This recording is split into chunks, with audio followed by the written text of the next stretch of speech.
I'm good, just making the world a better place, that's all. Oh, yeah. Yeah. Rest in peace, the Dark Chameleon. Peace to the Listen, check it, yo. It was a cold April morning under the constellation Aries. The moon was 85% under the luminaries. From the celestial waters to the womb my soul was carried. Then my mother gave birth to a warrior and visionary. But when I speak this truth, I feel like nobody hears me. Every once in a while, I give sight to someone blind, floating on the globe in the heliocentric lie.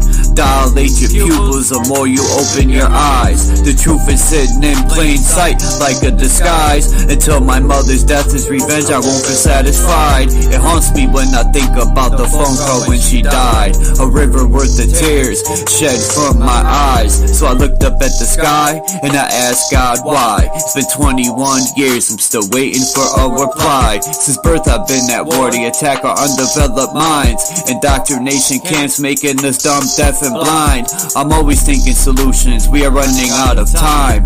The dirty witchcraft is weak, I see through all the lies. I clearly analyze all the symbols and the signs. When I connect dots, the truth starts to align. The people are the power, you can never eclipse my shine. I say the truth hurts, but the truth will set you free. They say hell burns and there's a one-way ticket for me. You create your heaven or hell whether or not you believe. I'm God and Satan, I have to balance out my chi. One day these seeds I plant will bloom so you can be all you can be. Never give up and always hold your head high, cause you are God, there's no need to look to the sky.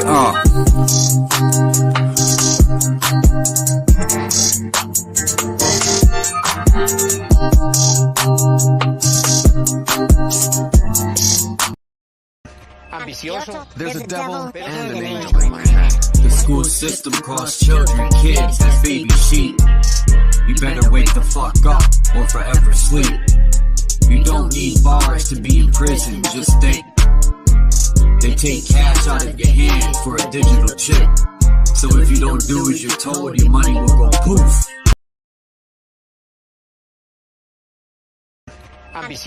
There's a devil and an angel in my head. The school system costs children, kids as baby sheep. You better wake the fuck up or forever sleep. You don't need bars to be in prison, just think. They take cash out of your hand for a digital chip. So if you don't do as you're told, your money will go poof, like it didn't exist. We are almost the Walking Dead without the body bag zipped. This is community revolution in progress, but I'm no crip. As much energy is used to tear down and divide, you can use that energy to uplift and show there's no limit when you reach for the sky. Spells, spells, spells that I am casting. Words I speak are a gift of wisdom unwrapping. A work of art, I am a master craftsman. Painting pictures with the stroke of a pen. Spilling ink on paper. There's a devil and an angel in my head. When I was fighting the war, the devil was huge and the angel was tiny. When I started to repent, the angel grew and the devil became very small. Small, but he's a stubborn bastard. With thoughts from within, some say it's the end, something new will begin. Look into the gates of the soul, I am him, I am God. Decisions, decisions, I create and destroy, broke out this mental prison. Solve a problem and have 10 more like farmer's prescriptions. Life is too short, there's a headstone with your name inscripted. I turn my back to religion, took a seat on the throne. I am the light that torch enemies to skull and bones. I communicate with the other side, open portals, no cell phones. You are the power, why second guess, never think twice. I went from was to was, now I'm Charles Wise. So high, high as a zeppelin, dazed and confused. I'm God incarnated, no El Hakim or Druze. There's a devil and an angel in my head. When I was fighting the war, the devil was huge and the angel was tiny. When I started to repent, the angel grew, and the devil became very small. Small, but he's a stubborn bastard. He gives me bad advice, but my little angel says to me, no, don't listen to that bastard. Anything can happen, like someone upsetting me, for example, and I think about crushing that son of a bitch. The devil says to me, do it. But my little angel says, remember, you're out on bail, there are cameras.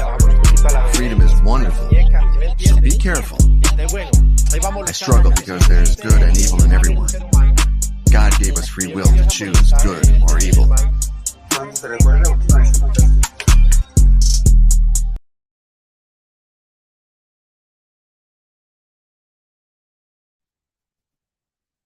What's good?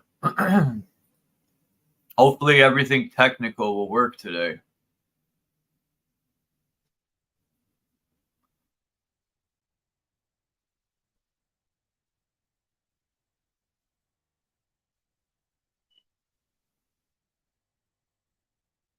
Fucking Mark. Always trolling.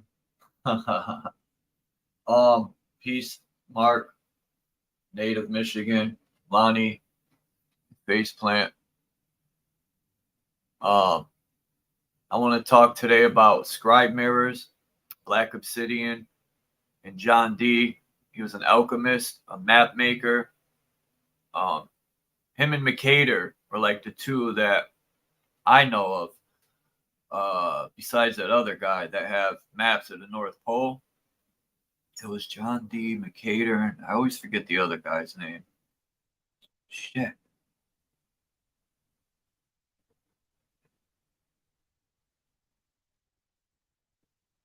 It's gonna piss me off if I don't remember.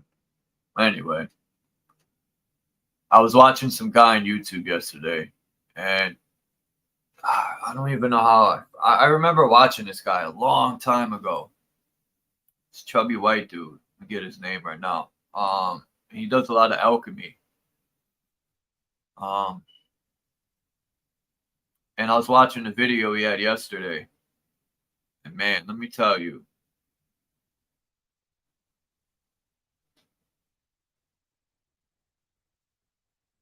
Let me get his name right now. So I advise people to check his stuff out.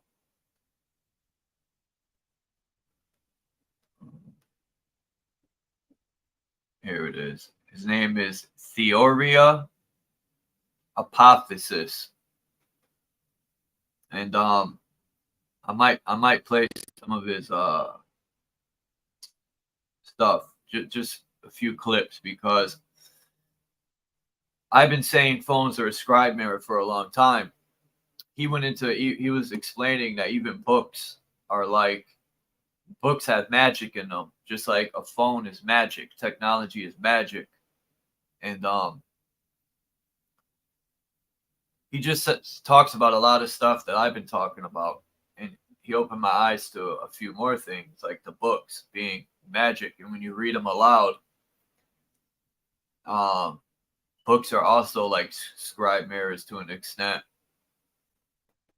And he was saying John D. wrote books in possession of demonic entities. It made me think of the Bible too. Like what are you conjuring up when you read scriptures, right? Those are spells. So besides the Bible, he talks about black mirrors, and I want to get into that. And I'm not going to say everything he said. I might play the clip. But when he talks about people from the past were to see us on our phones, they would think we're possessed, because we walk around, people walk around with their face in their phone all day. And I never forget a picture I seen where some guy drew it, where people are looking in the phone, and the phones are sucking the soul right out of the eyes, because the eyes are the windows to the soul.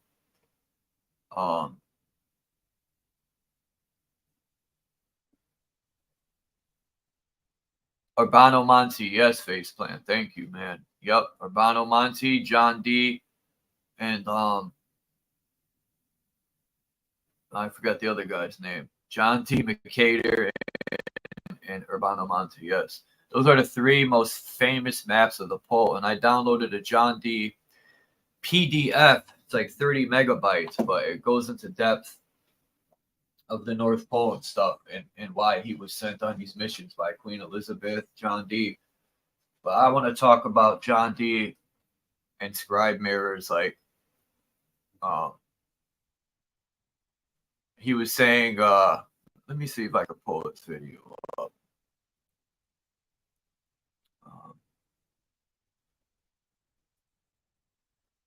I'll play a few clips of what he talks about. Hopefully we don't get spanked.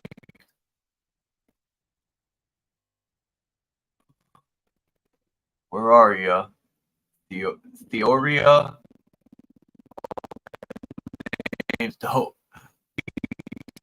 Greek.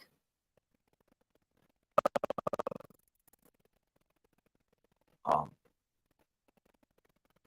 used to him and his mom would speak, it just kind of made me laugh.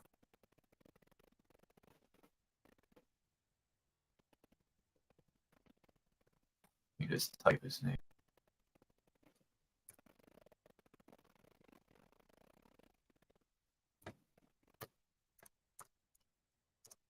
There he is. Theoria Apophis.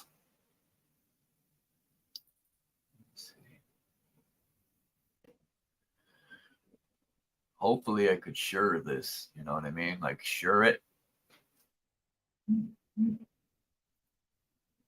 Nah, I don't want to buy your glasses. I want to see your stupid commercials.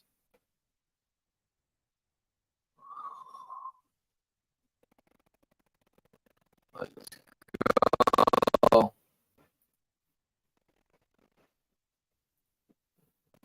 Yeah, I'm sure they are. He said my glasses are taking the world by storm. I'm sure they are. Hey! That's how he sounds. Hey! Stop! Who used to do that? I forgot what movie that was. He'd be like, stop! No! Stop it! That was a skit from Saturday Night Live? I don't remember. But I know it's hilarious. Let's see. Let's see. Is it gonna do it? Is it wicked? Do I have to move that picture? Yes, I do. I got to move the picture.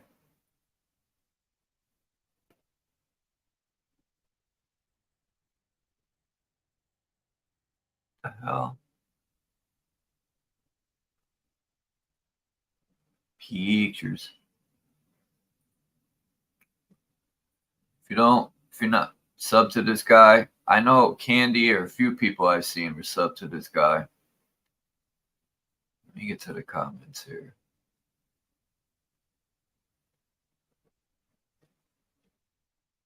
Okay. So, let's see what homie has to say. Skrilla. Hopefully everyone could hear everything.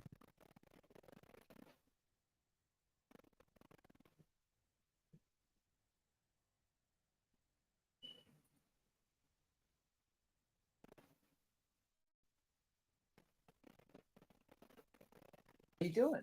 Work a lot better if I flip the microphone on, wouldn't it? Hey, I'll edit that. Let me know if y'all can hear it. Incredibly busy lately. It's been a lot of years talking about glass. Of course, I don't do lens reviews really anymore, but the nature of glass, the fact that glass is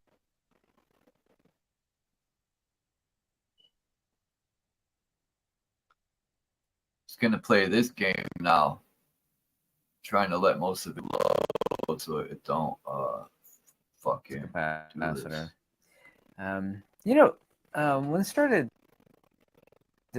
exploring ancient Mayan Aztec ruins, they found all these black obsidian polished mirrors.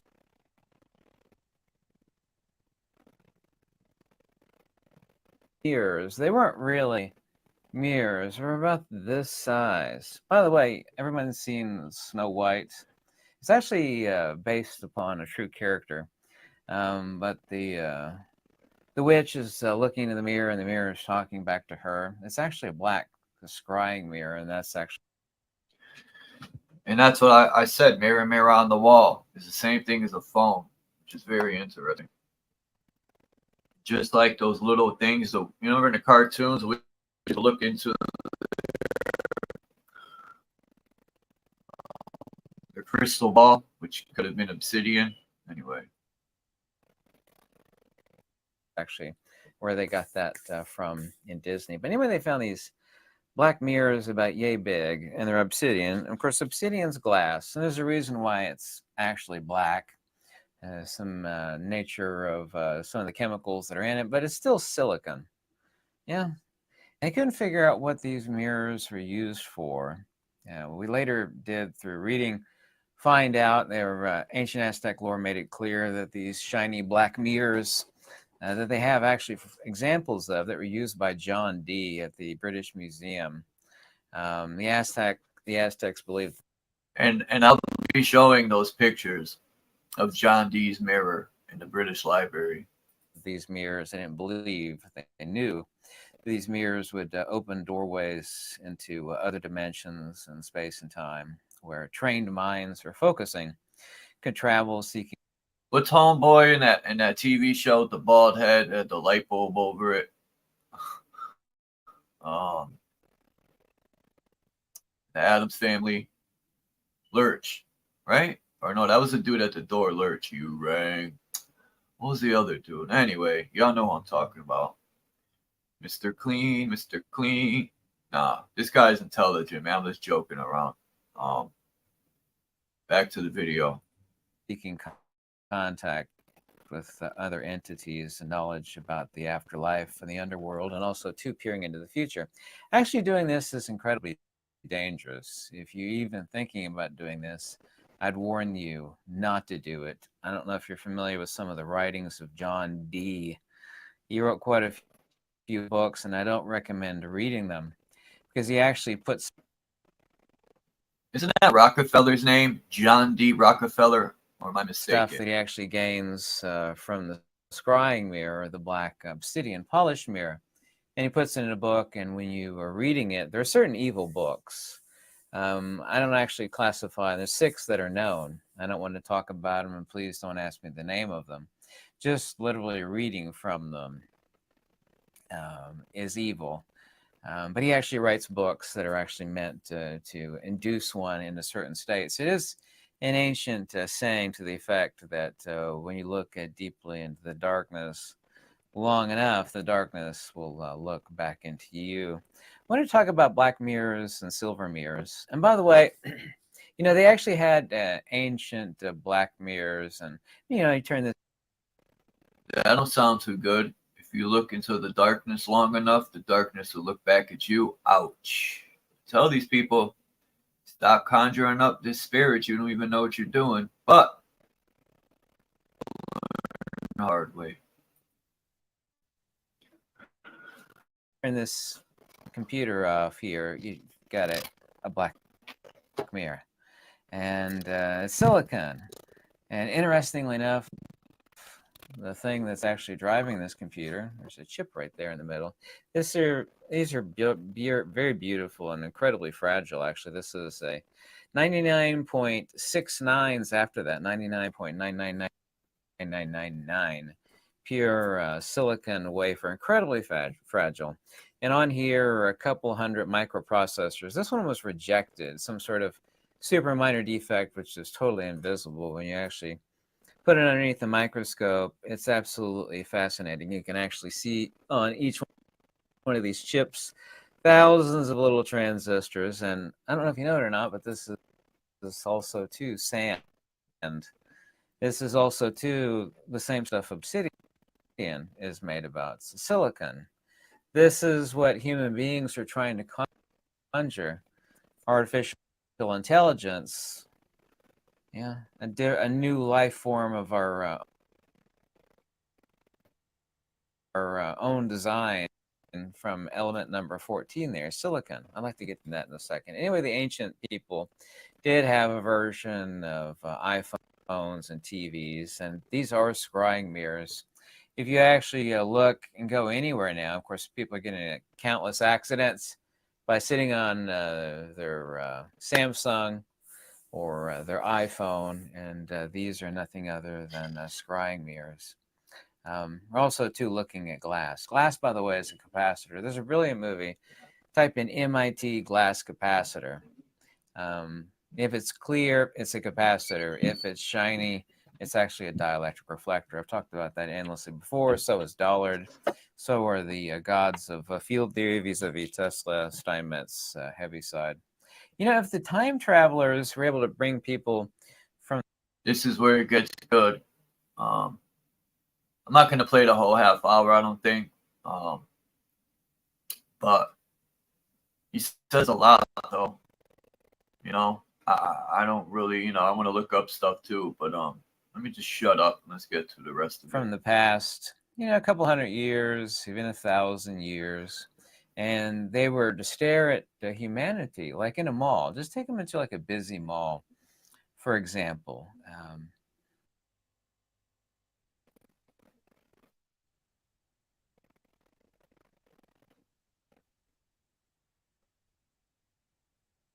Yep, got to stop them commercials.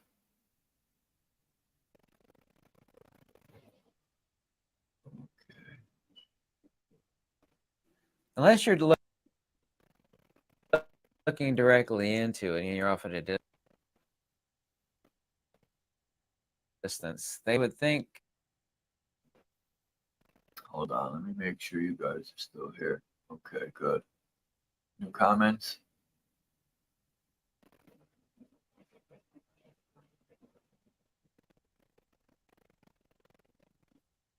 All right, sorry everyone. I just want to make sure everything's ticking right. Okay, let's hit play. Now shut up. That everybody in the current world is literally under a spell, literally possessed by an unseen entity. They would see everybody staring at these tiny little black scrying mirrors, whether it's a Samsung or iPhone. Who cares? They're looking actually at the black screen, which is silicon, which is a capacitor, and it's powered by, just like this computer here. You think of how many, and I'm as guilty of it as anybody else, how many countless, endless, per year, thousands of hours we spend. All right. He said they're made from silicon, right? The phones and the screens and stuff. So while he's talking, just think about the giant Titan silicone trees that used to be here.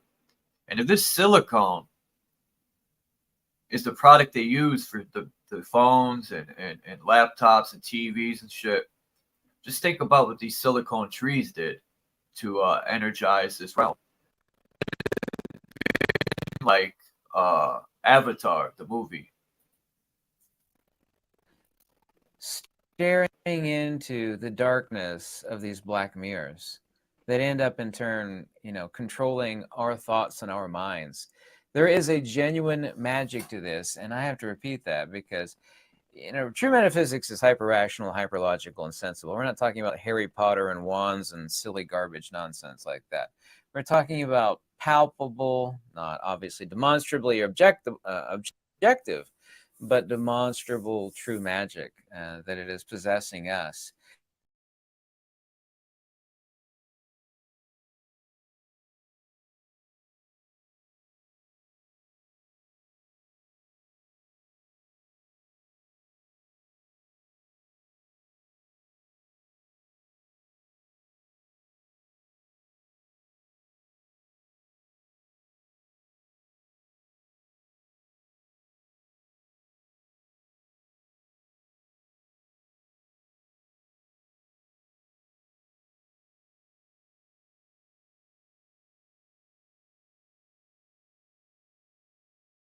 course. Boot me out, why don't you? Man. I haven't got booted out in so long.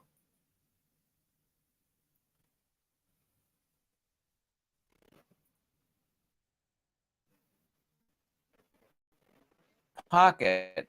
They're pushing a shopping cart. They've all got cell phones. They've all got cell phones. Everybody's staring into this scrying mirror. Anyway, if we brought time travelers to our present day, they would 100% wonder what sort of black magic, and it is a magic. They would say 100%, you all are under some sort of spell, some sort of magical spell, staring into these black screens. Well, it's not black, looking at games or movies or whatever, and which is true, but we're still staring into a black mirror. Also, too, the inverse is a silver mirror. I like to get into that a second. But if you have like a polarizing filter on your computer screen, or if you're looking at it on the slight periphery, I mean, everybody is staring into a scrying mirror. Anyway, the Aztecs had these mirrors. John Dee, he has a lot of writings. I'm not trying to single him out, but he spent in his black obsidian mirror. It's about 7 inches in diameter, and it has a loop at the top with a hole in it. So you could like hang it on the wall, you could stick your finger in the hole and stare into the black obsidian mirror. By the way, of course, a silver mirror only illuminates yourself. Here's an aspect of metaphysics and apophatism. Now, all forms of retroduction means pulling back, extraction. Just as I've said repeatedly, gold is not purified because gold is gold, right? There's about $300 worth of gold in this rock. You can actually see it here, but this rock is only worth about 35 or 40 bucks. You can see the gold right here. Since gold is gold is gold, what are we talking about in extraction, being diluted amongst the, interestingly enough, of course, the host rock for this particular gold is black.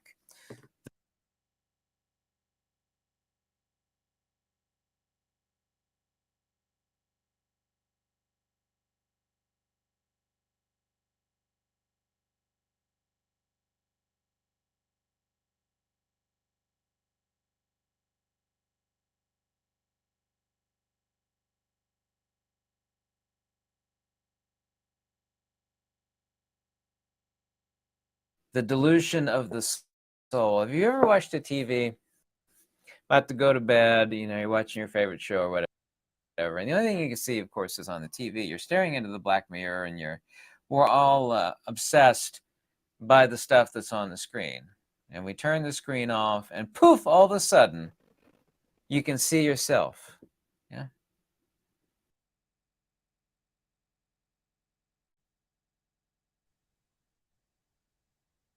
Every once in a while, you come across an invaluable tool for the creative process. Something that might remove barriers that existed before, makes the whole process a little bit more streamlined and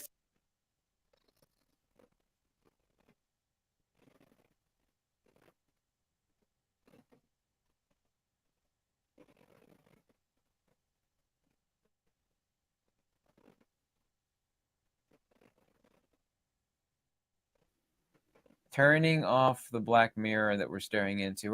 We're actually not staring into the mirror, we're staring through the mirror.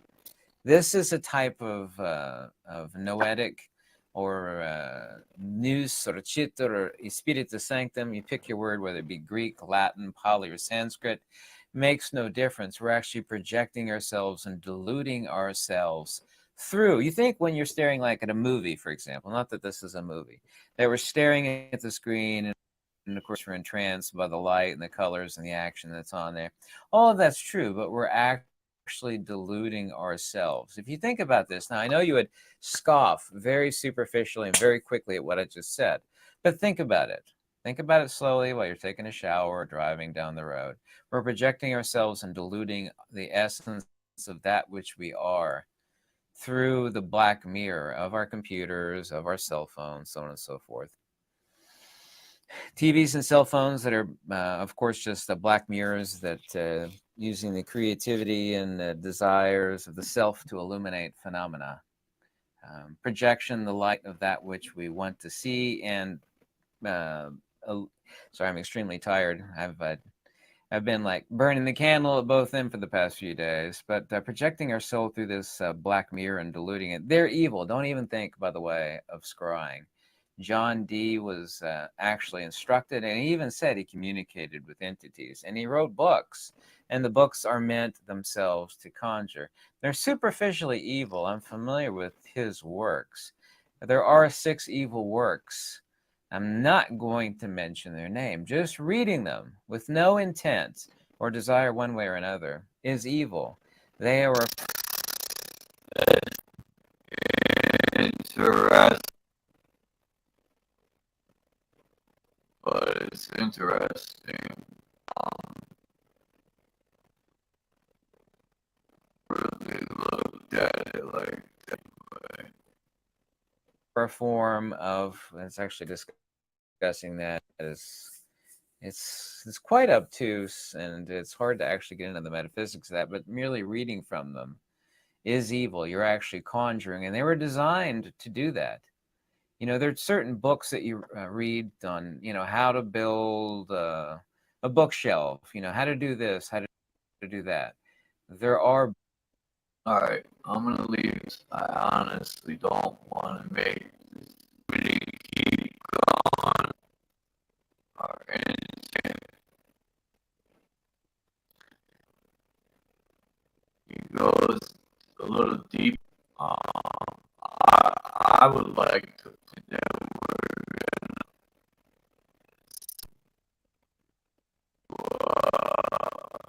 get information. That's what he says. Yeah, on my read. Oops. I'll just play it Are books that just reading them is a construct itself, that you're conjuring and pulling yourself in to the other side where you can actually be affected. So please don't ask me the name of those books, but I'm using it as an example of a black mirror. But they were confused for a long time when they kept finding these black polished obsidian mirrors in burial sites and tombs and temples and Aztec and Mayan remains. Like, what are these? Of course, they eventually found, well, you know, some sort of religious artifact, and you know, they used them. It's no different than Egyptian false doors, by the way. No wonder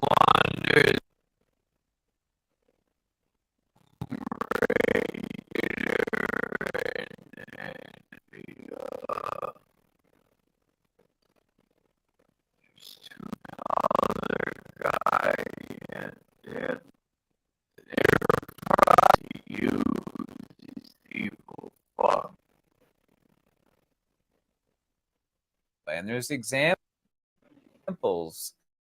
There's 2 great examples that within the Egyptian false doors, which are used as scrying portals to conjure entities to come through, that there was actually brass mirrors placed there, and they actually used it as a scrying portal. Go up, look up Egyptian false doors. So, silver mirrors we look into, of course, to look at ourselves.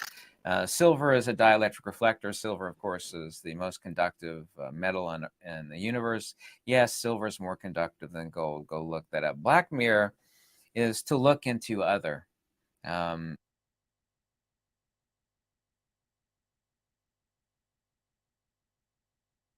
When you have these woke revolutions, it requires all of us at some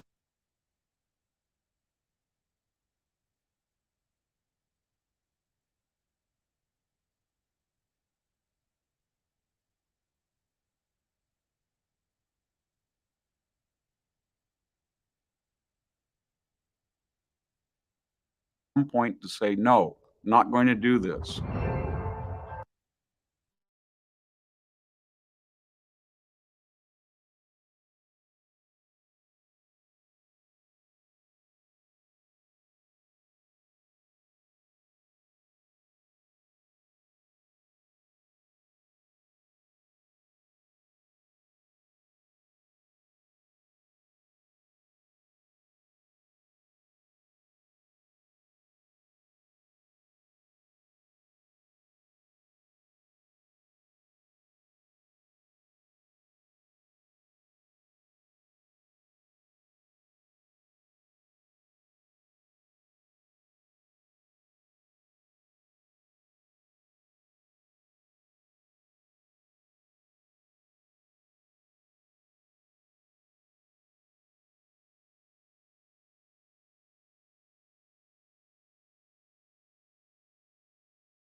Wow. How great is that? Boots me out again, man. I don't even know where it left off. I'm not going to play too much more anyway. I'm going to rewind it a little bit because he was saying really important shit. And then I'm just going to go into John D and look at these mirrors and a lot of other stuff. I don't have time to keep getting booted out. Yeah, I paid for this fucking StreamYard. It says it's going to be better. Yeah, okay. Yeah, it's so much better. Now it's $20.75. There's roughly about $1,000, maybe as much as $400 to $1,000. I actually can't see the interior of this, but I can certainly see the gold through here. But it is diluted. So when we actually talk about purification and retroduction and abduction, we're talking about extraction. What's the opposite of dilution? The opposite of dilution is concentration. To dilute the spirit by looking to and scrying on these mirrors. By the way, once again, glass is a capacitor. These black mirrors are glass. We've actually engineered our own destruction. We've engineered our own destruction by creating this technology. Not we, they created it. I didn't. And you know, everywhere you go, everybody's looking into a scrying mirror. It's 100% undeniable. With thousands of microprocessors, and that's what these are. They actually make these silicon wafers. These are really valuable collector items. You actually put a bright light on these, and they look incredibly beautiful with the diffraction. But these are little microprocessor chips. There's about 200 on these, and of course, larger ones like this that are powering this iPad, that are powering this computer, that's powering your Samsung, that's powering your iPhone, that's powering your car, even your microwave. I mean, even refrigerators now, you know, the fancy ones have screens on them, and they have silicon wafers in them. So human beings are being possessed by, and we're engineering our own destruction with these scrying mirrors. All right, we'll leave it there. I'll play a little bit later. I don't want to bore people. Gotta be what it is. I want to build my own magic mirror.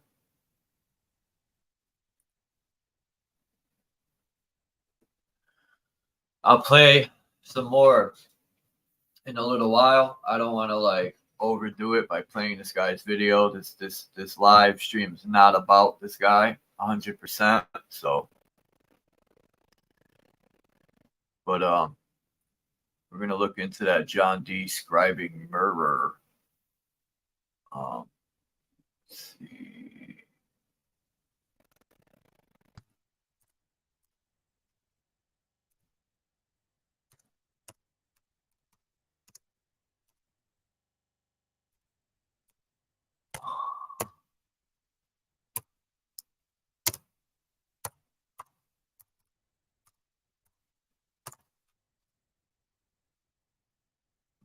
Excuse me.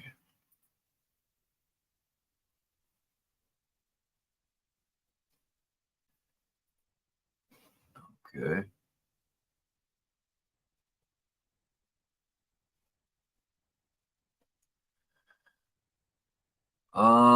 So as people know, I had this picture up. This is John D. He was a mathematician, it says, an astrologer, and occultist. Now, I'd rather be an occultist than in a cult. The 16th century courtier, John D., a scientific advisor to England's Queen Elizabeth I, was also deeply involved in magic and occult, and he tried to commune with ghosts using so-called spirit mirror made of polished obsidian. Now, a new analysis of these mirror has finally traced its origins, not to the spirit world, but to the Aztec Empire, what that guy was talking about. Obsidian mirrors, such as these, were known from Aztec culture, but there were no records on his mirror's origin. However, geochemical analysis enabled researchers to link the mirror's obsidian, a type of volcanic glass, Now, they're always linking Obsidian or the Titan tree trunks, the way they have the building blocks of a tree. You know, they say that that's cooling. They always link it to a volcano. Obsidian. It's crazy, man. They're always linking this shit to these a volcano, which is poopy. I don't know what that says. To Pachuca, Mexico. Hope I said that right.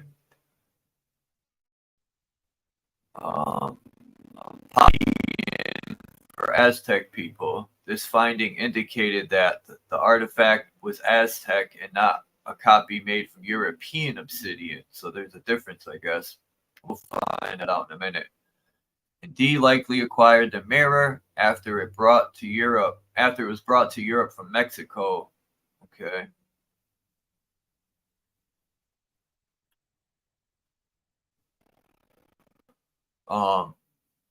Though D was a scientist and mathematician, his interest also swung toward the magical and mystical.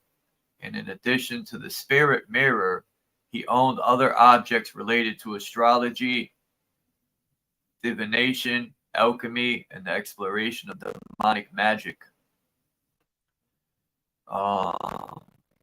Scientists reported in the journal Antiquity, D claimed that one of these objects, a purple crystal on a chain, was given to him by the archangel Uriel, along with instructions for making a philosopher's stone.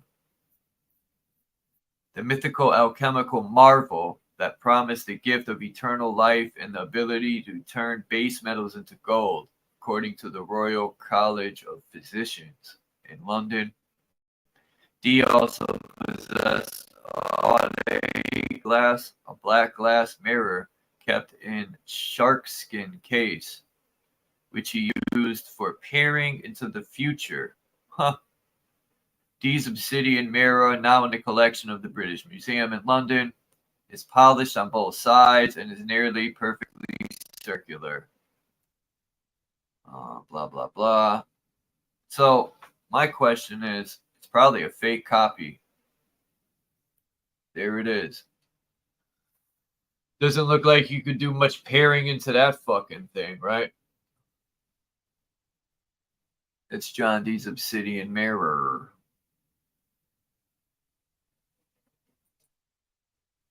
And I'm going to get a copy of the mirror.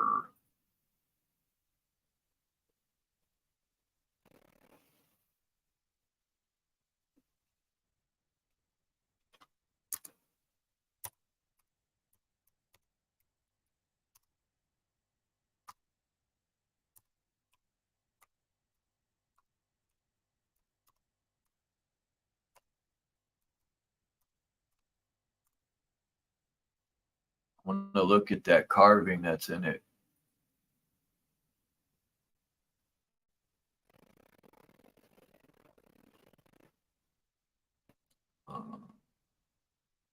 Inscriptions on notes that are stored in the mirror, with the mirror. So he had notes with this mirror.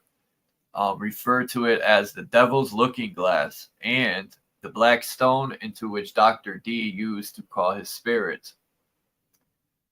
Drawings of mirrors that resemble D's appear in the Codex Tepe la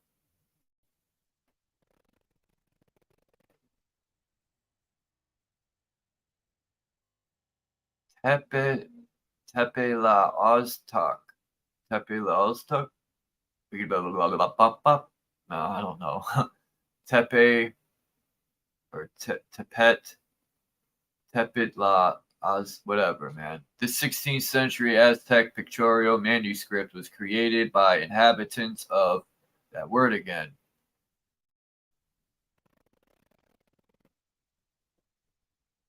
Tepe Laostak, I don't know, and depicts excessive tribute demands and other of indigenous people by Spanish conquistadors. We're going to keep this because I want to look it up, see what I can find.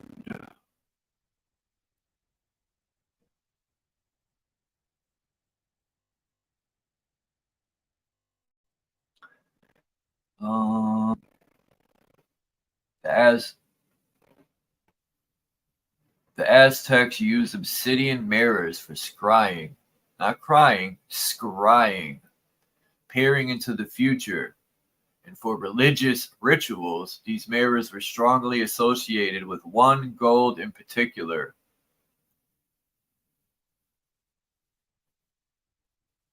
Tezcatlipoca. It sounds like that name.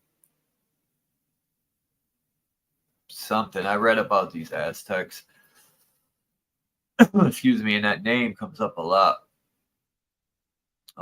Tezcatlipoca, something like that. Smoking mirror in the language. The Nahu. I can't say that, man. A creation deity in the Aztec pantheon. Sorcerers, according to the British Museum. In the period iconography, he often shown with a severed left foot, a severed left foot, a severed left foot, and he's got an obsidian mirror in the place of his left foot. Huh. Funny, huh? Don't tell me he gave his left foot for knowledge like Odin gave his right eye. A professor of Near Eastern archaeology at the University of Manchester in the United Kingdom. Sometimes they appear on his chest, sometimes they appear on his head. So there's quite a specific association with these types of mirrors and particular deity. I want to see what happened when he used them. Scientists analyzed these mirror and related objects in the British Museum collection, including one rectangular obsidian mirror and two circular ones using a portable X-ray fluorescence instrument. They then compared its chemimal fingerprints, ratios of elements such as iron, titanium, and rubidium, with ratios and samples of obsidian mined from different parts of Mexico. Because obsidian only occurs in very specific volcanic locations, it's almost always got a very distinct chemical profile. If you do a detailed chemical analysis, very often you can use that to assign it to a unique original source. Come on, let's get into the cool stuff here.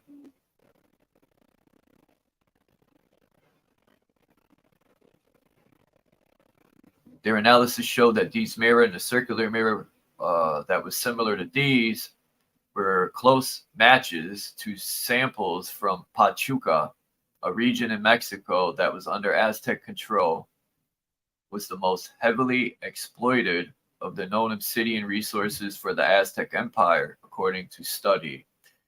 At the dawn of the 16th century, obsidian mirrors that were crafted by Aztec people had a specific cultural context, with a set of very specific cultural meanings in the Aztec Empire, Campbell says. When colonizers brought those mirrors to Europe, they also transplanted the idea that mirrors could be used to peer into the future or contact other worlds. He explained.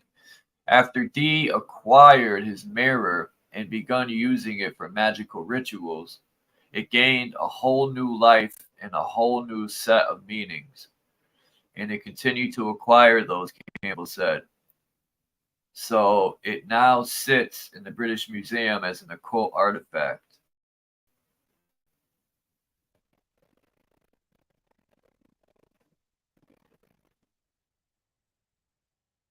Very interesting.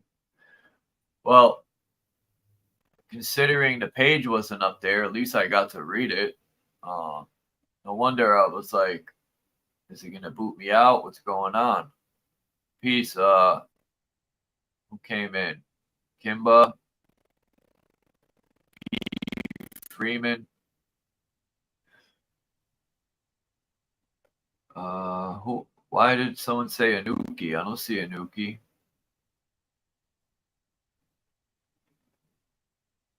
Mesa Melt, peace. If I miss anyone, sorry. Let me go back up and show this Obsidian mirror. These right here are the pictures of they found that looks like John Dee's mirror. This was in they found in the Aztec Aztec depictions of all right, the Codex Tepetla Aztec or something like that. I screwed that name up. But that's where this was found. And if you look at these mirrors, they look like this. These are John Dee's scribing mirrors right here, made of obsidian.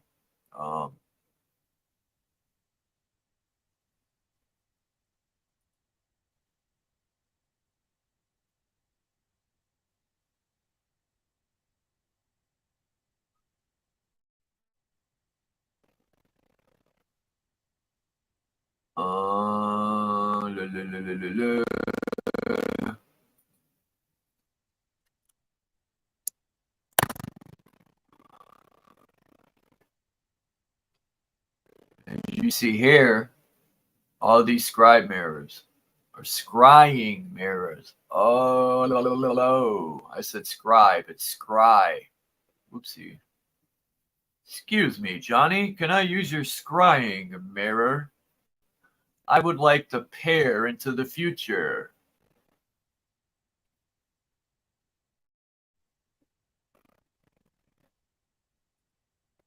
Let's do it. Wikipedia says for scrying. I'm scrying today. Today he was scrying. Scrying, also referred to. Don't play with me. I don't care about your money. I'm not giving you shit.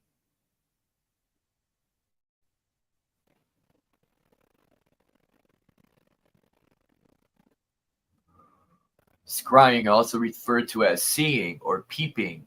Interesting. It's a practice rooted in divination. What the hell is divination? Or divination? Or is it divination? Divination. Foresee, to foretell, to predict, a prophecy, etc. Is the attempt to gain insight into a question or situation by the way of an occult ritual or practice. Okay.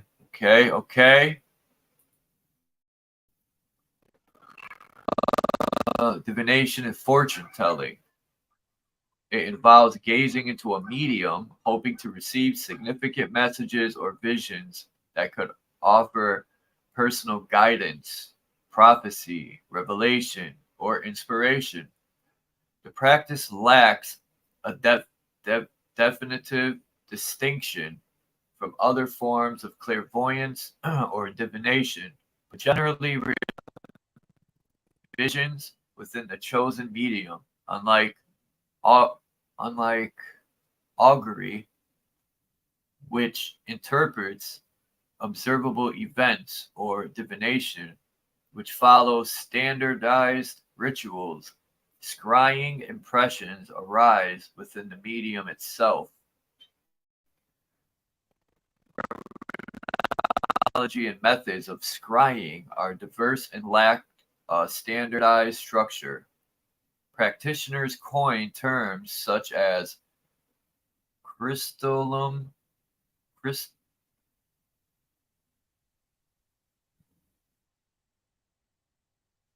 wow, I don't know, crystallomancy,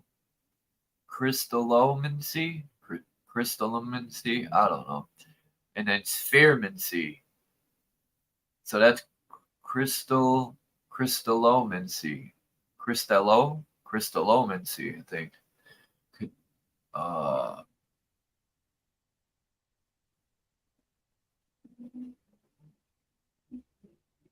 another word, catoptromancy,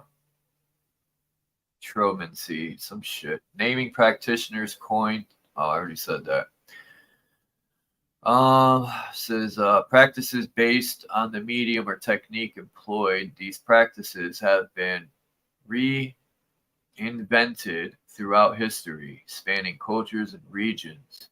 Scrying media encompass reflective, refractive, or luminescent surfaces like crystals, mirrors, water, fire, or smoke. Interesting.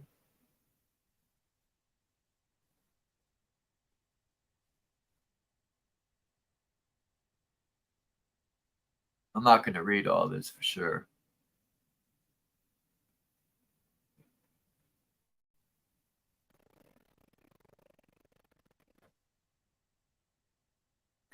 Here we go with the folklore. Rituals that involve many acts similar to scrying and ceremonial magic are retained in the form of folklore and superstition. Formerly widespread tradition held that young women gazing into a mirror in a darkened room could catch a glimpse of their future husband's faces in the mirror, or a skull personifying death, and their fate was to die before they married. Another form of the tale involving the same actions of gazing into a mirror in a darkened room is used as a supernatural Bloody Mary. I was just thinking that when I was reading that, and they beat me to it. I was going to say it right after I was done reading this part. Nice. Remember that when you were a child? Bloody Mary scared the shit out of me, man. I remember doing it in the bathroom with a friend, man, and I ran out. I chickened out. I ain't even in the front. When that door closed and it was pitch black, I don't know. I was terrified ever since Freddy Krueger in the 80s when I watched it. I was terrified of the dark. I was terrified of basements.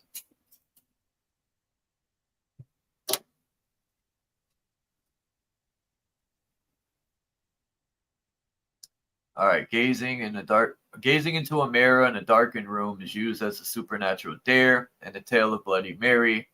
Here, the motive is usually to test the adolescent gazer's metal against a malevolent witch or ghost, and a ritual to allow the scryers easy escape and summon to prove too frightening. Oh yeah.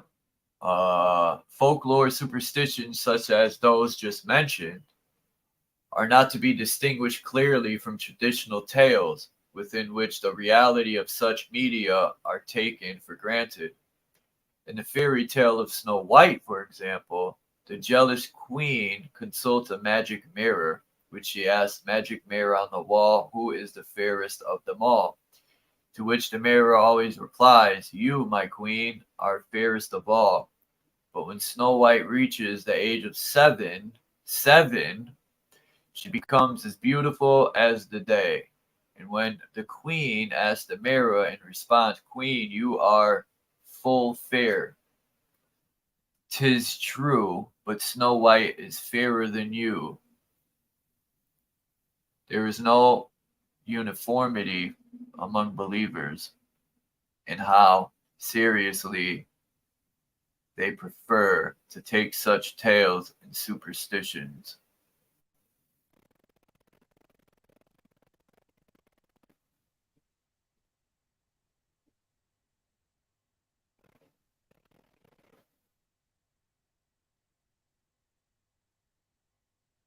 Chinese magic mirror.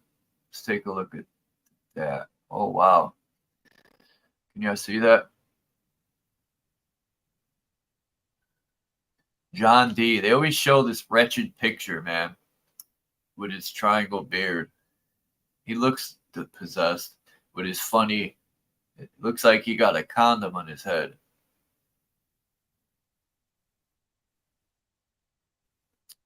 What does that say? It's a Russian esoteric mirror.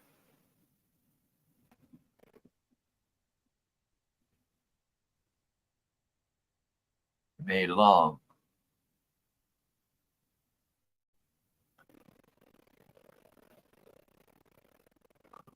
Renaissance magic. Anyway, that was interesting. No,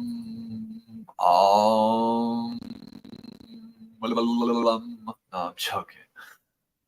I'm funny. I'm funny. I'm fucking stupid. Stop saying that, Chuck. Your body don't know you're playing. Stop saying you're stupido. Uh-oh. Hold on. Hello?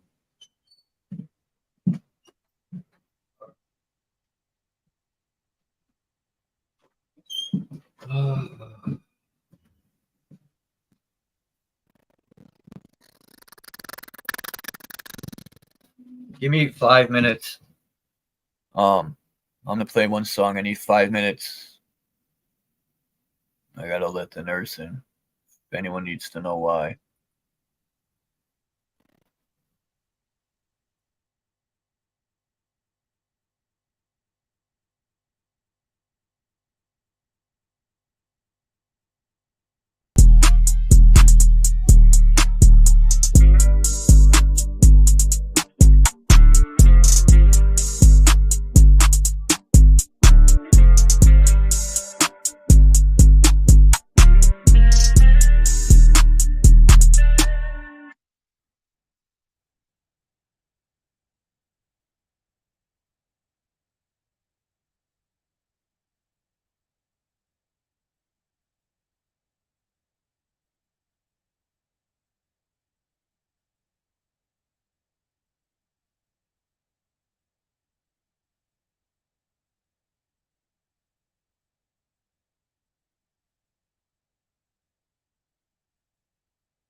Alright, sorry about that. Everybody. Those who stayed, thank you. I'll open up the panel, I guess. It's been an hour. I don't like to go over an hour for the most part. I could go on and on and on and on about scribe mirrors. I'm pretty sure most people know the scribe. And you know, the guy in the video, what's going on here? Oh, I put it in the fucking other chat. What a ding dong.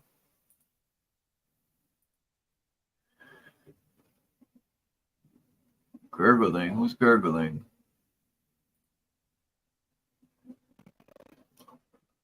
Peace and not no, man. What is good? Not no, not no, no. Bye. Have a good day.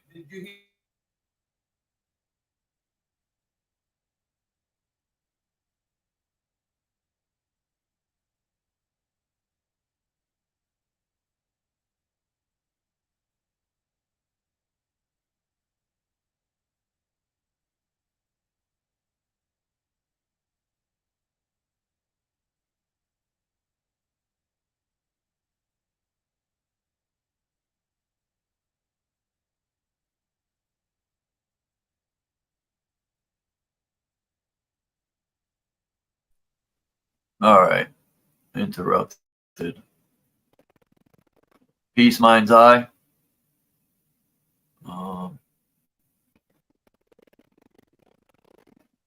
The Lucifer telescope.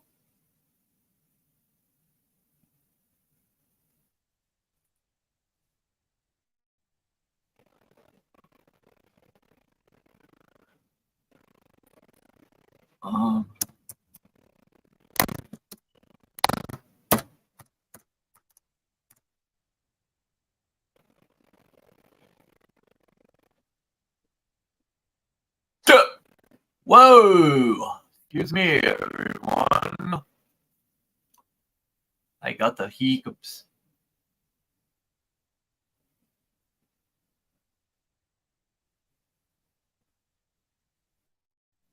Hopefully, if someone comes up, it'll let me know. So other than that, I won't know. I could play the rest of that video. I just might if no one comes up. I'm just gonna play.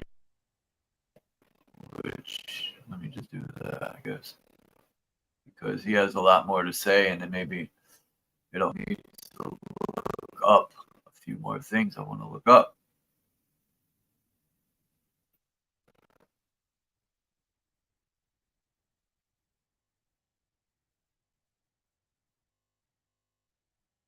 The he cups, like He-Man.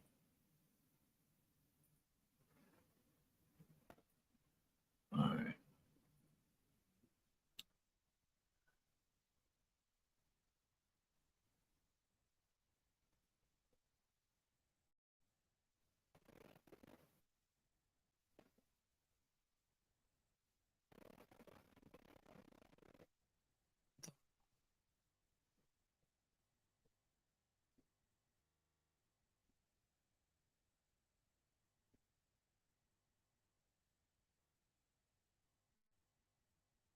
Is silicon.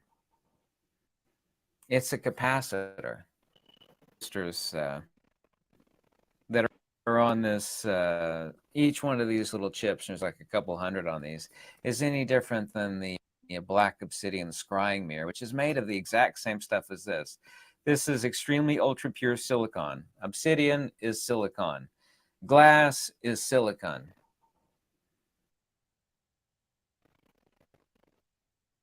Here's one thing you need to do before buying anything online. Don't spend it.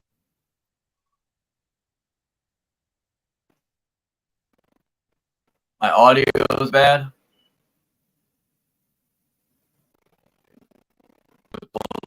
Time it's been bad. No one said nothing.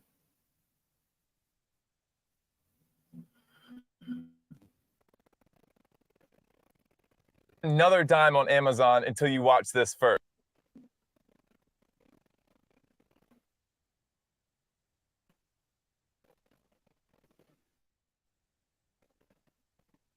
It's a capacitor. Now, what about the glass that actually covers the silver backing? It's a dielectric reflector, but the black mirror is a dielectric capacitor. It is also to the portal through which we dilute, like this rock, the nature of that which we are. The soul is in. I'll check the recording, I guess, after. If it sounds like shit, I'll just erase the whole video. But that doesn't mean it cannot be diluted and scattered Transcendence, every of Plotinus, Numenius, Syrianus, Nemesius, Proclus, Advaita Vedanta, the Upanishads, the Nikayas, on and on and on and on.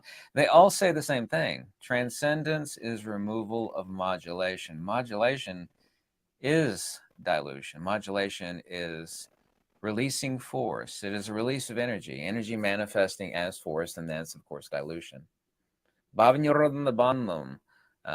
Yoga chitta vritti nirodha. Vritti nirodha, the subjugation of modulation. Subjugation, nirodha of modulation. Vritti. Bhavanirodhana bandham. Nirvana is the ending of nirodha, becoming. Becoming and modulation. Vritti and bhava both mean the exact same thing. Becoming and modulation. So they all teach the same thing. Transcendence is demodulation. What does demodulation mean? It's actually really simple. This is not some sort of obtuse, metaphysical, hierarchical vocabulary. It is the removal of the release of force. Yeah. It's the removal of the Cartesian perturbation of that which one inherently is, just as this gold has been scattered amongst this rock. 300, 400, maybe even $1,000 worth of gold in this, but this is a $35 to $40 rock.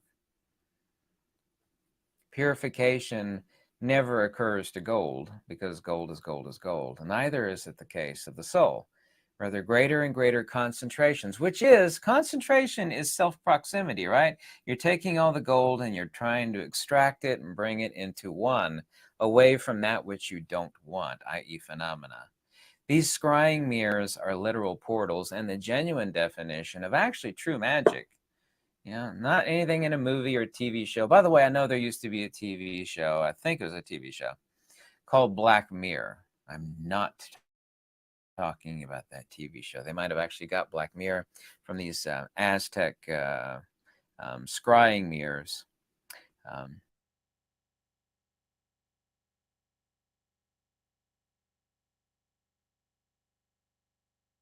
Silver mirror, of course, you see the existential self. The black mirror, you see the transcendent self when rejecting the phenomena, of course, seen in the black mirror. Black, of course, blocks light. No different than matter. Matter, of course, creates a shadow, but a shadow is not a thing. It is a means by which we can actually peer with correct concentration of ourselves, but it also takes from ourselves.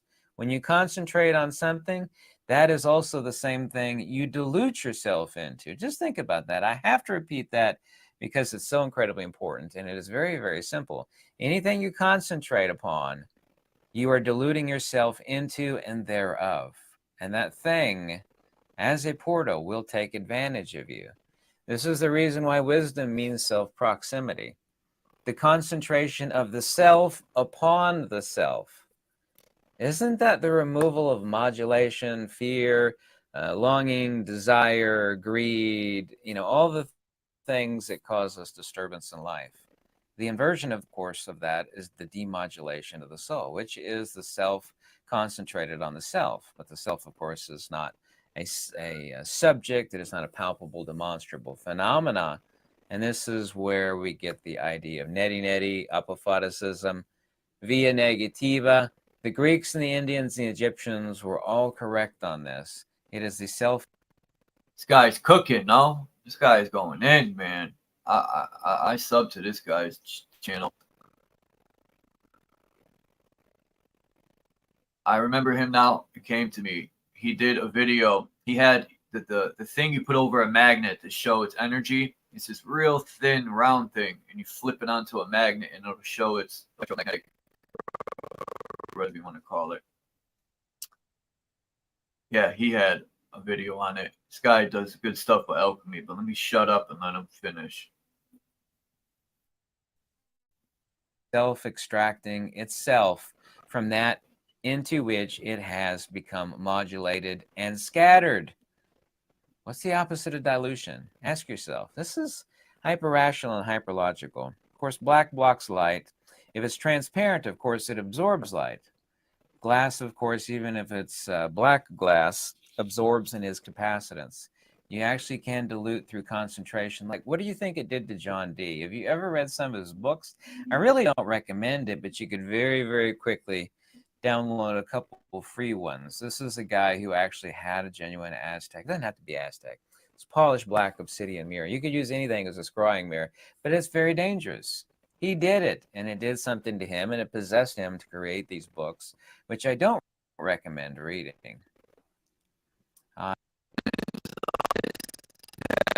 The upside down 5-pointed star on one finger. Each finger has a symbol. I could tell he practices in you know, alchemy and stuff, which isn't all bad. You know, people say that it's evil and this and that. I could tell this guy's a humble man, you know, but who knows? I don't know him personally, but the tattoos on his arm say a lot. If you know symbols. I do not recommend reading those. Yeah, it's John Dee and Sir Edward Kelly in the 1580s that they were experimenting with and using to a great degree these scrying mirrors. That's once again where probably Disney got, it wasn't Disney, I forget the books that Disney extracted the Snow White stuff from.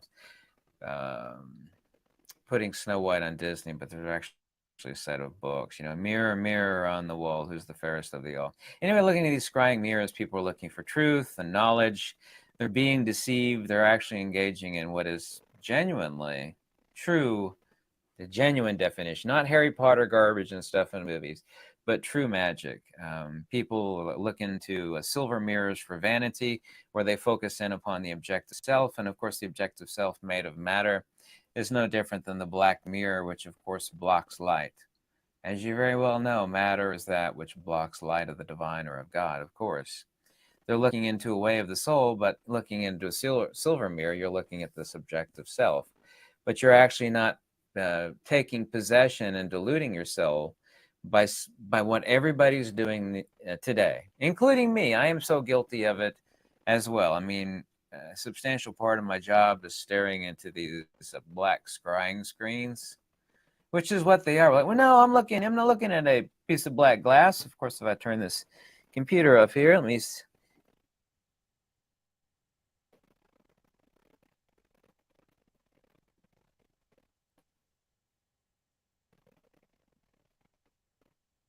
Fast forward a little bit.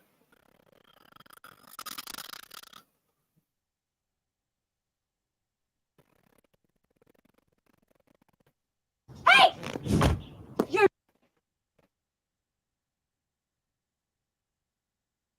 not gonna steal my couch! Honey! They're from the moving.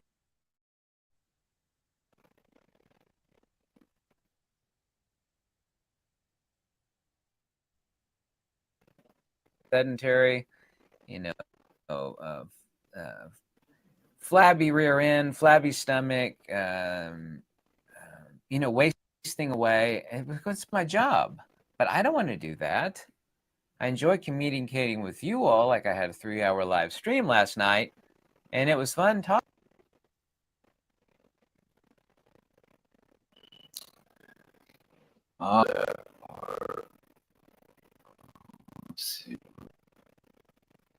Pretty much.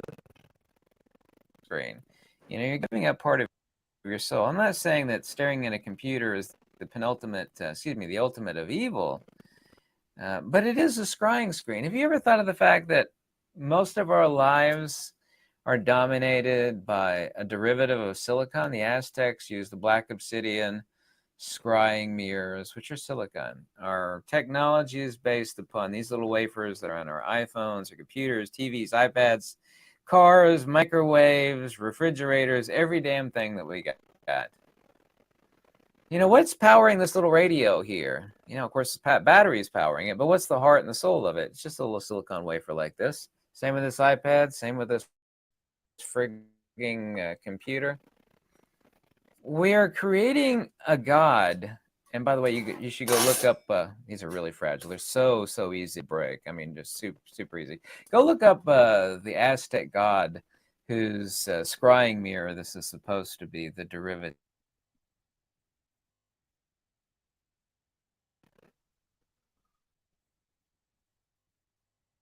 Anyway.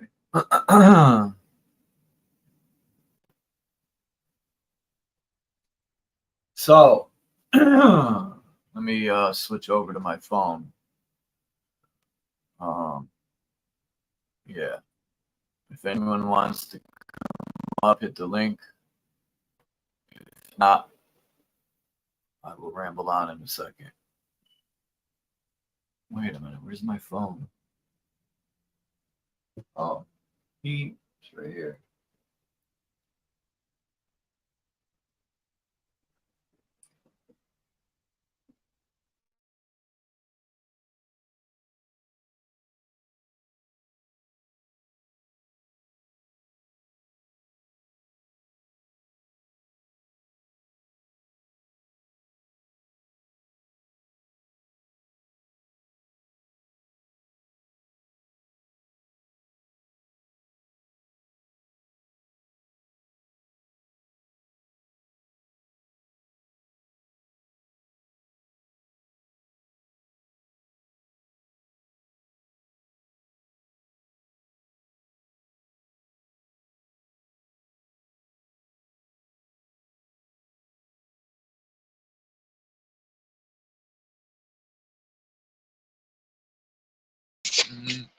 How the hell am I still up here?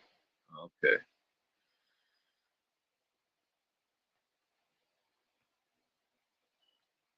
So I think about this stuff, man, all the time. And I learned about scribe mirrors through Richie from Boston, man, a long time ago. And I knew what scrying mirrors were because of the you know, mirror on the wall and the crystal balls they use. But about 7 years ago, Richie from Boston said, look at the schematics of a phone. So I looked up the schematics of a phone, and I was blown away on how, you know, if people study symbols of magic, demonic symbols, look them up and get a good schematic of a phone, and the fucking symbols align. Even Elon Musk said the technology is conjuring up demonic force. And that's why they got a picture where they caught Elon Musk in his witch robe. Because that's what they do, man.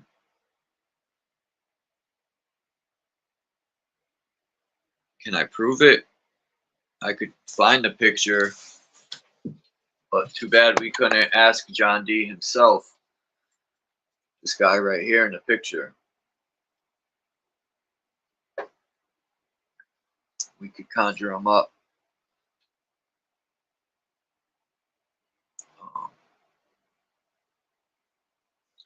I wanted to touch base. I think it's an interesting topic because the elite, you know, the elite assholes, right? That's what they're elite in, being an asshole. And I had you know, my cat was sick, and I had an epiphany last night because it hurts me to see animals sick and hurting because I can't help them. I don't know. She don't know English. But she's feeling better today. But last night, I had an epiphany about this fucking shithole we live in. I'm not trying to be negative, but in reality, if you just add it up, this place is filled with misery, suffering, right? That's all I've witnessed in this place. Suffering and misery. As much as you try to make heaven out of everything, and think positive, it's just so much misery. It's just like this thick fog is just taking over this place. It's nothing but fucking misery. Between the animals suffering and watching people suffer, Maybe these scribe mirrors that everyone fucks with all day long are letting in some very negative energy. People should check that movie out. Shit. I'm gonna post the name of the movie because I think everyone should watch this movie. And it came out in 2005. I'll never forget. I had a bootleg version of it. I used to go to this laundromat that sold bootleg movies, and you would buy like 5 and get one free. 5 movies for $20, and they'll throw you a free one. Every payday I would go there and buy 5. You know, because all I did was work and watch movies, save money. It's the only way to save money. And what's the name of the movie? I'm gonna find it right now. Pictures. Maybe I could find that, or would I be better off looking it up?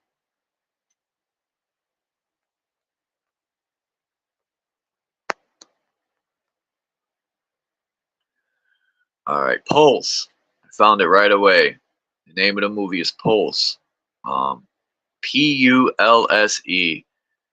Came out in 2006, and I'll even put the image of it up for everyone.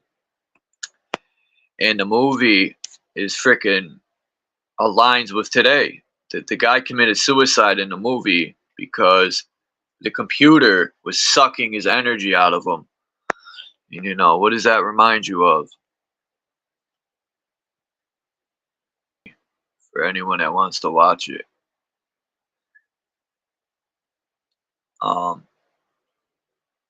As you can see, it shows an X in the movie. X marks the spot, I guess. I don't know, but these entities that come through the computers and stuff, they were putting like, I think, red tape on the windows to try to keep these things. They would travel through the computers and just drain the soul out of you. And that, you know, fits what the guy was talking about in the video I just played. And I suggest people subscribe to that man's channel. I'm gonna put his link in the description when I'm done with this video. He deserves that.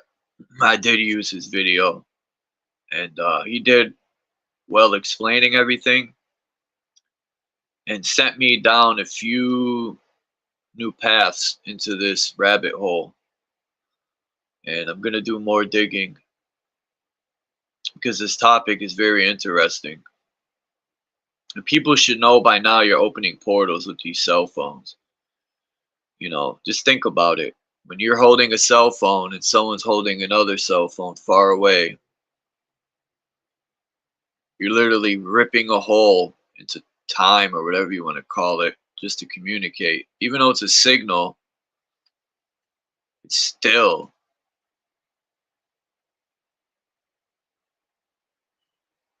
fucking interesting shit, man.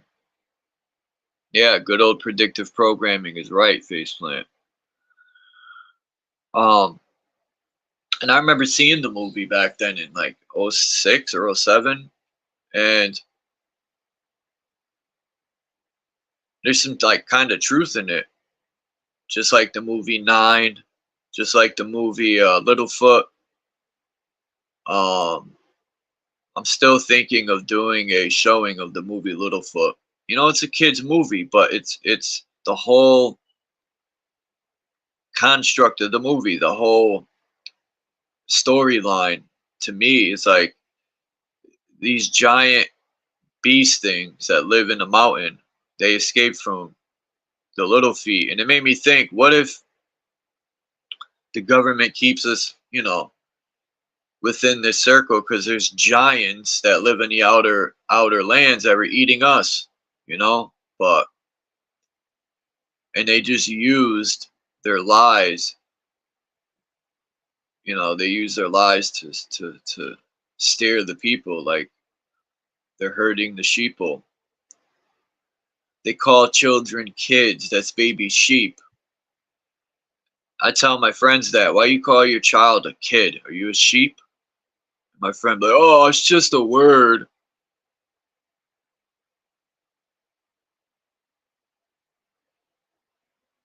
I remember when old lady used to tell me, watch what you watch on TV, watch what books you read, and watch what you say most of all.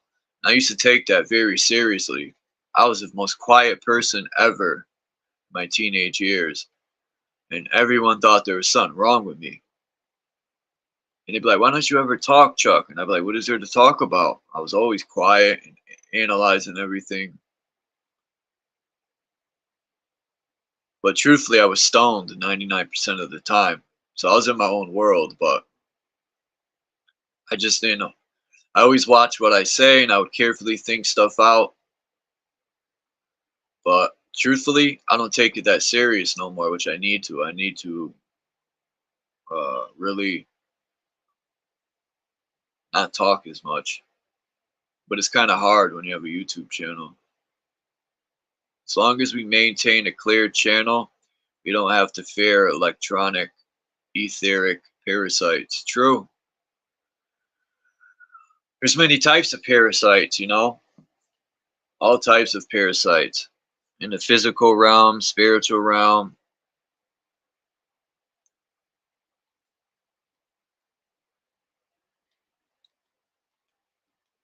The idiot box. Huh.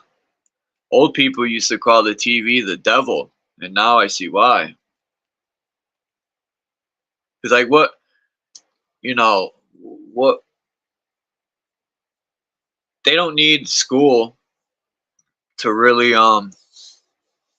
indoctrinate the children anymore, because they got the box in the room, and now the box is in the palm of the child's hand. There's this guy on YouTube, Charles, his name's also Charles, Charleston White, and he made such a good point about school teachers. You know, I agree with some of the stuff that man says, except for killing white people and stuff.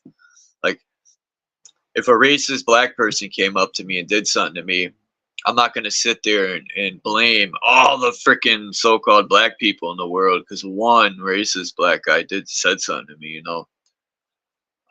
Even though I kind of do that with the police, I say they are all fucking trash.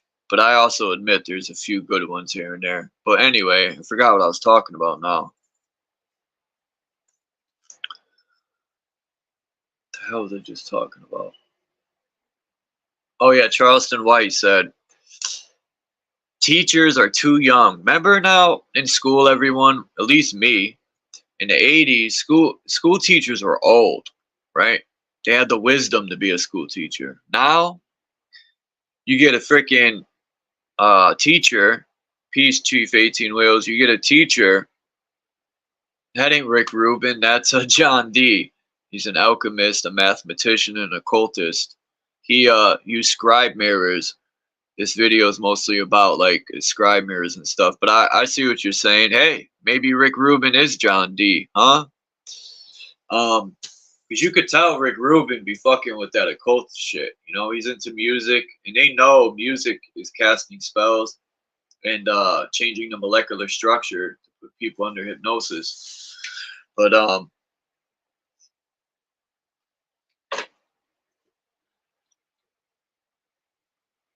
yeah, watch that teacher, bro. That's why Charleston White said that stuff, and I can't really like word it too much because I don't want to get spanked. But you know, that's the problem. Like, school is bad enough as it is with making people dumber. That's my opinion. You know, because if you don't follow the curriculum, how you can't get by in life. You actually got to dumb yourself down to survive in this world. Isn't that crazy? You don't have to, but if you want to play ball and go to college and all this shit, to me, you got to dumb yourself down. I don't care what people say. I've taken courses. I've learned more on a job site than I ever would from any course. No course that I've ever taken prepared me enough for the job sites and shit. It's a waste of time to me.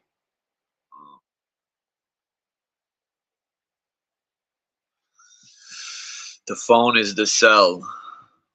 Yeah. And that's a good way to put it, Marcel. The phone is the cell. The cell phone. Damn. Bing, bing, bing, bing. fucking truth is right in my face. And truthfully, Marcel, I never looked at it like that. I would think of cell on the molecular structure. I would never think of it as a prison cell. Damn.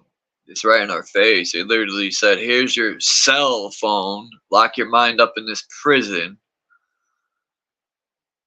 So what's up? No one's coming up or what? What excuses do we have today to not come up? I'm joking.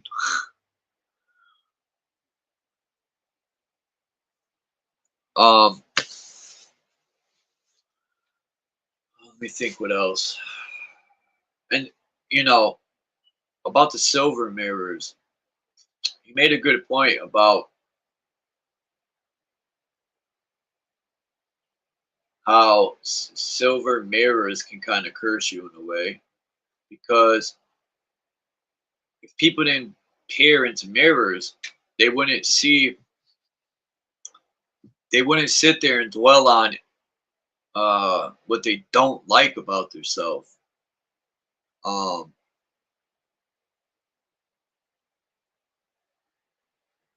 And when you look at today's world, a lot of commercials about makeup and all this shit, man.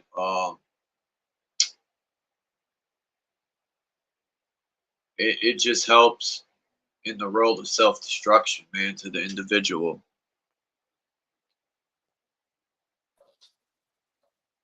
What's up, Marcel? How you doing today? No, pretty good, I guess. I woke up not so long ago. I fell asleep after my meal on the couch, so I missed quite a bit of the episode. But it's all right. I'll leave it up. I thought the subject was pretty interesting, and the dude that you were showing, I used to watch him a lot. I think I'm still subscribed, but I haven't watched him for quite a while. But yeah, he's got good information. He's very knowledgeable. Yeah, he's a very intelligent brother. Yeah. I was looking at something on Candy's channel, I think, or Kismet. She was, excuse me, sorry everyone. She was dancing with her husband, I think. I was watching the video, and I was intrigued on the relationship. Like, you could see they're happily together. And then I scroll down, and his video pops up on Scribe mirrors. And I said, no, right? I was just talking about them. Makes me wonder how much these Scribe mirrors are listening. Scribe. Keep saying Scribe mirrors. And yeah, I clicked on it, and man, I was blown away. Because when you mentioned John D, I've been researching John D, and I was looking into a lot of his maps, and it says he's an alchemist and a mathematician and an occultist, but I never thought John D was using scribe mirrors and stuff. So it was new hearing that. And I was almost, Marcel, about to download some John D books. So this is kind of like a warning to not read his books. He was like, John D wrote someone in books possessed from using the scribe mirror. So I'm glad I fucking fell upon his video, because yeah, well, and that's just the same thing when your parents or family tell you to not do some stuff because they already have the experience of some stuff, you know? And I think it's the same with it, the black magic and the white magic, what they used to call it, or still calling it. Yes, some things you better leave where it is, you know. Some things are not meant for us, you know. Some things can ruin you, basically, you know, if you get into it too deep. Because when you mentioned that rabbit hole, you know, sometimes it's just better to take a few steps back and just to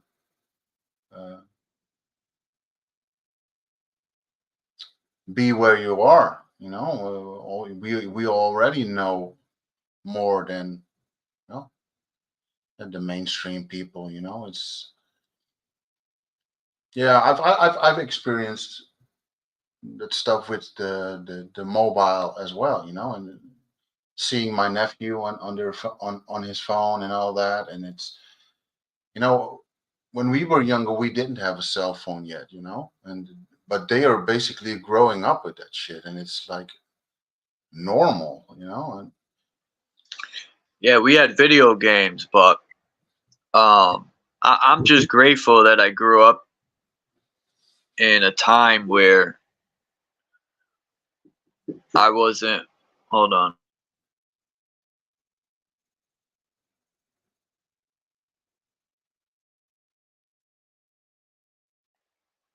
Man, I was interrupted. What was I saying?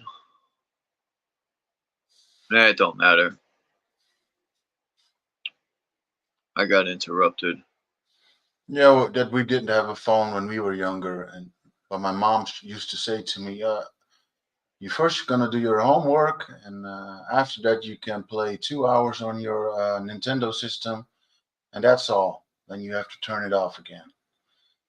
And that same question I asked to my parents and to my sisters a while back, and I said, "You remember that I could only play 2 hours on the computer or something like that, but take this back to this day and age, you know, you are using it every day, almost all day, you know." What changed? Why, you know? It's because it's addictive, and they're not gonna say they're addicted, you know. Who knew we were looking into scribe mirrors, right? You know, We yeah, grew up like outside. yeah, and like you said, we all are guilty of it because most of us use it every day, and it's just normal, you know. Peace or drop.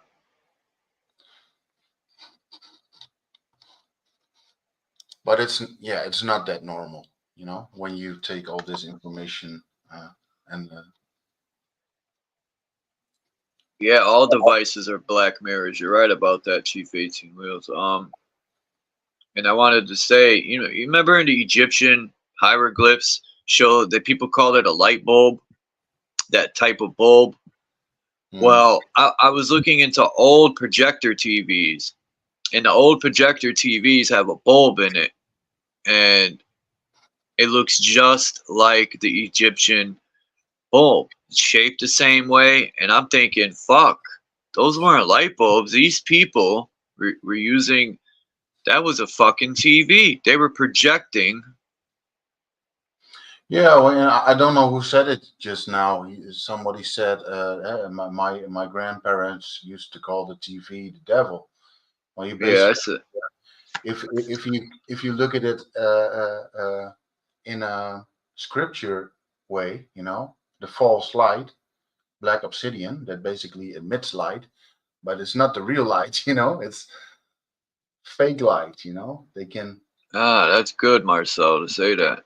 They can That put is very anything true. in your head, but it's always is your own doing, of course, in the end, because you choose what you watch, you know. But yeah, most people don't have that strength in them to choose on their own, and those are the sheep. Yeah, they will fall for everything, you know. And sadly, a lot of people still are in that situation. Sadly. So yeah, I think you can call it the false light, you know. But it can also bring good things. But just watch what you're doing, you know. You should always be in control yourself and not the device or somebody on the device.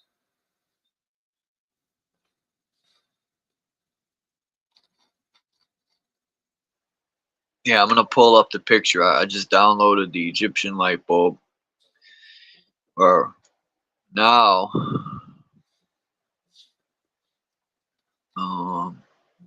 let's see. They were called the tubes in old projector TVs, I think it was.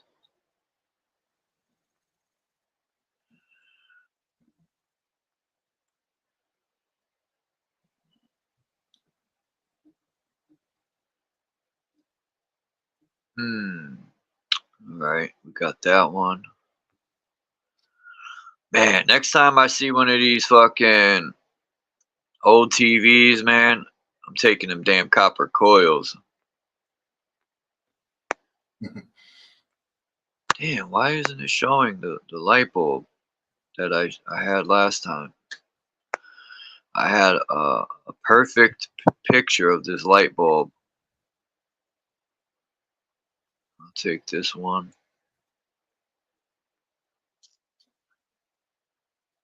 And go back in the days. Oop.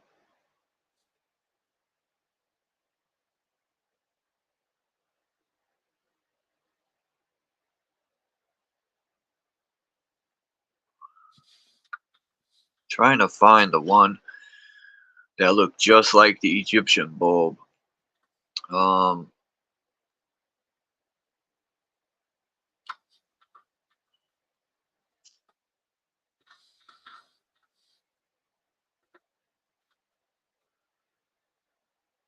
It's all very interesting stuff.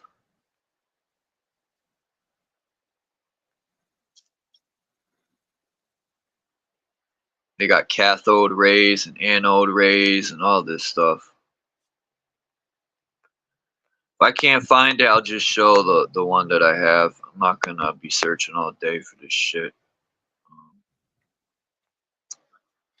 Yeah, the video, or the small video that you sent me about those cables worldwide.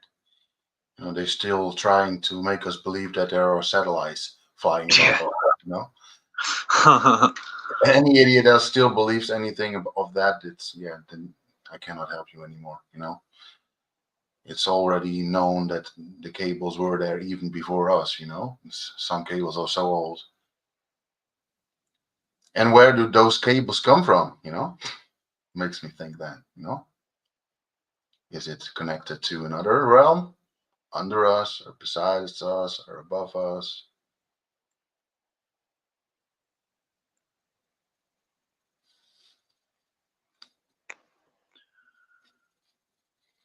All right, I'm about to give up. I think I'm I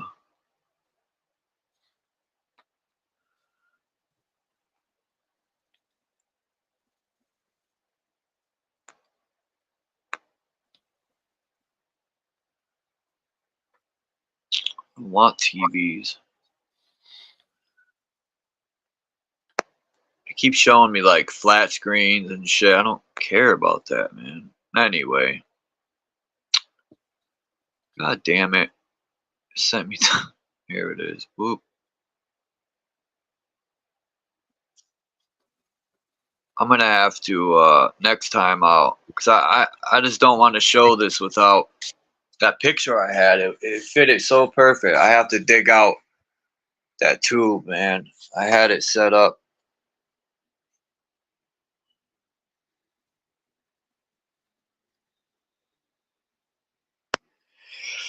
Lonnie's gonna kill me, man. I still didn't look at that stuff on Facebook, but I will today, bro. I promise. I failed again, man. Never call it failing. It's just you can always try again, you know. You only learn from mistakes. Sadly, you're gonna kick yourself in the ass for that one. But we'll hear about that later, right? Plus, I want to talk to you about Phil too, man. Right. Fucking Phil. Phil Nye, the science guy. Well, you know how we all have a dark copy. Unfortunately for him and I, we both dealt with each other's dark copy at one time or another. And I think it wasn't so pleasant for me. No. But knowing now what happened, I mean, I'm good with it. Why, you're trying to go down one road and he's going down another road? And we'll talk about it. Yeah, well, it's complicated, man. It's very complicated. We're not enemies or nothing by no means, but yeah, I don't want to put his business out there. Yeah, it's a fucked up realm, man. And like my man lost a foot you was talking about earlier. trial and error, you know. Yeah, he's a good brother though, it seems. I don't know him personally, but he seems like a good person. Oh yeah, yeah, absolutely.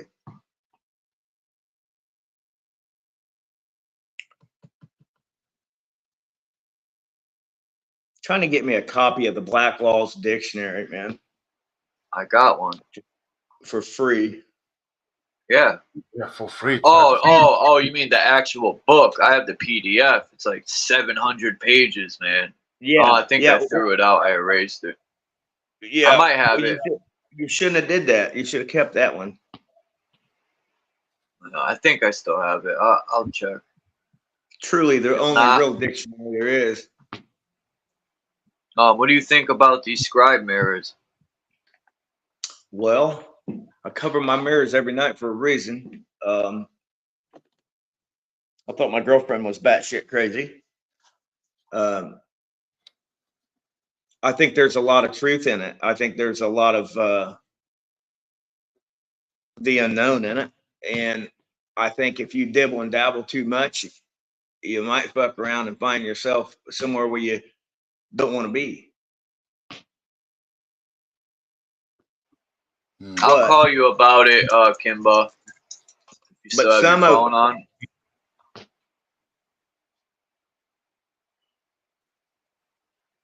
No, sorry, Lonnie. Kimba was asking about Phil, and I just said I'll call her about it.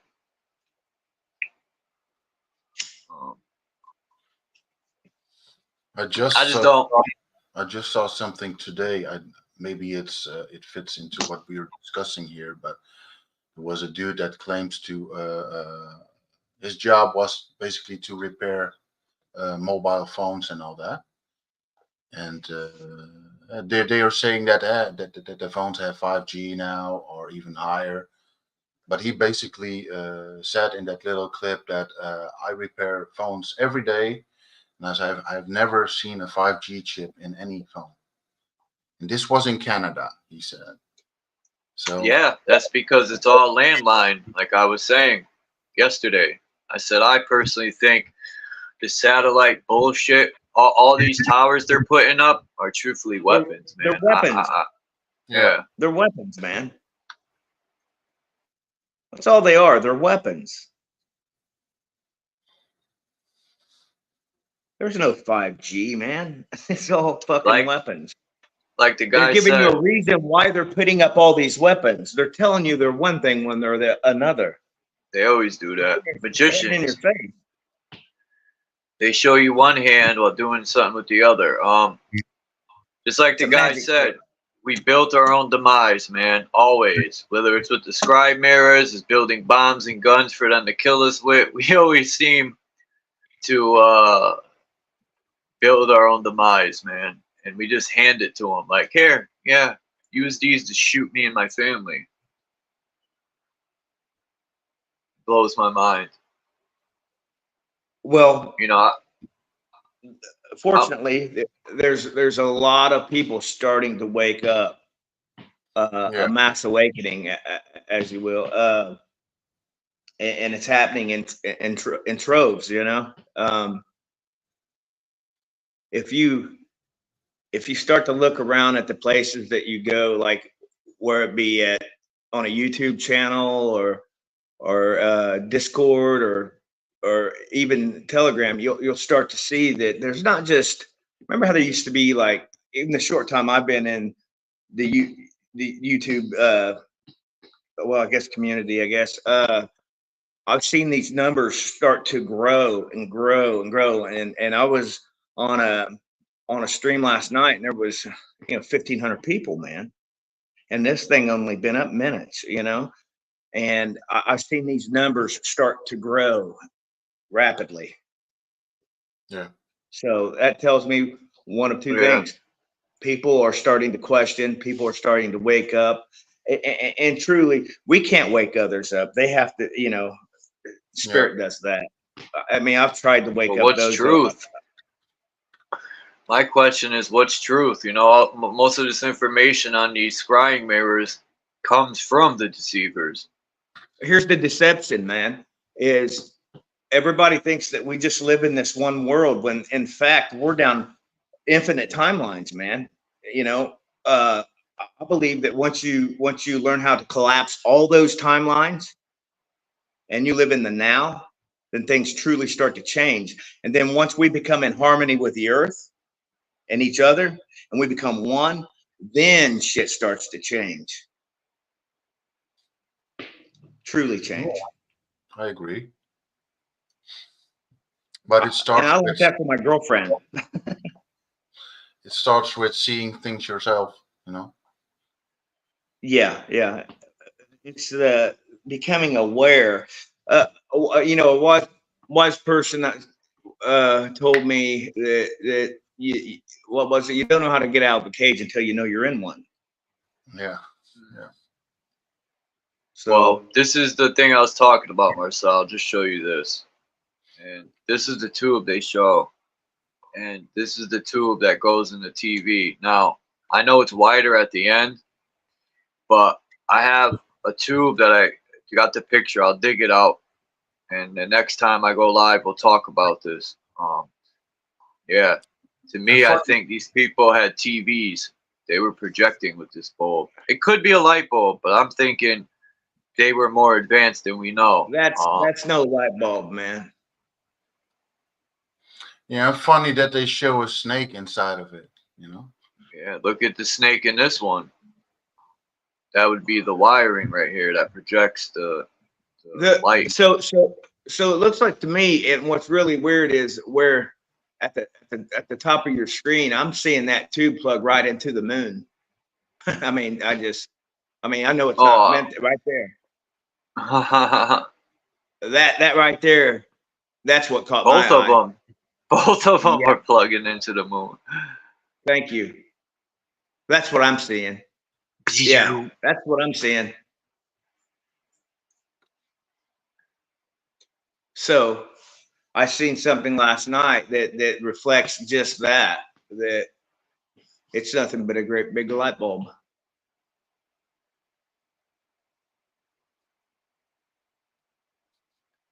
Yeah, it could be. Who knows? Yeah, I mean, exactly. Who knows? I'm guilty, just as guilty, like the guy said, of staring into these scribe mirrors all the time. You know. I think the trick is stay out of the rabbit holes. Yeah. As much as I like learning and stuff, or you know, figuring stuff out, it's draining and it does a number on you mentally. Absolutely. Is it really worth it? Yeah, that goes back to what Lonnie just said. Sometimes it's just better to live in the now and stay close to yourself. That's what I'm experiencing, you know, the last couple of years, that I'm drawn in basically too deep in certain material, that you basically start losing yourself is a bit the wrong word, but yeah, it drains you, you know, and you cannot function when you are only 50%, you know. At least it's much harder. I think we all mirror each other. I think we all end up doing the same thing, and it all ends up being a synchronicity. You know, we all end up doing the same damn thing. Mm-hmm. I think that the key is in doing the energy work, but when you do that energy work, it's doing it correctly and doing clearings. I mean, because it's all programming. I'll be right back. 1 second. We have to basically, I mean, just like a computer, we have to delete, these installed programming that's been installed in us, and install different programming. People call it different things, a learning, or putting on new software on a computer, erasing a download. Yeah. But we truly are. We are the future. I believe that. I think that we are the AI. We're, these AIs today that they're coming out with, the entity, it's a Commodore 64 compared to what we are. Mhm. And that's how I look at it. We are the supercomputer. We are the quantum. Yeah, and one thing I've learned is in the past, somebody once told me when you've learned, basically when you come from school or you had some education, the first thing you do when you get out in the world is unlearn everything you you've learned, and that's really the essence of it. That's true, because the rest is just programming. Yeah, I agree. Fortunately enough for me, I dropped out of school when I entered the 7th grade. So that doesn't mean that my education ceased, okay? Because to the moment I still continue to learn, for a guy that never went to a day of high school, I'm highly educated. I mean, self-educated. It's the best. That's better than My anything. intellect is more than what some would think. I dumb myself down when I'm around other, certain people, for a reason, by design, because I choose to do that. Kind of like poker playing, I don't want to show my hand. Hmm. So if you think I'm at a certain level, then you'll continue to do certain things that you normally wouldn't do around a higher intelligent person. So you think, you know what I'm saying? Yeah. So I just play the game. I play the game, and I retain what I want to retain, but I network and I share knowledge that I've found relevant to the current now. Yeah. If that makes any Yeah. sense. Yeah, that's what I did as well. I think a lot of people that are here did that. Yeah. Right, and in saying that, to break it down, it's like this. I'm not so closed-minded that I'm not open to the possibilities of other things. Okay, that just because this person doesn't get along with this person, but they used to listen to them, it doesn't mean that just because they don't talk, I won't go and hear what they have to say. Mm-hmm. Because if everybody had the answer to everything, then we wouldn't be where we are now. Yeah, and like you said, I used to watch a lot of different people as well on the internet, but like you mentioned, I choose to move and see what other people talk about. It's Exactly. that's how you gain wisdom, and not sticking to just one book, for instance, what a lot of people do in this world. It's Right. more than that. It's a lot more than that. That's where the discernment comes in. And if you don't know what discernment is, then once you find out, then you open yourself back up. You know what I mean? Yeah. It's just having the power of that discernment and using it to your best, the best of your ability. And not everything that we do learn we can apply, instantaneously. It's I hate the word evolve or anything like that, but I mean, because it's evolution. Mhm. But I strongly believe that there is power in the words that we speak. Every word spoken holds a powerful frequency.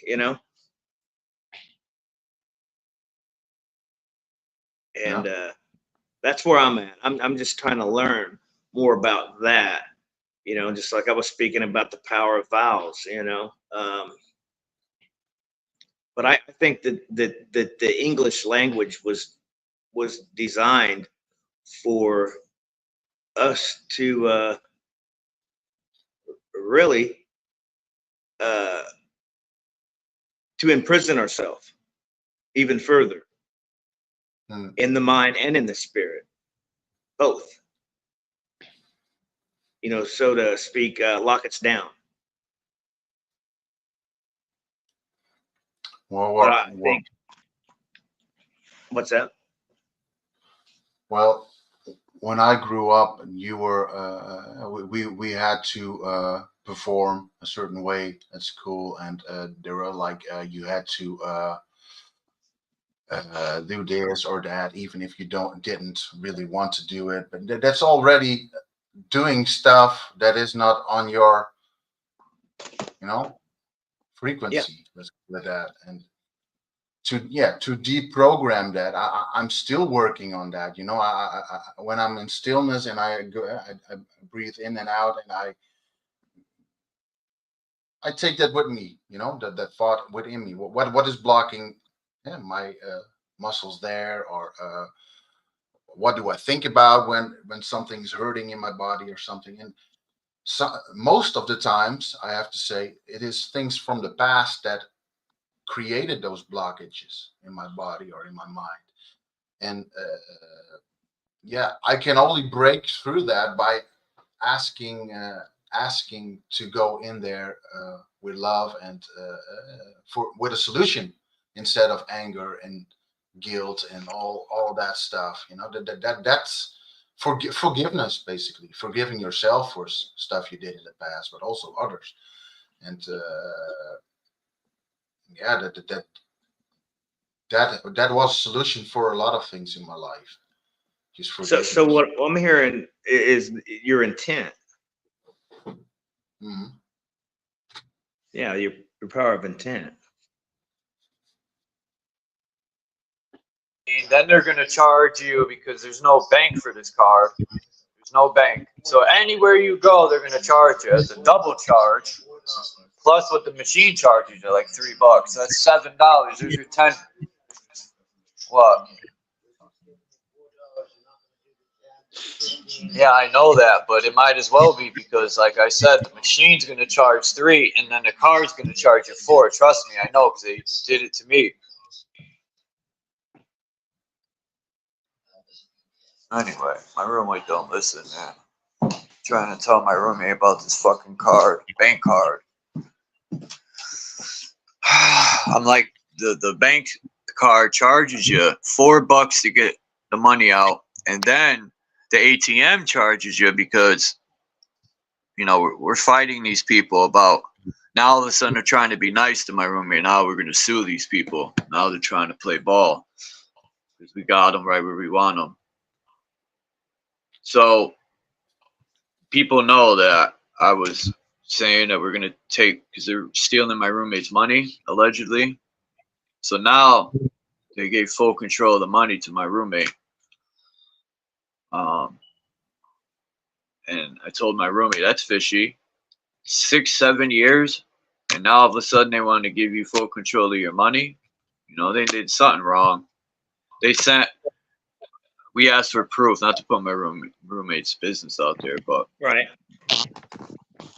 Damn, how do I sound?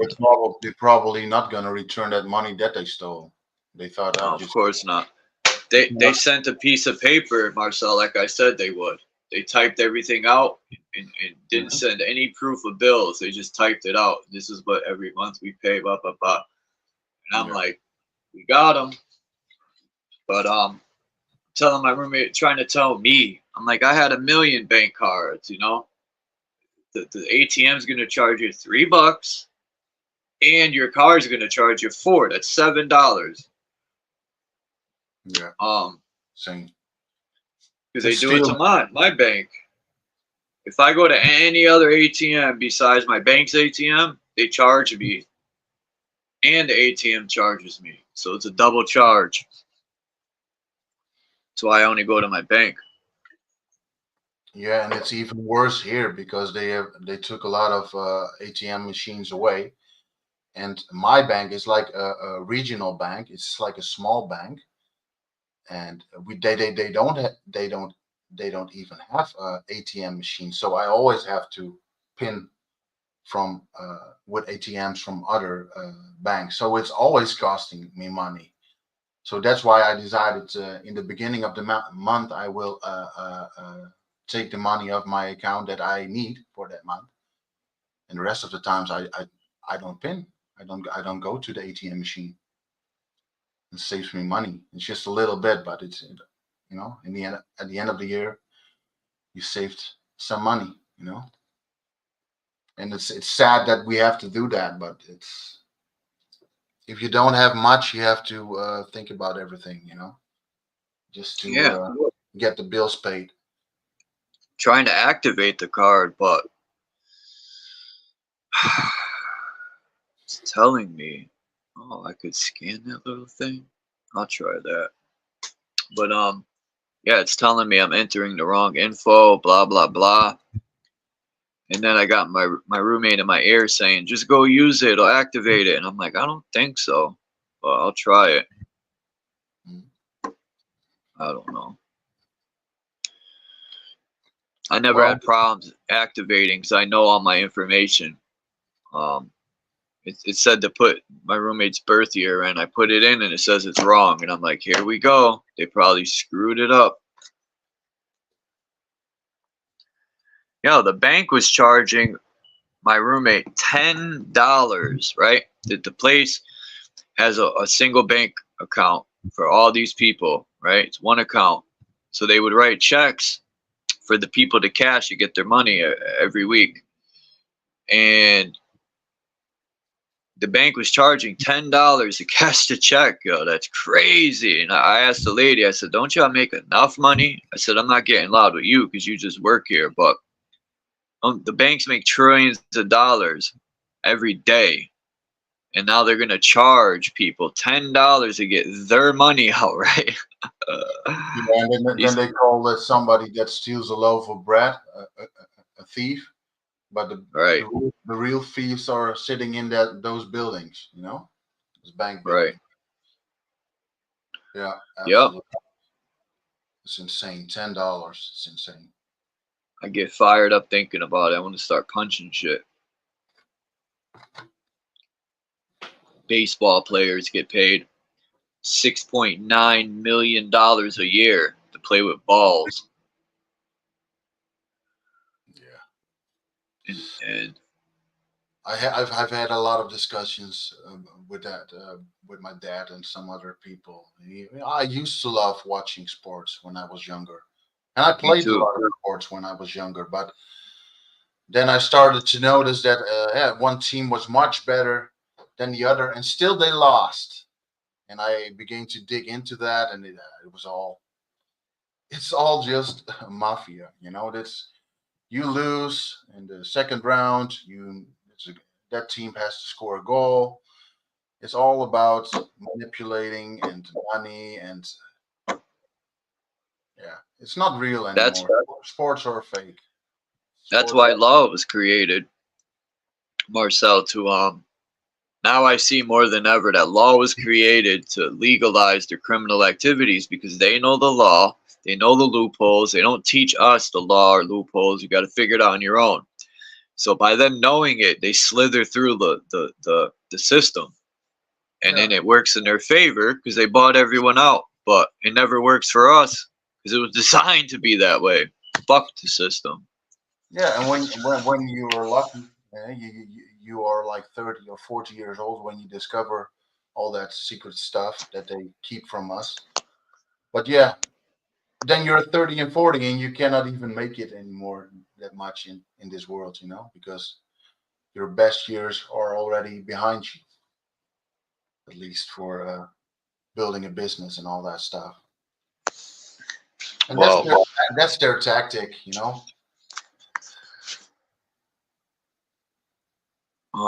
Be what it is, said legal policy, not law. The ultimate creator made law. Yeah, that's true. Be free, man.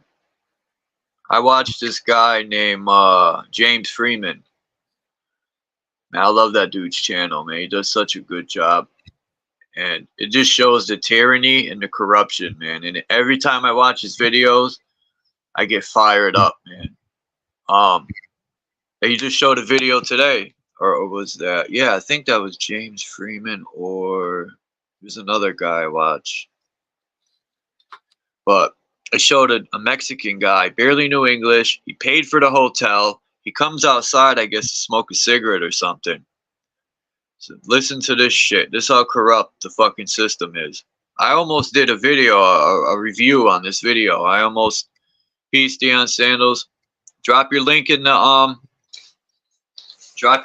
chat. Deion Sandals, they took his channel down, YouTube, so he has to start over.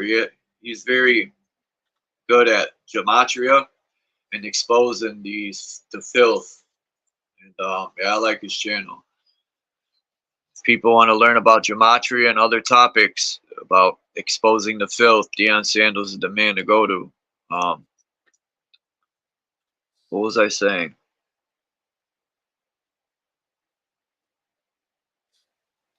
I forgot what I was saying before that. Oh, B. Freeman, yeah. So the Mexican guy sitting outside of the hotel legally, doing nothing wrong. The cop approaches him and asks the cop, "What are you doing?" Almost like he was racist, and he thought, you know, every Mexican's suspicious and doing something wrong. You know how they are near the border, right? Any excuse to search someone and treat them like garbage. So the guy barely knows English. The cop asked him, "Where are you staying?" And he goes, "Here." And the cop asked him, "Why aren't you inside?" Like, I would have been like, "Who the fuck are you?" if I knew English, right? Telling me, why am I outside, and asking him, "Where you coming from?" and all this. She did nothing wrong, no crime, but the cop thinks. So anyway, the guy turns around to leave, I guess, which he has all the right to do. He wasn't doing nothing wrong. And the cop's trying to grab him, and he moves his hand out the way. And then the cop tackles him to the ground and cuffs him and arrests him. And I forgot before, but during that whole altercation, the cop had a heart attack and died, right? Now, the cop died like a dog, man, and he deserved it, you know? Because, you know what the penalty is for, James Freeman made a good point. He said the penalty for false arrest can be subject to be put to death in law, I think. I forgot the whole thing, but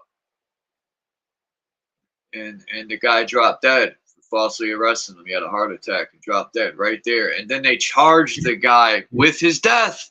They said he murdered him. He didn't do anything. He was handcuffed. Even the video shows the dude had a heart attack, so they blame it on him. That's insane. Right? Imagine that shit, man. He's been in jail 8 months. Well, I'm starting to believe that all the cops worldwide are total fascist. You know, it's I saw a little clip from the Netherlands, and it was like somebody who was standing still in his car on a parking place with all kinds of trucks standing there, and he was just sitting in his car, and a cop stands next to his window, and he says, the cop says, "What are you doing here?" And I say, "I'm just standing here." "Why?" he said. And the cop said, "Why?" The cop basically called him names and basically almost kicked his phone out of his hands. He said, "Why did you do that?" Just because that cop needed to know why he was standing there. And he said, "I'm just standing here still. Is that against the law?"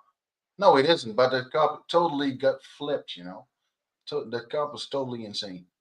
And that happens a lot, you know. It's for no reason, just to think they are more than anyone else because they wear a uniform. Be what it is said, slaves need a permission slip showing they are exercising the will of a free man. And then when you exercise your rights, right, cops will twist that on you and be like, only a suspicious person doing something wrong wouldn't give us their ID, right? What do you have to hide? Do you have warrants? They start trying to twist it on you because you stand up for your rights. They I'm like, they are trained to yeah. trick you into something. That's And how they are. I used to just give my ID. I used to think you had to show it. And you know, I wish they would test me now. You know, I'd be waiting. I just be, when they see them drive by me, I'd be like, turn around, do it, please. Because I'm standing up for my so-called rights. I don't. These cops ain't more slicker than me. You know, I'll tell the cop, lawyer. That's all I gotta say. They start questioning me. I don't answer questions. Lawyer. Yeah. But yeah, it's good though that there are channels like James Freeman and the Armed Fisherman, aka what's his name? The Armed Fisherman. He calls himself shit. Anyway, that's the name of his channel, the Armed Fisherman. And you got James Freeman, and then you got Lackluster. Those three channels, and you got the Constitution State too. It's a guy that lives in Connecticut. They all do a great job, and because of them channels, a lot of people are opening their eyes and learning their so-called rights. Because even if we can't win in that way by learning our rights, what we can do is expose the corruption for what it is, and people could really see with their own eyes. Because most say, no, it's not corrupt. You know, they want to be bootlickers. Deep throating the cop's boot. The people that are on government positions, you know, working for the government, or cooperations, working with the system, like for the cops, for instance, and all that. I do believe that more than 90% is gotten to. Are they just following orders? Or they know very well what is going on? Are they just too dumb to understand what is going on? Like, I just see so much tyranny going on lately that I think there's something to it. Because, you know, either they're not training these public servants correctly, or they've been told to just do what they want to do.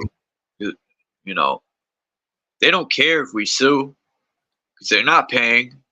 It's coming out of our tax money, so they don't care if they, you know, people sue because, like I said, they're not paying for it. So they'd be like, bring it, you know. So they'll get paid a paid vacation for doing wrong. They won't get fired. They'll get a paid vacation. They will pay for it, but not just in those paper money things that we have to pay everything in. They will. One thing they don't like is to be exposed, and the exposure is the way we will pay for their imprisonment in the end, you know, because they are going to jail. Those people that are responsible for all this shit, that they will pay in the end. Absolutely.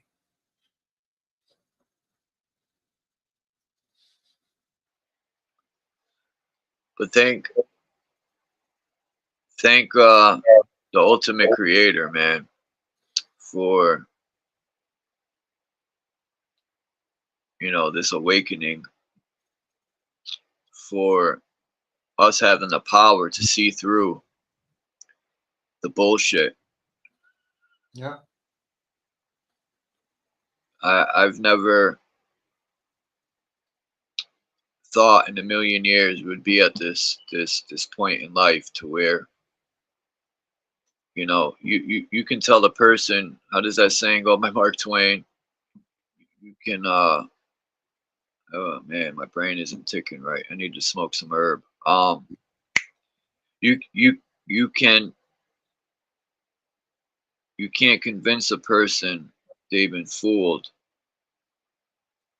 How does it go, that saying? I'm screwing it up. Yeah, this is basically the same thing Hitler said in his companions. Make a lie so big that everybody believes it, and so that they don't realize what is actually true or false. That's George Bush. He says, in my line of work, I have to keep repeating myself over and over and over again until the truth can sink in and catapult the propaganda, right? Which more or less the lies can sink in and become the truth. They repeat themselves. It's like a form of hypnosis. Yeah, it's always backwards with those people, you know. And it's easier to fool a person than to convince them they've been fooled. That's the saying. Mm-hmm. And man, it's so true. Like I try so hard to talk to people still. As much as I say I ain't gonna do it, I just can't help myself, you know. The inner warrior kicks in, peace boy. And it's like, stop being a bitch boy and, you know, talk to these people. I've even tried to talk to people about the ingredients in food. And they'll be like, oh, I gotta go, I'm late. I'm like, well, whatever. Eat it. Sorry about that, guys. I had to take a phone call. It's all right. No problem. I gotta end this in like 10 minutes anyway. I gotta go do a few things, but not right this second. I'll give it like 10 or 15 minutes. I try not to bring doing a stream, man.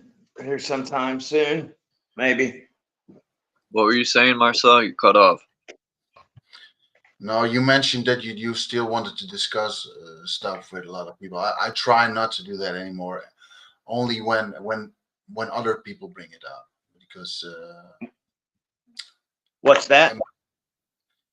All stuff that is happening around the world. I try not to bring certain stuff up to certain people anymore, because it's an endless discussion and you will get attacked. So I stopped explaining stuff to my mom, for instance, or other people.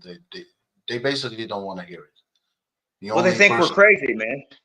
Yeah, my dad is open to it, and my dad has a lot of people around him at the gym and all that also embrace influence this stuff that we are learning here. But a lot of people are not open for it. You know, they just refuse to even look into it. You know what I did one day? I actually did quite a few days, but you know, here as of recent, I told my brother, I was like, oh, I actually did it to his son too, my nephew, which is like my little brother, because my brother, who's 12 years older than I am, raised me. But I told my nephew, I was like, hey man, put your hands out like this. So he put his hands out like that, okay, and I took my hands and I went over the top of them, and I was about 6 inches from the top of his hand. I said, do you feel that? And he looked at me crazy. He said, no. I said, here, let me do it again. I said, now, do you feel that? And he's like, what the hell? I said, exactly, man. I said, we're pure energy, man. And that got him to thinking, you know what I mean? But to his credit, I give him a lot of credit, because he's homeschooling his children. He don't let them go out into the world. He has free range chickens in his backyard, whom I get eggs from every week, twice a week. I don't eat them myself. I give them to my girlfriend, because she's been, a vegetarian for 15 years, and she has a hard time getting protein, other than supplements. And I'm like, you got to do something. Peanut butter can only give you so much protein. I said, and the peanuts, she eats a lot of peanuts, but they're messing up her stomach, Mm. She always has issues when she eats too many peanuts or cashews or almonds or whatever the nut is that she's eating. But I did the same thing with my brother. I demonstrated to him some energies. When I met my girlfriend, she was telling me about this energy healing that she did, that she was a Reiki master and this, that, and the other. But since then, she's kind of on the same path, but on a different level. And I think I might have said something to Charles before too about this, that I thought she was, batshit fucking crazy, man. But it's the only relationship I've had in the past, I don't know, over a decade, and I've been with her over 6 years now. But I'm coming to find out that all the stuff that she was telling me is is factual. That there is facts in what she was speaking about and trying to educate me, but she couldn't. And I don't know. She stayed with me and loved me so much that she left me for 1.5 years. And I say this because I was into drugs and alcohol, and I just wasn't a very good person, man. I mean, at an embarrassing level, but it's who I was, and I can't run from that. I mean, it is what it is. I can only change the now. You know what I mean? I'm not gonna attempt to go back in time and change anything that I've done that's not something that I can't fix in now. You know what I mean? But if it weren't, what's that? You've learned from it. Yeah, absolutely. And I continue to, and though I backslide, and I do it because it goes back to that double dark copy. We do this shit so much unknowingly that it just happens. And I'm coming to find out it's when you quit doing the energy work and putting the work in, you become stagnant. You know what I'm getting at? I used a lot of substances in the past as well, so yeah, I kind of know what you're talking about. Slipping back and stopping and using more and trying to quit. Yeah, I've been there. Well, as of recent, I went into like almost 9 weeks of treatment. I've been out for going on a month now, I think, something like that, and things are different.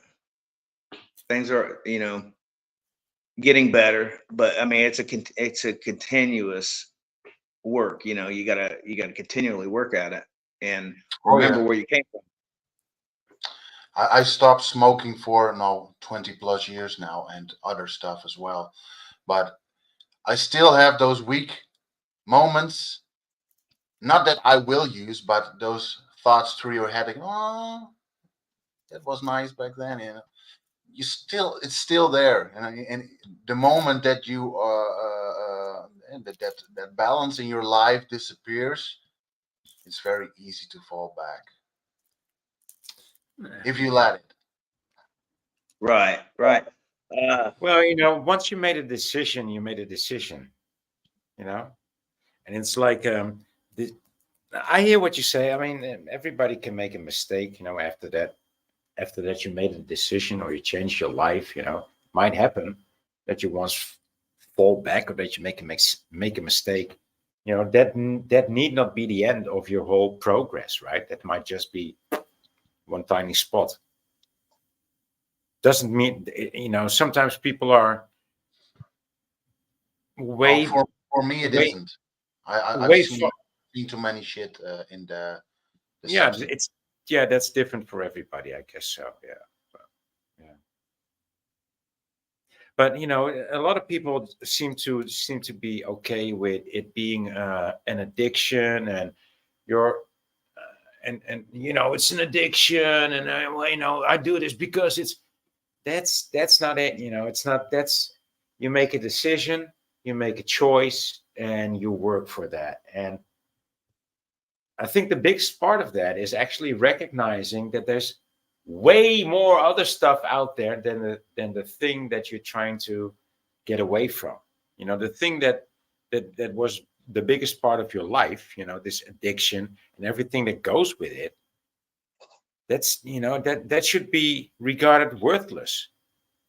Like, okay, that's what gets you into trouble, you know, just disregard it. You can do without all those people. You can do without those streets. You can do without those names. You don't need all of those people. You can just disregard them, because that's what you need to do. No, it wasn't only about people from the past. It was also about the substances that I used. I'm just too. I just liked it too much, but it destroyed my life. Basically, I couldn't function anymore. Yeah. You know. And yeah, some substances have just such an impact on your life that you basically lose yourself, and that your whole life that you knew basically disappears, and you basically only joy that I had back in those days was that using of substances. And that's when you lose yourself, or starting to lose yourself. At least it was for me. So for me, the only choice was to quit with everything.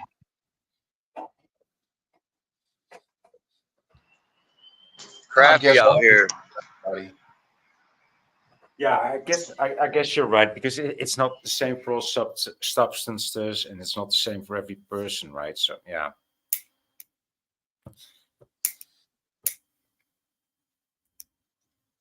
But I've also seen people, you know, get off of heroin or coke without any trouble, you know, without any program or something, you know, just by decision, just gonna quit it. Same thing with cigarettes. People stop doing cigarettes without any trouble. I stopped smoking cigarettes without any trouble. But then, yeah, I started again. Yeah, well, most people I knew, including myself, were using because of stuff was going on in your life, you know, that you didn't resolve yourself, or couldn't get rid of. And basically, the addiction for me was underlaying something, you know. Yeah, underlying issues. Yeah, exactly.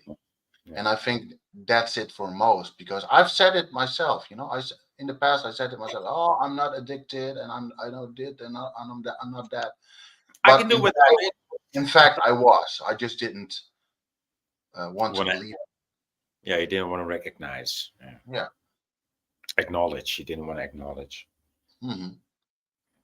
Hey, so, but Lonnie, so you've been off the stuff for 9 months now. Actually longer. I want to say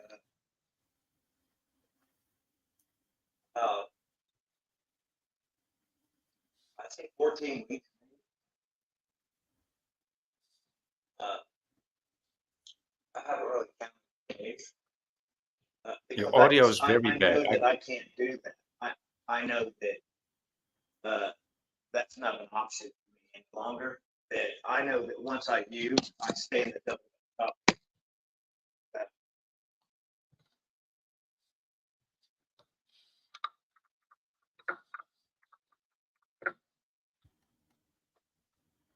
Sorry, what's that? You know that once you use, and then I didn't catch what you said. That I stay in the double dark copy of myself. That I become the hunted, and in the now, I'm exactly that. I am the wolf, and I'm hunted. And that's what you decided not to be that anymore, right? Absolutely. Yeah. Yeah, I hear what you're saying, dude.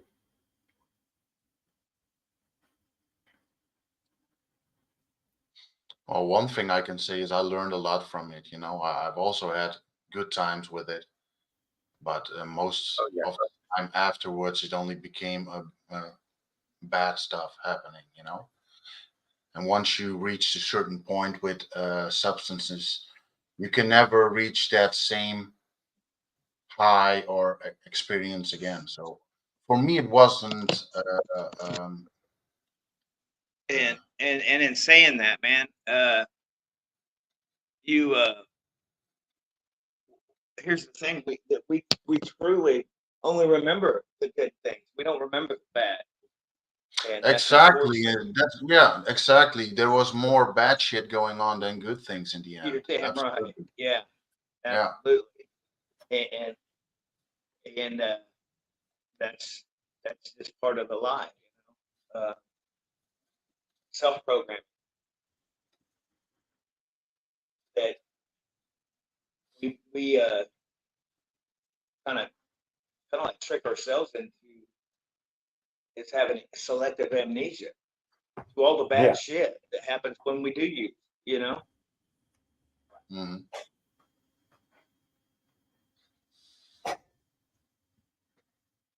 Yeah, not that everything is going right now, but I choose to feel the, yeah, let's call it pain and all the stuff that's going on because I want to be aware of what is happening, not only inside but also around me. And the moment I would start using again, I choose to escape basically for what is real. And See the snow? Look at the snow. See it? Not Let's really. see.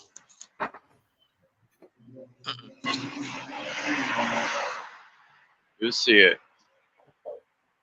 See it a little bit? No.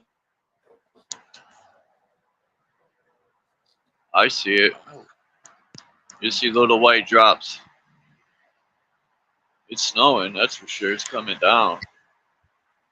It's too small to see on the screen.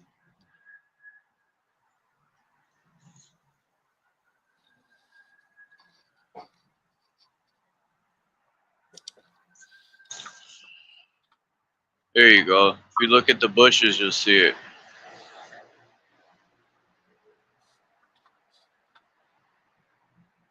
I see it.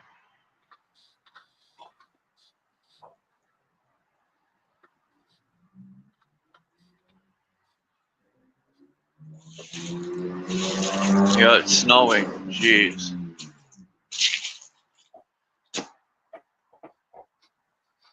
Come on.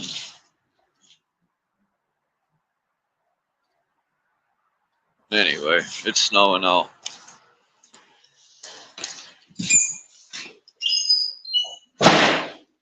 Old mailbox. In the ghetto.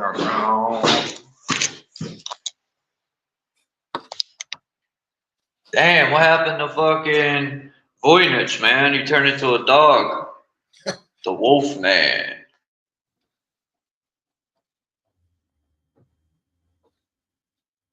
It took something as well, that dog, at least it looks like that. Dog looks like it took a hit of Swizzle Rock.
What fonts? Oh, not Noah got those fonts. At Joe King. How? Oh, yeah, it's snowing here, man. It's cold. And it's actually starting to snow. I see a lot of people with plow trucks ready. I wonder if we're going to get any good amount of snowy snow. I got to put my short video up. This morning, the moon was winking at me. And I started going, ow, to the moon and shit. The energy was so strong. I had to bark at the moon. Did you get all sorts of hair everywhere also? But Yeah, that's the downfall of it.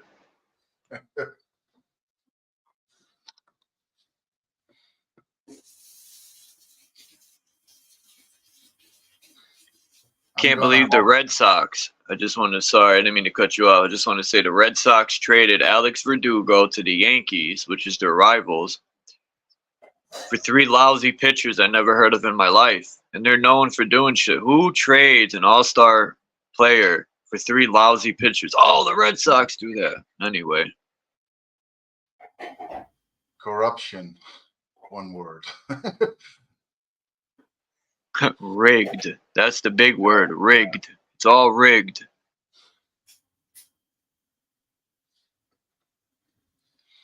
The soldiers that fight the wars for our alleged freedom, they should be getting $6 million a fucking month. Not a player that plays with nuts. Yeah.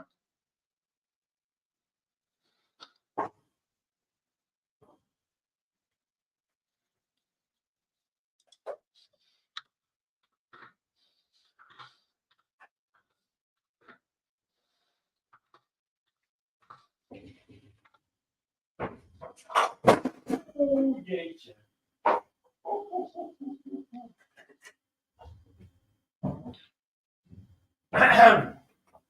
Gaat het allemaal goed hier op het internet verder? Ja? Gaat het allemaal goed met jullie jongens?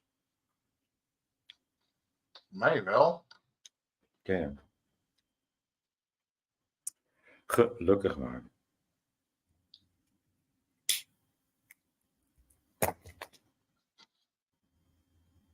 Hey, we speak English here. No. Yeah. This is America. I hate when racist people say shit like that. This is... Go back to your country. You don't speak English? I'd be like, damn, you're ignorant. Years ago, I would have said to avoid past a Dutchie. Yeah. Remember when Dutches were 50 cents? You know what I'm going to say? I'm just going to say, roll your own, motherfucker. Oh. I had a lot of friends that were like that. Right? They would say, I don't share my weed. You know, if you want to smoke, roll your own. I will share my weed, but, you know, and my joint too. But come on, we're too old for that shit. I mean, you know. Wow, that's a nice little thing of some herbal. All right. And nice. That's not the only one. Yeah, I'm loaded. Nice. Why not? You know, being stoned is very soothing.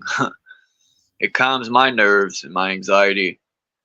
I'd be wanting to go on a mission like a militant soldier and uppercut Biden while he's fishing, drown his old ass, jump out of the water like a Marine. Ah! Crocodile. Yeah. I can see you do that. I can see you doing that. Yeah. No lack of imagination, for sure. Yeah, that's keep that alive. You know, imagination is one of the good things.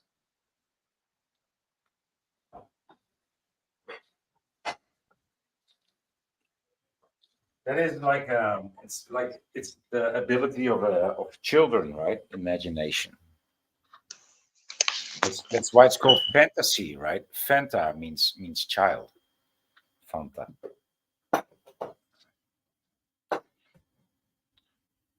Well, a good imagination also brings forth good ideas often. So, Yeah. not saying that we should do what Charles just mentioned, but You got to play with the idea.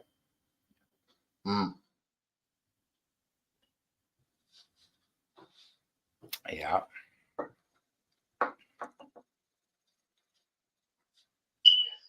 My left ear just started ringing real heavy.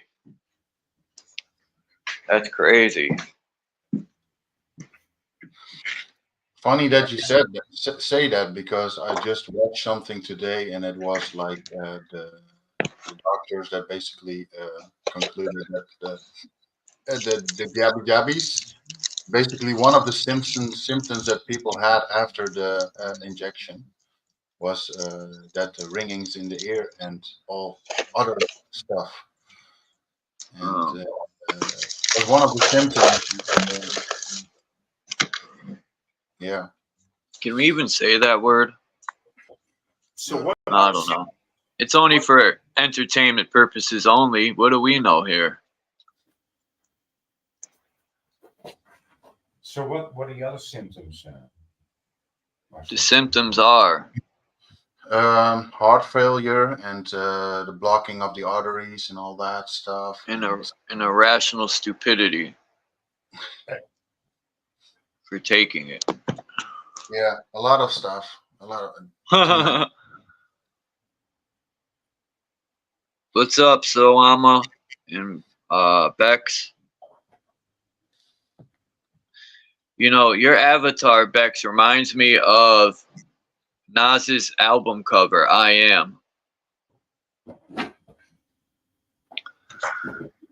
going to show it. It kind of reminds me of it.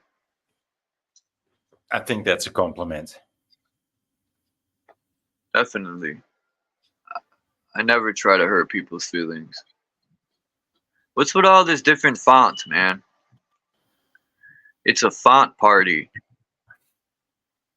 What the font? This is what not the funky. font? This is not funky anymore. Oh. I gotta go to the store again, man. Sucks, dude. It's freezing out.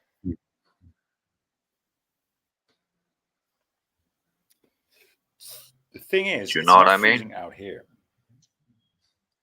Well, That makes it lucky extra. you. No, I like freezing. guess I one mean, of it's just above freezing here, you know. So that's like cold as water. I mean, it's better when it's below freezing. It's way better. I don't mind that at all. The dry cold. I like the fresh air. With Yeah. cold weather, I like the fresh air. Yeah. Yeah. Look at Bex's avatar and look at this album cover. Yeah. I don't know, dude. Let me check Beck's You're new both album. golden for sure. Oh yeah, I see. Yeah. No. She's got a golden mask. She looks like way more feminine than. Well, yeah, I'm saying the concept is the same. The gold head, and I know one's a male, then the other's a female, but the same concept. Yeah, and also the straight lines. Mm-hmm. Yeah.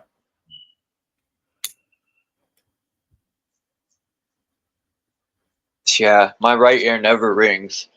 It's always the left one, the lefty. Really? Lucifer is a lefty, so I keep the money in my right pocket. Yeah. My new name is going to be Brokums.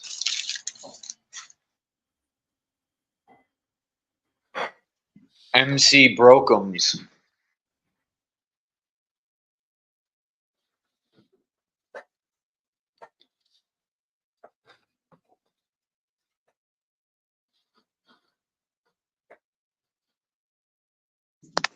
MC Brokums. Brokum. Yeah, I got it right. I got to make 2 phone calls to Sir Drop to see where he's at, if he even wrote to that beat, and if not, I'll be fucking disappointed. And then I got to call Frenchie Kush to see if he started writing to the other beat. I'm going to be fucking disappointed if none of them started. Well, I'll be disappointed in myself because truthfully, I haven't started either. I had a rhyme to the beat, and I don't like it, so I'm going to rewrite an entire rhyme. I'm trying to come as strong as possible in my rhymes. I'm trying not to talk negative, but I might have a verse or two where I'm talking negative, but it's only because if I didn't, it wouldn't be me, you know? I'm not 100% positive all the time. It wouldn't be me if I was just speaking positive all the time, you know? There's negative stuff in life that has to be spoken about. Yeah, I agree. Yeah, I've learned a lot from that. I threw everything out in the past as well, including sometimes now. You know, it's for me. It's good to throw it out. You know, it's, I just choose not to do it with other people around. You know, but it has to be done. Come on, people, come up. I want to get as many people up here as possible, man. I want to see if I could, how many people I could fit. I have yet to pack this bitch. How many seats do you have? I think I could fit 10. I think, or more. 10's enough, man. 10 is enough. Like, it's bad. It's hard enough when you have 6 people up here to control people speaking one at a time, and there's certain people that come up here. I got mad love for them, but they'll talk right over people. I've done it too. I'm not perfect, but I think it's okay to talk over people, you know, every now and then. But if you make a habit of it, or you just keep on continuously talk over people, that's something, right? Boy, you just came out of that dog's mouth. Yeah, it's what I do. It's a No, yo I'm dog. saying it looked like you just like jumped out of his mouth when you came into the picture. It looked crazy. Some crazy effects here, dude. Maybe it's the herb I'm about to smoke. Yeah, I'm gonna here. He swallowed me. He swallowed me. Huh. Wow. And he's back. Ah!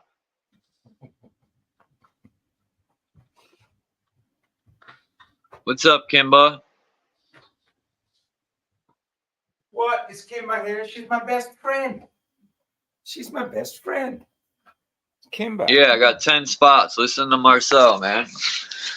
We're gonna have a lyrical orgy. We're gonna have a verbal orgy. We're gonna have a poetry slam. Yeah. Yeah.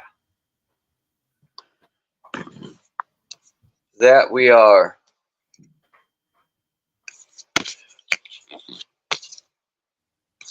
See, Yoda dog likes that kind of language. That we are. You know, I like that language. You know, because I'm a Yoda dog.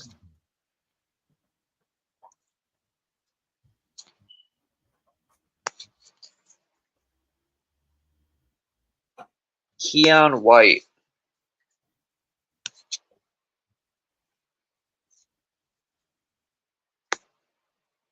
By the way, I'm putting the chicken in the pot. Putting the pot on the stove. Putting the stove on. Making chicken. Whoever heard of Hootie and the Blowfish? Yeah, I did. I know Hootie and the Blowfish. Yeah. Dude, where is everyone? People be fronting. I heard about those motherfuckers. They even have. Yeah. I know who. It wasn't my. I know of the name. I know of the name, but it wasn't my cup of tea, indeed.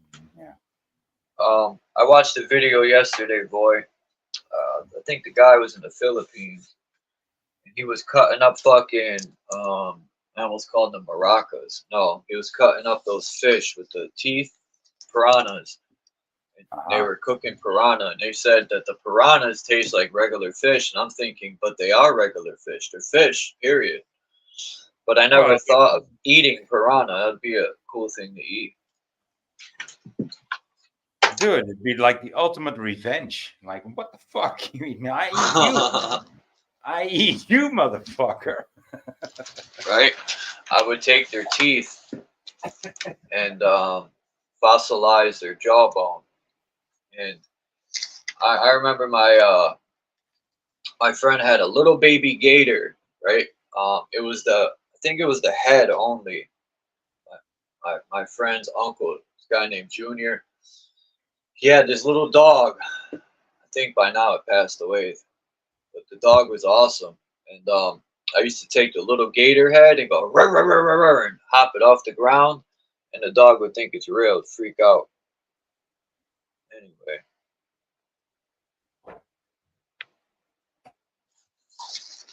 Who cares, right?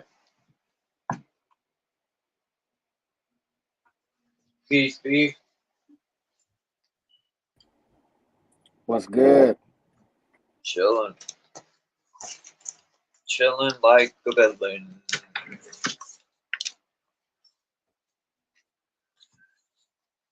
Yeah, what did you guys think of the first hour of the presentation?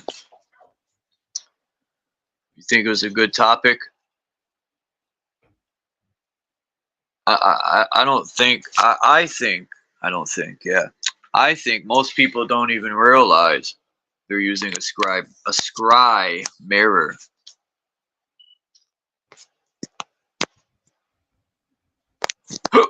Excuse me. Shit. I've opened up. That's funny they say that. I've opened up tablets and I didn't have no metal piece like that in there. I'm gonna go look real quick. Now it's making me wonder. They said that piece of metal's in every stuff. I don't agree.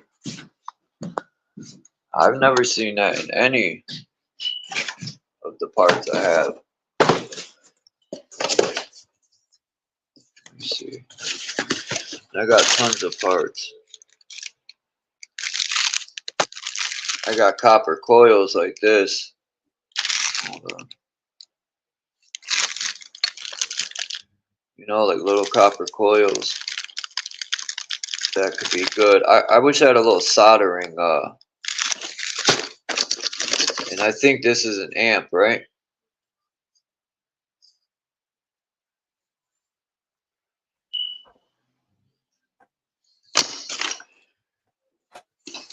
So where would this chip be? Look at that chip. There's another one right here. So where is this Teflon chip at that they talk about? Maybe it is that.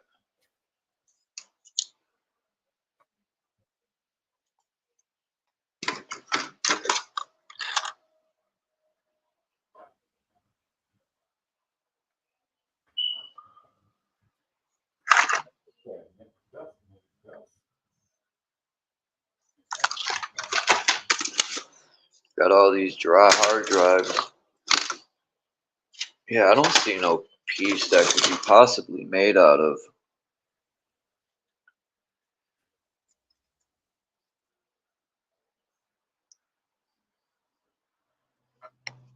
Interesting.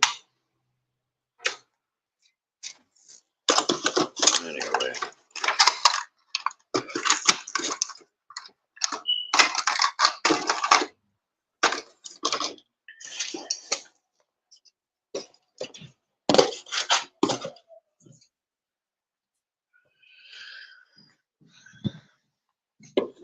Breaker 19.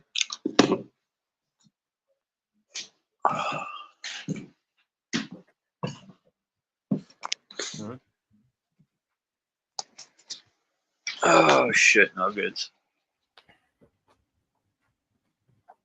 who likes the backdrop picture.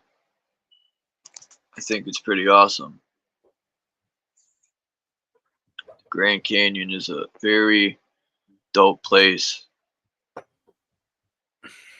Hey, B, what is? Yo, dog. Ancient buildings or trees. What's good, man?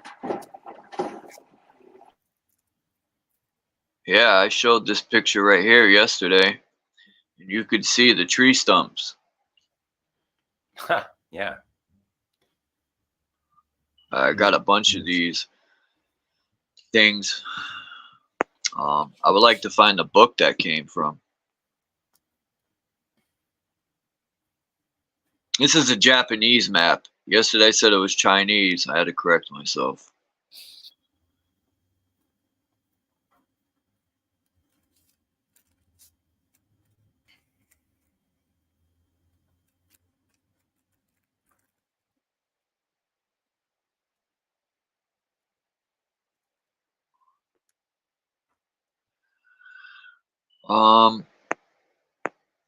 What has everyone got planned for Christmas this year?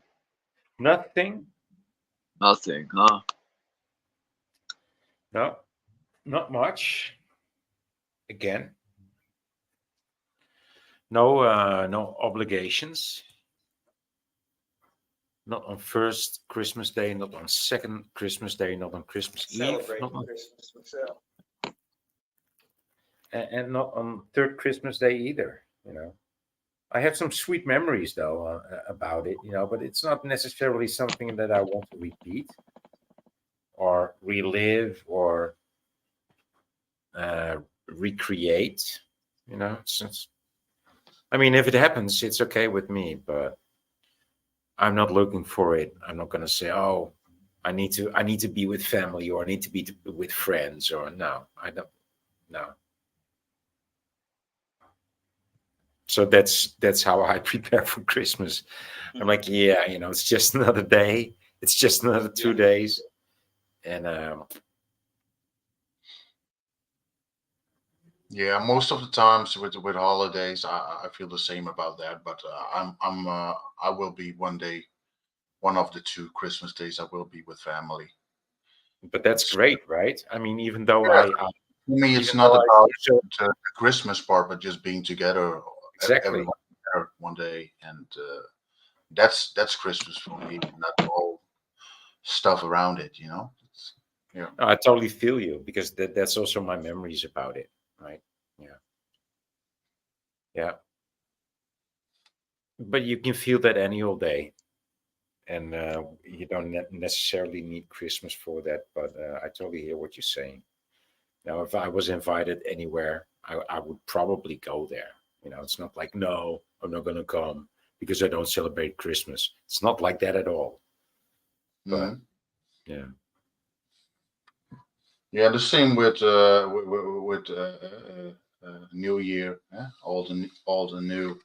I used to go places, and now I'm just fine with being home with my cat and going outside at 12 o'clock and shake the hands of their neighbors and go back inside and drink something. Also, yeah. Yeah, just going through the motions, right? Yeah. Like a ritual. Yeah, yeah, I've been through the ritual. Like, yeah. Yeah, I don't miss that anymore. Those parties with No, me neither. No. Although I thought in the old days, I thought like, no, this is so great. I will always want this. This is the best thing ever, you know. And yeah, and then you get a little bit older, and yeah, maybe it's not that fantastic. But then again, I have some great memories though, dude. As you do too, right? Yeah, there were phases in life, you know. The partying years, it was awesome. And now I'm just glad to be home and play video games all night. You know? Yeah, for me, it's not only the party years, but also the family years, right? And and the family years after the party years, because everybody got children and everything, you know.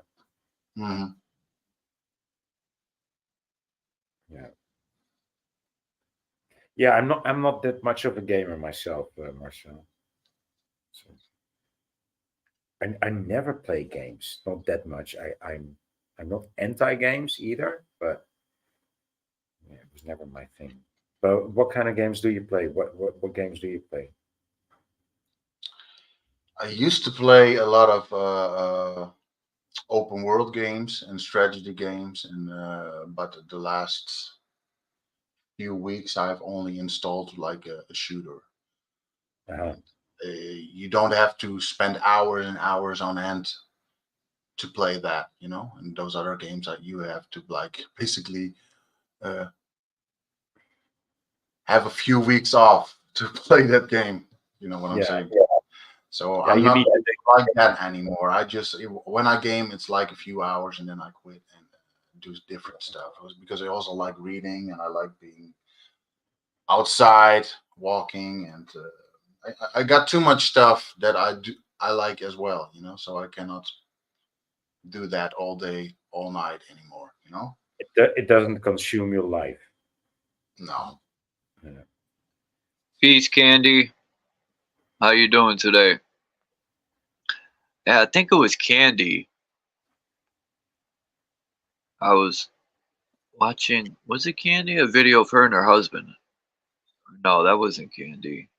That was Hello, Kismet. Candy. But a video of her and her husband. Okay. no, that was Kismet, I think. But Candy watched it. I think it was her, Kismet, that watched the same guy that I showed his video on the beginning of this live stream. Forgot his name. I know his last name is Apophysis, but I forgot the first part is Theorisis? No. Yeah. Theoria apophasis. Something Yeah. like Theoria apophasis. Yeah. Guy's smart. He speaks a few languages. But just because someone's book smart, you know, imagine if everything he knew was the 100% truth, then he would be very intelligent. He seems like he has a good memory. I need to get some lion's mane. That really. He's not book smart. He's real. I mean, he's experience smart. You know, he's smart from experience, and book smart, and also somewhat street smart. Not in a ghetto way, but he's also street smart, and he's also very functional. You know, so yeah, he's the right combination. In the ghetto. Yeah.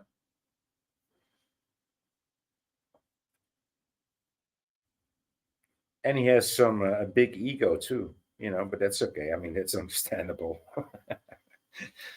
Yeah, it's not that's if you have a big ego, then I can't work with you, or then you're if you have a big ego, you know, then you should really change because you can never have a big ego. He has a big ego, and that's totally fine with me. He should, you know.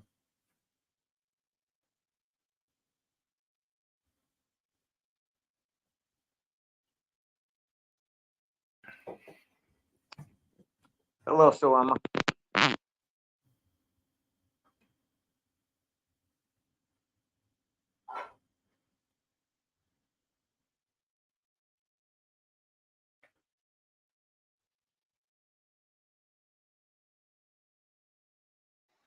I got up today, like I always do, at 4 a.m. and I left at like 5:50. It's cold. It's starting. The winter is definitely at the front steps.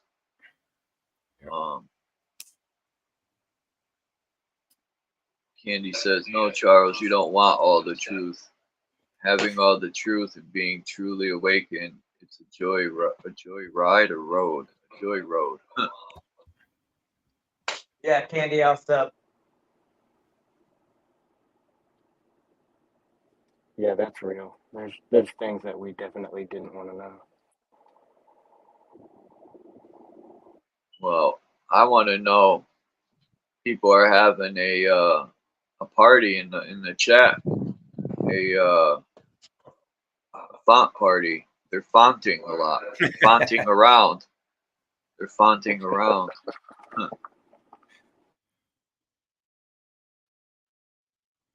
Yeah, you got to stop that fonting. That's how much fonting. Nice. I mean, how much fonting can one allow? Yeah, it's not fun. It's not funny anymore. You know, it's fonty.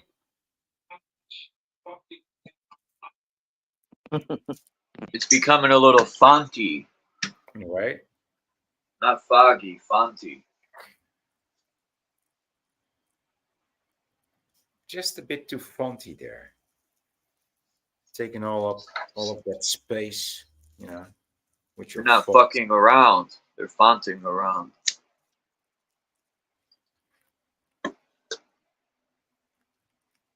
Taking all.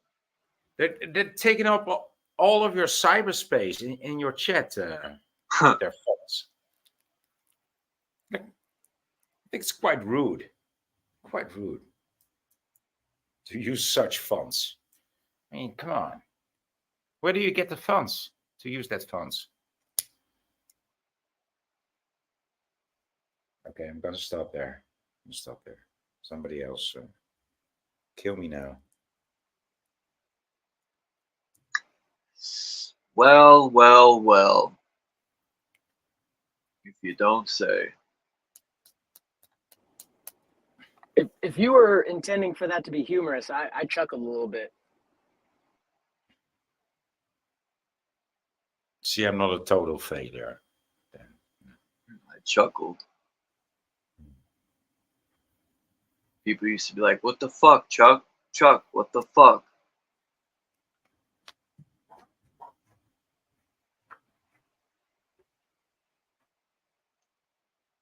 I used to get tortured with my last name.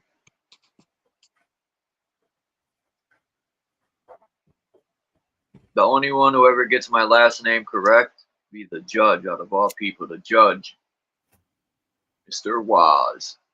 Again, I'm like, hey, you guys must love me. I'm always here. Dude, it's always so how do you say, so weird when I read Charles was is live, and I'm like, Charles was live, and then, oh no, Charles was is live.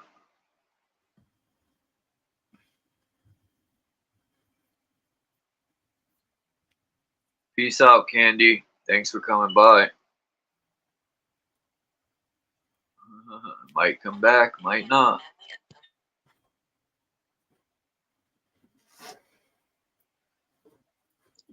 I'll check that out too, Candy, and sub to it.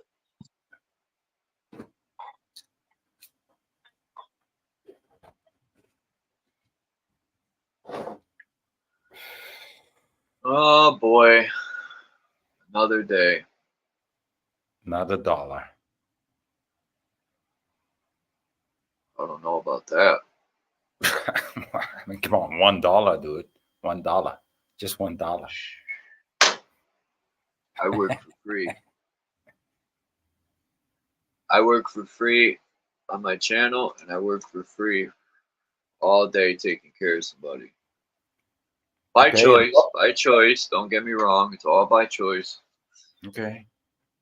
$1 short, a day late. $1 short. Day late. Still streaming and underpaid. All right. Underpaid and underplayed. Yeah. Yeah. Go font yourselves. Dean. What's up, brethren?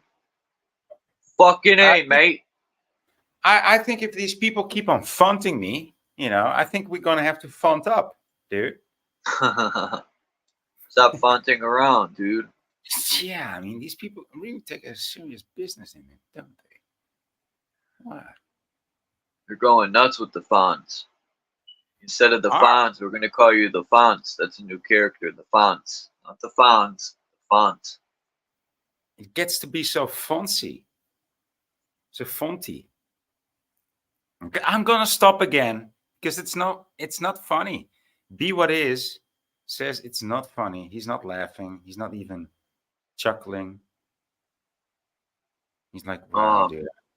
Be what is like, I'm not amused. Not amused. Yeah, I'm over here banging metal tools around, so if I laugh, you don't get to hear it.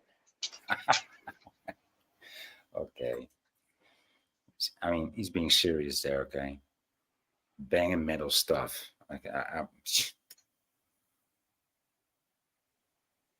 Yeah, right now I'm the guy Dean's talking about upholding the system. I'm performing my civil service. I'm bound by my oath to uphold the Constitution against enemies, foreign and domestic.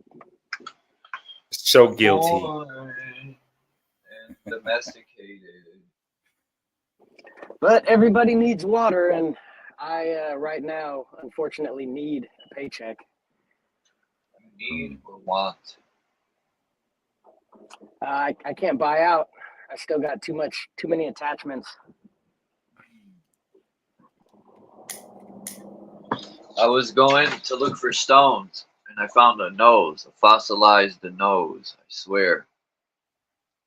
You want to see my fossilized nose?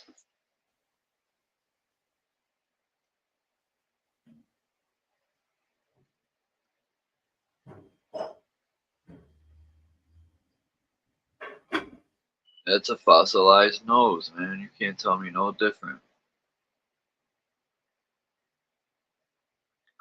That's the nose they knocked off the Sphinx. The Pyramid of Giza. I found the nose. Made it to Connecticut.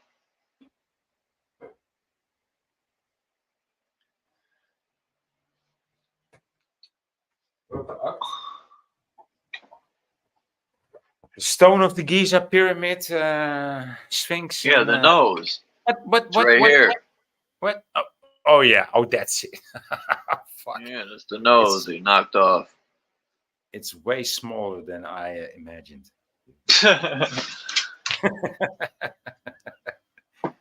Blows my mind once again. Wow. No, it's just cold today. Nobody.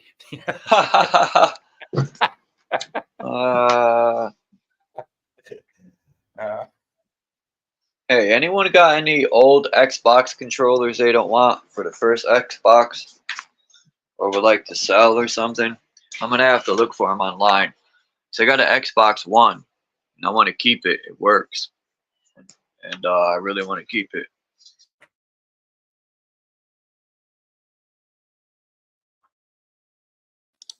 Well, I got rid of the PlayStation 1 a few years back. I had like 5 or 6, but I didn't have the space, so I gave it away.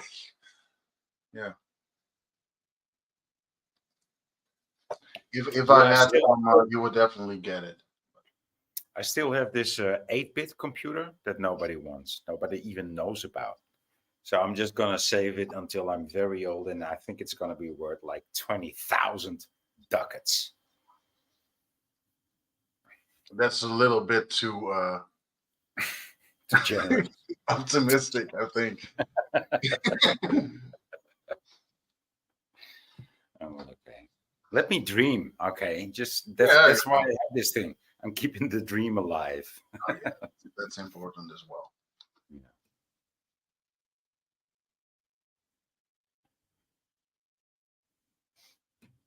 But that thing would actually have like a millennium bug, right? Because that thing could only count to 99. That thing could not count to 100. It could only count to 99.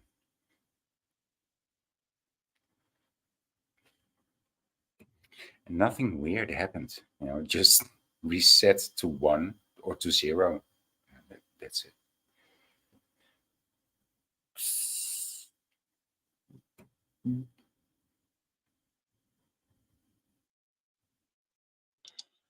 Probably if I had more space, I would have kept all my consoles from the past, but I just don't have the space to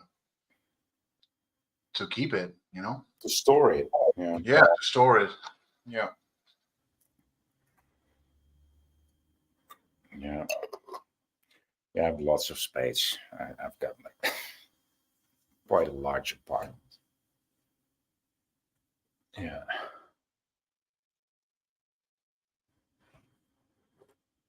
Because I've stayed here for so long, Marcel. You know, I'm paying shit money for rent. If people hear what I pay for rent, they're like, "What? Yeah, how is that possible?" Yeah, I hear you, and that's one of the reasons I kind of want to move to a different place, but I'm not gonna. I think, really. Yeah, because you're gonna end up in a smaller place, right? No, because they're gonna end up paying much more than I pay now. Right? Yeah. Yeah, probably for a smaller place, even. Yeah, that as well, probably. Yeah. No. I wouldn't even be allowed with my budget, you know, in a place like this. I would be allowed in like half of it, or maybe a third of it, and I would have to pay more. That's what happens if I move out. So I'm not going to move out. You know, I'm just not ever going to do that. That would be stupid. I do. I am on a list for other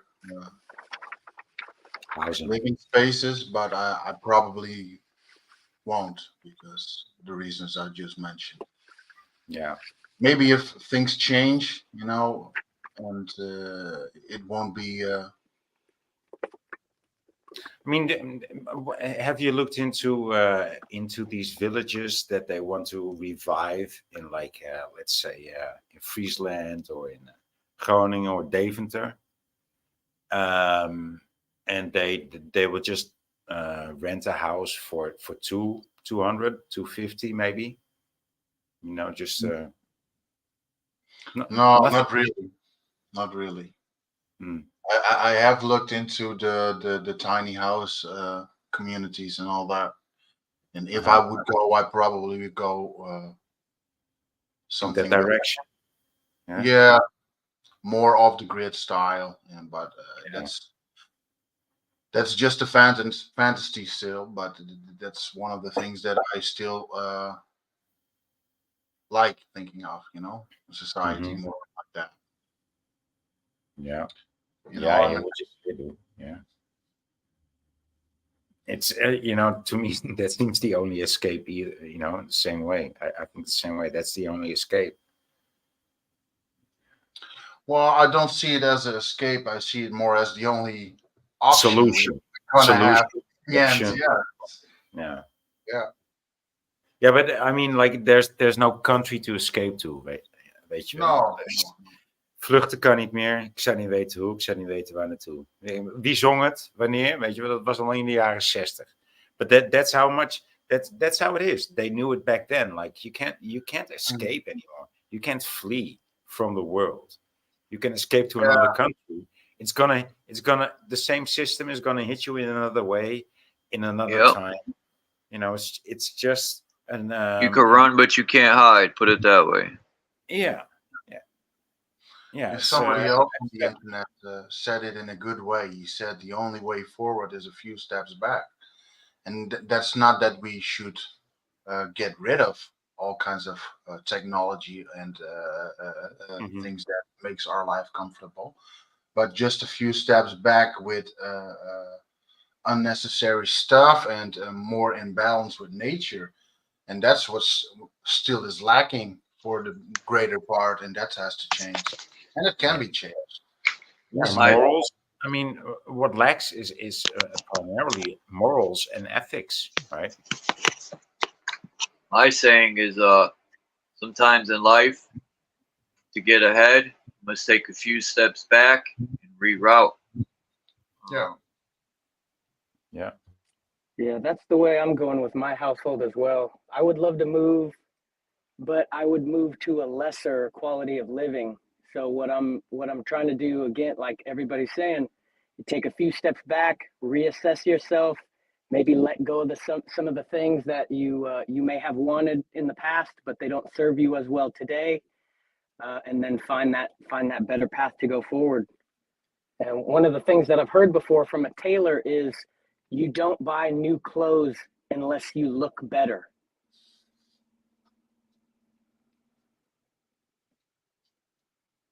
Okay. Oh, that's not necessarily so. I mean, I also buy clothes because they're comfortable. But yeah. Oh, so they would make you look better. Essentially, the No, but the I hear what moral you or the say. I point, hear what you yeah. say. If you get fat, or if you get larger, let's say, and you need new clothes, that's not a positive or a healthy reason to buy new clothes. If you get smaller, again, that might not be necessarily a positive reason to get new clothes. But if you look better, and that necessitates new clothing, that was the tailor's point. You should try and operate in a way to where the reason you need new clothes is because you look better, and your clothes should reflect that. Yeah, So you that's look better, you feel better. yeah, and so it's coming from the tailor, right? This is the tailor's point of view. I like that. Yes. Yeah, I like that. Because it's easy to mass manufacture a bunch of T-shirts, and then you use the Uyghurs to sew them for free. Yeah. Yeah, dude, I never understood that people would buy shirts for 80 ducats or 60 ducats with the brand on it, like larger than life, the brand on it. I'm like, what? I mean, I never felt the need to do it, not even as a child. I was like, no, I'm not, no. I never felt the need for that. No. I always thought that was silly. I mean, I know it's like a thing, but it's not my thing. It's not my thing. A tasteful monogram looks very nice, but then Yeah, somebody can try and lean on that too hard, and now it becomes this giant name that's not even yours on your chest, like a clown. Yeah. Yeah. Or even worse, this is the reason I no longer wear sports jerseys. Another man's name on your back. No, Yeah. hear me out. I mean, I saw this guy, this young dude, this pubescent boy, wanted to be this big shot, and all he wore was like sports clothes, but he was like kind of fatty, and he always like was sitting back in some lawn chair, and like, dude, I said, what's it with you and the Adidas and the Nike and the New Balance? You always wear this sports outwear, but I never see you work out. And he was just sitting there like, yeah. It doesn't make sense. It doesn't make sense. Why? Yeah, I don't get it. But maybe I'm just a bit too European for that. I guess it's a bit American. Well, I'm overweight as well, and I can explain exactly why that is. Because sport clothing is loose fit. You can move around in it, and it doesn't matter if you are 3 kilos extra or 3 Or kilos. less. You can still wear it. It's the flexibility, Luke. A lot of that, it's just a costume and posturing. I guess so. Hey, Bex is in the house. Hola, amigos. ¿Cómo están ustedes? How are you all? Of course you're eating. Of course you're eating. Hello, Rebecca. I thought I was on mute. I'm really sorry. Amateur. Thank God for that. Who wants to be a professional YouTuber anyway? Oh, I want to be a professional YouTuber, please. Yeah. Make money. Get me some money off the YouTube. But I do apologize if anyone was listening to me have my bagel with cream cheese. It was not my intent to come on and do any sort of, what's it called, ASMR mastication for anyone? No mastication here. I just had my my dinner, so it's fine with me. If I didn't have dinner, I probably would have made something myself. It's fucking delicious, though. Yeah, I get it. It somehow disgusts me still, but I'm making dinner, so there's enough. Smell. What disgusts you? Food? No, you smacking, coming in, smacking your mouth. It would me too. It really would me too. Right? So I apologize, friends. Like I said, I'm usually on mute. Yeah. So muted, but baby. better to be disgusted by a natural human behavior than by somebody's shitty beingness. You know what I mean? Yeah. Well, we haven't agreed on you being natural. I mean, many of Pardon us. me? Yeah, many of us still think that you're AI. You know. Many of us still think what? That you're artificial intelligence. Oh. Yeah. She isn't. Well, if the thank you, I guess. I was just trying to bring in some doubt. Not trying to make a case here. And then I'd be all like, AI wouldn't be as fat as her, boy. Come on. Seriously. So uncanny. Uncanny. It's what it is. What did you say? You're petty? Yeah, uncanny. Anyways, gentlemen, be what it is. Lonnie, it's been forever. Marcel, Charles. How is everybody?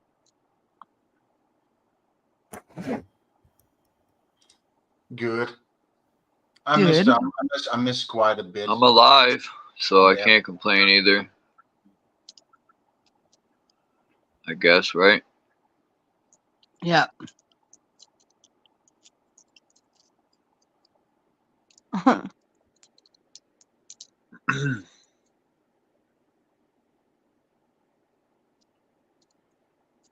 And you?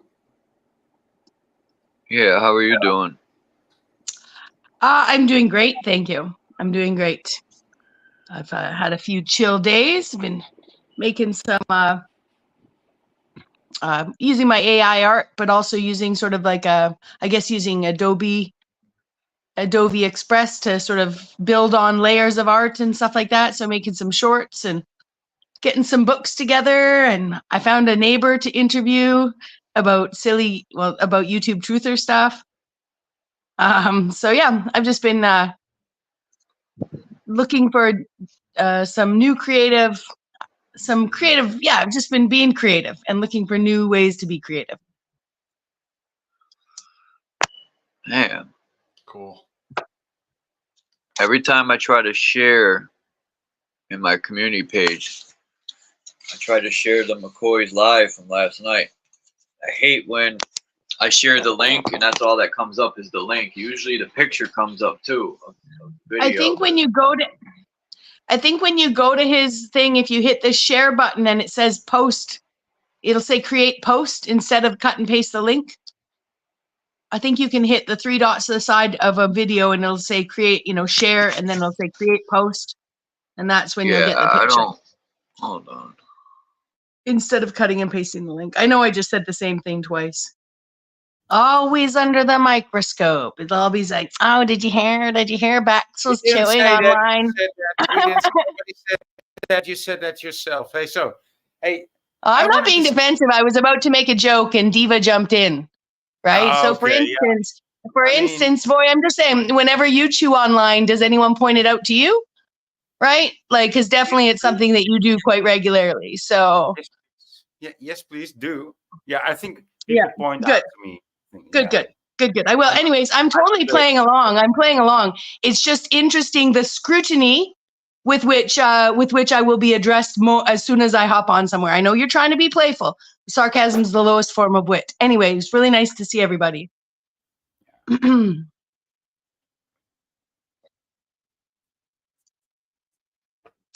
So what's been happening with you and AI? I mean, are you having fun with AI? I guess so, right? I do. I really enjoy. See this avatar here, for instance. I did hear. Thanks, Charles, for the compliments. I didn't do much. I just typed in some letters. And I like to give the AI prompt not a lot. So usually I use my abstract filter, but I just put in the word propaganda and out she came. She's so beautiful. Sophia.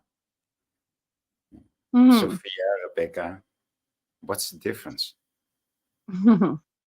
You're too kind, boy. Sophia's in her. If there is any familiarity there, I would say Sophia's still a teenager then. Because I ain't as wise as the word wisdom implies. But thank you. Teenager. 19-year-old? Yeah. 16-year-old Sophia? Hello? My name's Be What It Is. I can be whatever age you want to be, you know? I'm AI. Ooh. Unfortunately, my intentions are provide and protect, and I require children. Yeah. So the whole "I could be whatever you want to" is a very hard sell. Mm. Well, I may as well be AI as a 51-year-old woman with a barren womb, young man. But I would Oh, be so a you- good second wife to care for a to help you care for your young wife and babies. It sounds like you could be a lot more of a person. Thank you. Be what Because it is. wife and mother is well. Listen to what people say about it. It's a prison. It's slavery. If you're a free woman, you could literally do anything you want to. My bad. Thanks for telling me that, Bex. I never even seen the that option that before. button. The adoption, yeah, it's new. It's something new because I was never there before. I know that for a fact. No, it always was there. Yeah, I never seen it. Yeah, I I've do the done it same a thing. lot. I forget to do it. Peace to everyone in the chat. Come up, Dean. You busy today? I want to get that 6th person on here. I mean, 7th. Hey, but about the black obsidian and the shining mirrors, right? I think that's what you and John D. I mean, my name is Voynich, right? Everybody knows me as Voy or Voynich, which stems from the Voynich manuscript. Yeah, I was And reading so- about that today, Voy, and I thought about you. Yeah, the Voynich manuscript. I seen that within the. Yeah. When I googled scrying mirrors, the Voynich thing came up with John D. I was like, no way. Yeah. Well, that's what you know now, right? That's what comes up. I didn't know that much. But to refer to Ken Wheeler again, as we who we spoke before, he said like there's 6 evil books that if you read them, you know, if you just look in them, they're just evil. They're just like a scrying mirror. They're just like a Ouija board. Yeah. And he said, I'm not going to name them. That's what he said. And I was like, yeah, but I know that the Voynich manuscript is one of them, you know, because I was actually. Yeah, but the way he said it, Voy, was kind of like egging you on because he knows if he ain't gonna, you know, all he had to say was John D wrote, and then people will go look, you know. But he's like, I'm not telling sure you. about that. I'm not sure. I didn't see that part, but maybe I missed that. But what I got out of it was like, yeah, I opened up one of those books, not literally, but you know, I opened up the information and the letters and the scribbles, so to say, and I was able to decode it in more ways than one, you know. So there was something going on there, and Right. I was hypnotized. Well, not yeah. I mean, it was a total experience for me, and I had my doubts. What, when you read them? When you Huh? read them? You're Yeah. saying when you read them, you got hypnotized. Well, not hypnotized is not the word, but I totally had an experience with it. You know, I was able to decode something that nobody was able to decode, and I was able to decode it in more ways than one. I had 5 codes, dude, and I didn't work on all 5 codes, but I was like, what? I could even use this and that. It was totally crazy, dude. And so I focused on one code, and I used that code, and I came to the conclusion, you know, it was fun for a while, but it got weird and dirty and obscene, and you know, I got to know all kinds of things that I didn't want to know. And so I came to the conclusion, like, this is not, you know, I didn't expect to read into the book like a mirror into my own life, or into lives of my friends and my family. It was a very weird experience. I didn't want that, and I didn't expect that. And so in the end, I came to the conclusion that it was like just a bad book. It's just an evil book. You shouldn't do it. If anybody wants to decode the Voynich manuscript, let me advise you not to do it. I did it. It was fun. Yeah, for me I agree. But you know, I'm very well. I am experienced. I mean, I did it for a year. Totally changed my life. But I'm going to tell you, I'm very strong, you know, spiritually and mentally. And so, but yeah, people do that, boy, without. I'd agree with that, boy. Yeah, you got to be strong, or it'll break you. you. Are a strong man, a strong person spiritually. But that was everyone today. I think. Yeah, ladies, yeah, ladies and gentlemen. Yeah, good to have you here, Dean. Hello, Dino. Nice to see you, Dean. I just wanted to add to the Voynich. I'm good. I wanted to add to the Voynich manuscript. I didn't spend a year decoding it, but I spent a good solid amount of time, you know, over the course of 6 months, glancing at it and sort of meditating on the pictures. And I didn't find it to be anything evil. I think the only thing that causes things to be evil in people's brains are confusion and looking for patterns. So, you know, I don't know. I've read some of the Thelema manuscripts of, you know, I didn't get possessed by Aleister Crowley, you know, like what causes people, the only spell casting is the power you give something to confuse you, in my opinion.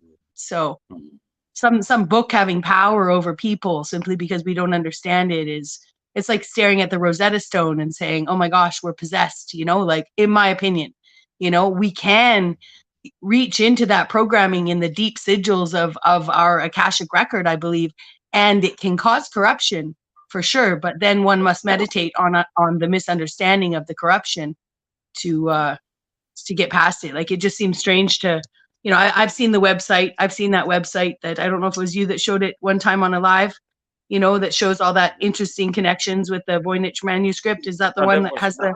I think it was Cage that showed that. Yeah, Cage brought it up, you know.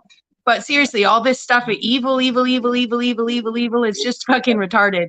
It's absolutely retarded. I'm not saying that. I'm not saying yeah, I'm not saying that you said that, but that ominous, but still, there's lots of people out there take that ominous energy and make it like into Satan. No, but evil never comes onto you like pure evil, you know, because you say evil.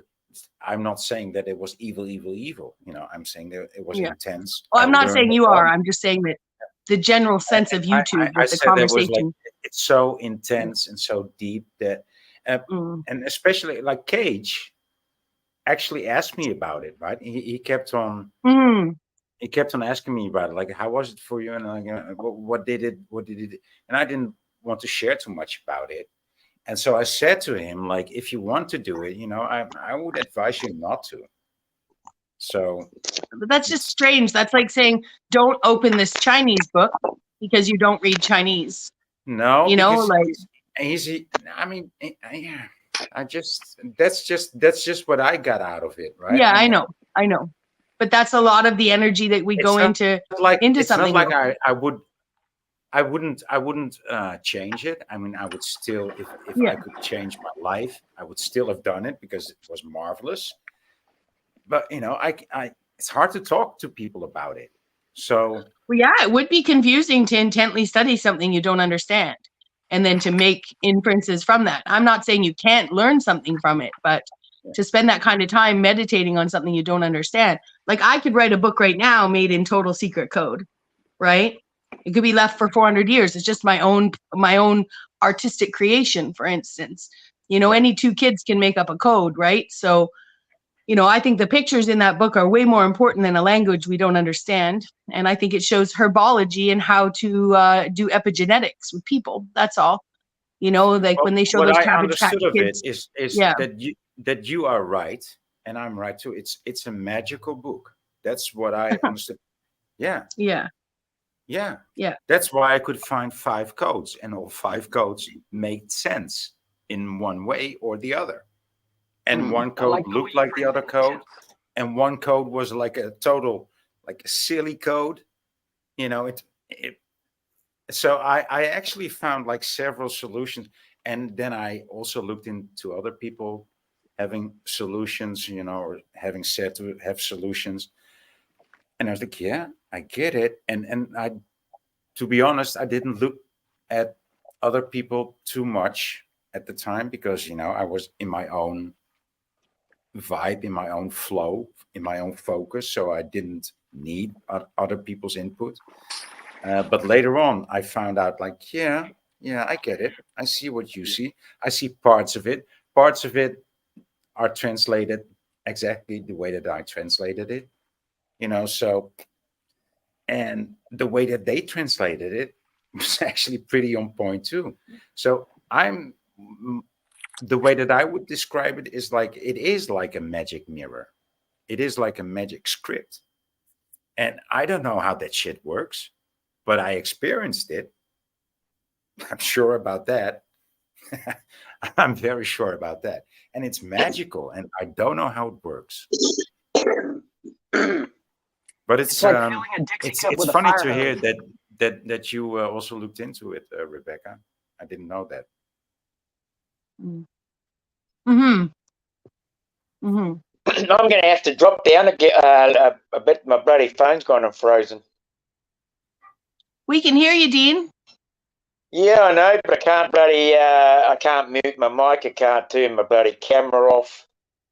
You know, the bloody thing's fucking gone and frozen. Are you Anyway, coming I back? took my screen. I'm here. Bloody, I mean, I must not leave if you can hear me.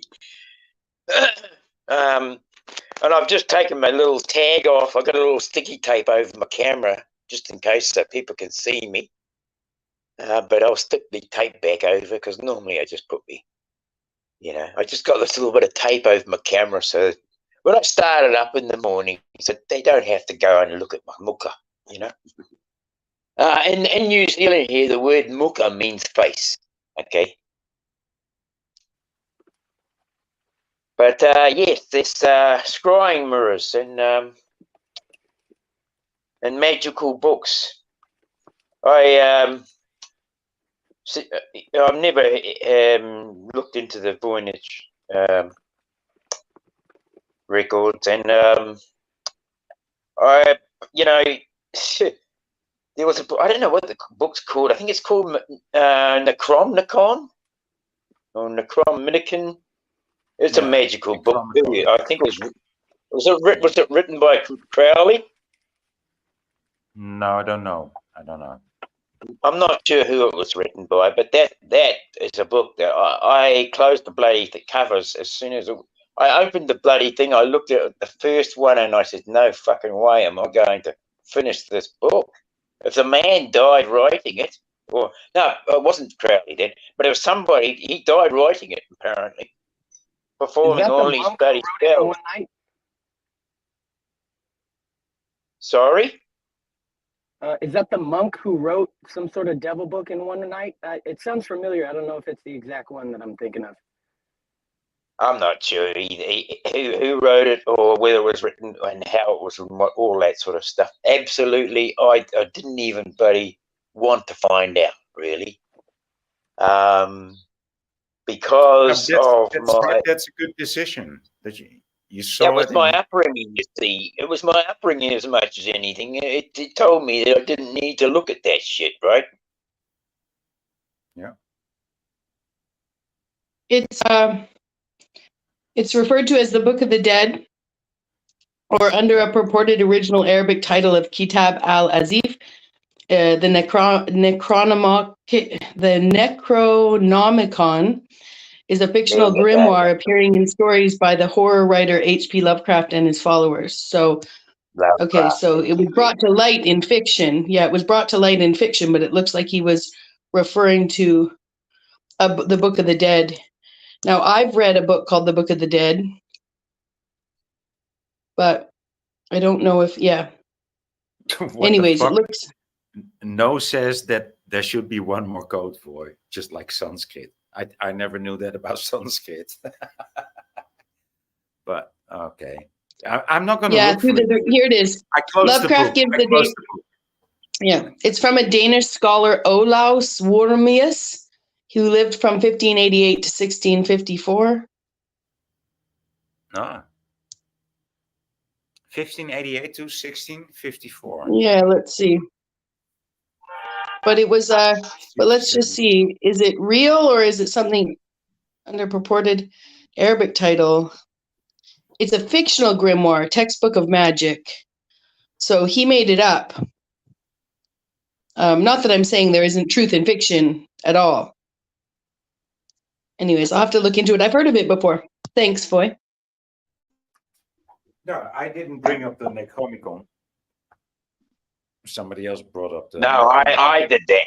I brought that up. Yeah. I mean, the scrying mirror, the obsidian mirror, you know, when we're talking of mirrors and how we look through mirrors and looking glass, but it's all silica. And it's basically a chip, isn't it? Glass is basically a chip. And basically AI is run on chips. So for AI to keep any control in this bloody place, or to have the upper hand, the master hand, it has to be able to scry into every space it can. And I feel that AI is capable of that because they're using our interface,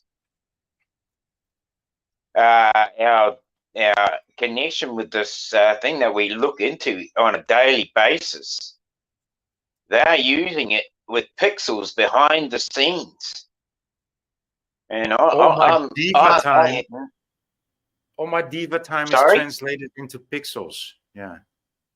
Yeah, exactly. So really, we're not doing ourselves any favors by following scripts or being led by whatever the...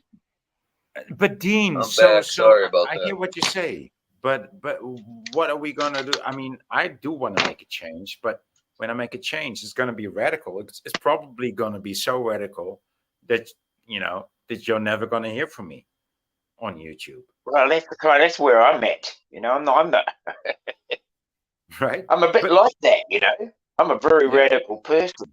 Yeah. So I know I make impulsive decisions. Scrying mirrors? Well, a scrying mirror is a bloody phone. Anything's got a black bloody glass screen. All right. Right.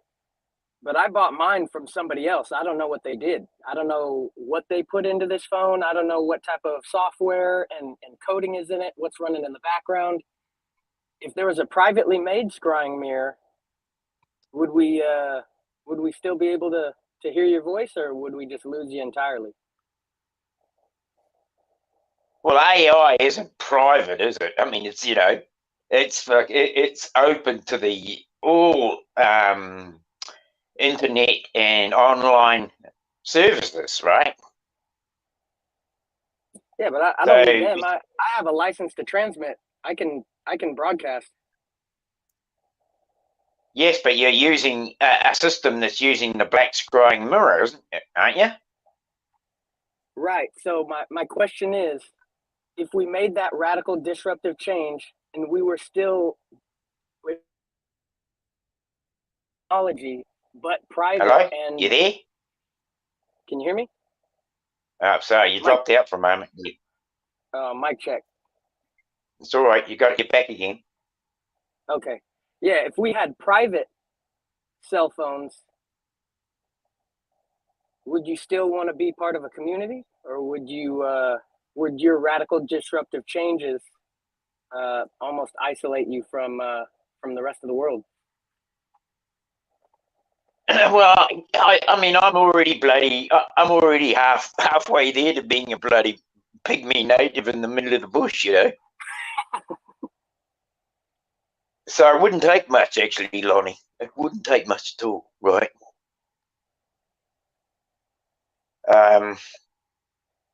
Yeah. I mean, you know, Roy said before, you know, or like you said, you know, it wouldn't take much to not be here anymore, you know, but just from a radical maneuver. I mean, I'd rather, honestly, I don't think I want to rather be dead, right? But I don't want to continually loop through an artificial system when a pygmy in South Africa or some tribesman in the back blocks of New Guinea doesn't need that fucking world to have any existence here or in the afterlife, nor do any one of us. So what are we concerned about? You know, are we in fear of losing our lives? No, I'm not. I just can't believe, like, I don't know. I know that there's a lot of information in my lifetime that's been, you know, led us to see how hopeless some things can be, right? But to be convinced this world is an artificial, like, I just think to think of anything of light as about life as anything other than beautiful is it's hard. It's hard for me to hear If the day world in had day out. never made people crazy, if the world had never made criminals, if the world had never bloody pushed our envelope But until what we're about all the fucked up, beautiful? What about all the beautiful? We spend so much time focused on the negative. What about all the beautiful? Right? Like, we could push the fucking ugly aside and live on the fucking beautiful, but it won't fucking make the ugly disappear. Right? yeah, it sure won't, Dino. It sure won't. Just takes each and every one of us. He's a fucking loving all beautifulness all the fucking days of our life in fairyland. There's fucking people I that don't are live in being fairyland. I just, starving. you There know, are people being yeah. forced out of their homes. There are people being fucking arrested for no bloody cause. It's just bullshit everywhere. Don't get me started. Be what is got something to say. I wanted to just say as an aside, you guys, there's a link between the Voynich manuscript and that Necronomicon that some author came in later, some Wilson author came in later and actually said that the Necronomicon was actually a translation of the Voynich manuscript. So I just thought I'd share that with you. I was scanning Wikipedia. I know it's a few minutes late, but interesting. Is it actually called a Necronomicon? Because I know it as the Necromicon. Necronomicon. Is that what it's called now? Yeah, it's got an extra, and it could be a Mandela though. Yeah, that is. It could be. Yeah. Yeah. I was just thinking that, boy. Yeah, that totally is the Mandela effect. Okay. So no. And then with your multiple languages, it could also be that just in one of the other languages, it's a simpler word, and you know. It could be. Yes, could be. I'm going to have to look possibility. that up. But Dean, you would agree with me, right? I mean, yeah. Well, the thing is, this change of spelling. There's definitely a change of spelling going on. I mean, I can't see any words up there, but I'm, you know, if I was to go back and look for that word, How I would just you want to say look it? into I my mean, memory. how would you pronounce it? Well, I would pronounce it as I see it as N-I-M. No, that's not pronouncing it. That's spelling it. Okay. No. Okay, never mind. Namidicron. Never mind. Namidicron. No. Namidicron. That's how I Right. thought it was. Necromicon. It was Necromicon. Necromicon. I know the word. Yeah, I mean, it's in my Necromicon. mind. That's the one I thought it was. Right? Right. Necromicon. But he spells it as Metatron. Necronomicon. And Megatron. Okay. Yeah. Well, that's different, isn't it? That's different, dude. That's like an extra. That's an extra syllable that didn't used to be there. It used to be Necromicon, and now there's the no in the middle. Didn't used to be there. Imagine that, the no in the middle. So it used to be Necromicon, 4-syllable, and now it's 5-syllable with no in the middle. It's so fucking typical. It's typical. Necromicon. Necronomicon. Okay. Okay, I got it. Okay. Kimba! Now you can come up here, Kimba.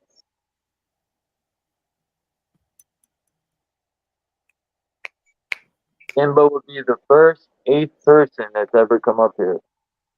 That's record, setting record. She's my best friend. Michigan, there was the first 7th person to come on my stream, and that's as high as I've gone so far. So Kimba comes up to be the first 8th person. Cool. Not that matters, but that's Well, fucking it just dog goes to picture. show that we've got more opinions to look into, right? Yeah, the natural we should be able to break things down better, right? You should just have to say Candyman, yeah, or Bloody Mary 3 times in the mirror. And I could never stay in the bathroom, man. We tried it in this bathroom, but there's no windows. It was just an indoor bathroom that didn't have windows. And my friend closed the door. I remember this, and I ran out. I wasn't playing, man. I'm not playing games with these demons. I was like, you could go in there by yourself and play games, but let me out of here. Yeah, so years ago, I resonate with that, Chuck. I mean, years ago, I was experiencing a trip on LSD, and a whole lot of friends. We were all bloody partying together, you know, and I mean, when you're on LSD, I mean, when you're young like that, you want to run. I mean, I did anyway. I was just so hyped up that I couldn't sit still. And so you know, we would cruise the streets or wherever we were. If we were out in the country, we'd just bloody run wild, you know. But on this particular time that I'm referring to, we were on the streets and we ended up in this graveyard, and somebody suggested a bloody seance. And they all sat down in circles, and I was sitting there, and I was thinking to myself, as soon as they reached out to hold each other's hands, fuck, I just got the biggest woolies ever. And I jumped up and I just fucking ran. I ran away. And yeah, I was glad I did. I don't even know what happened there. But I'm just not into that shit.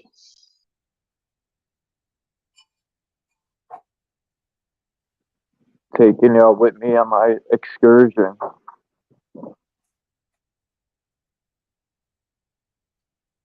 I can't even shift my thing. I can't even see the screen. If I had, I'd have to drop down and then come back up. Hey, Dean, how you doing? I just wanted to say hello.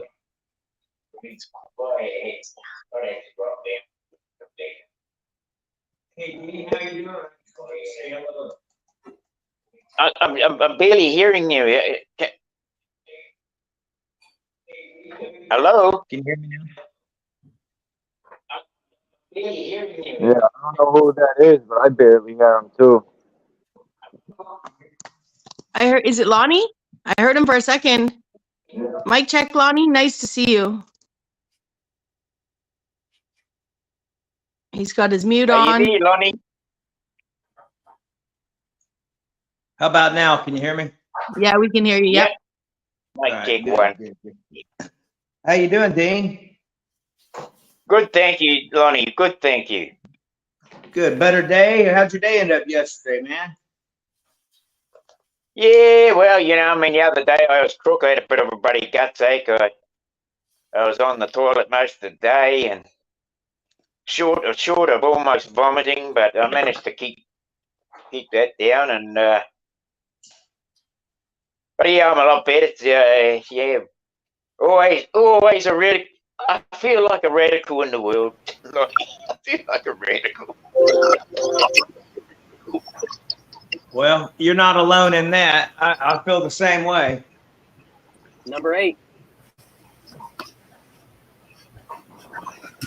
Yeah, well, it's snowing. I mean, you know, we are talking about having a single network outside of the network, Lonnie. Yes. And you know, and I was trying to get. I'm still trying to get one. Actually, is a shortwave radio. Right. Okay. Do tell. I have all the wiring and a lot of connections for putting it all together. I've even got the aerial and all that, the antennae. And I know a lot of people in my life. I've met a few people in my life, like, well, not a lot, but a few who have been on like shortwave radio, talking to other truckies, and also ships on board ships, you know. Yeah. And I feel like it's a great way to carry on and a way of surpassing the system, right? Going analog, basically. Yeah, yeah. And when you talk about that, and you're talking about a phone that's not connected to the system, then you're going to have to find another system to hook it to, aren't you? Yeah, I think that we ditched the smart technology. Then it's one less application they have to do what they're wanting to do ultimately. Yes. Yes. Have a neuro and that is to have a neural network, a neural-based network through the collective, us.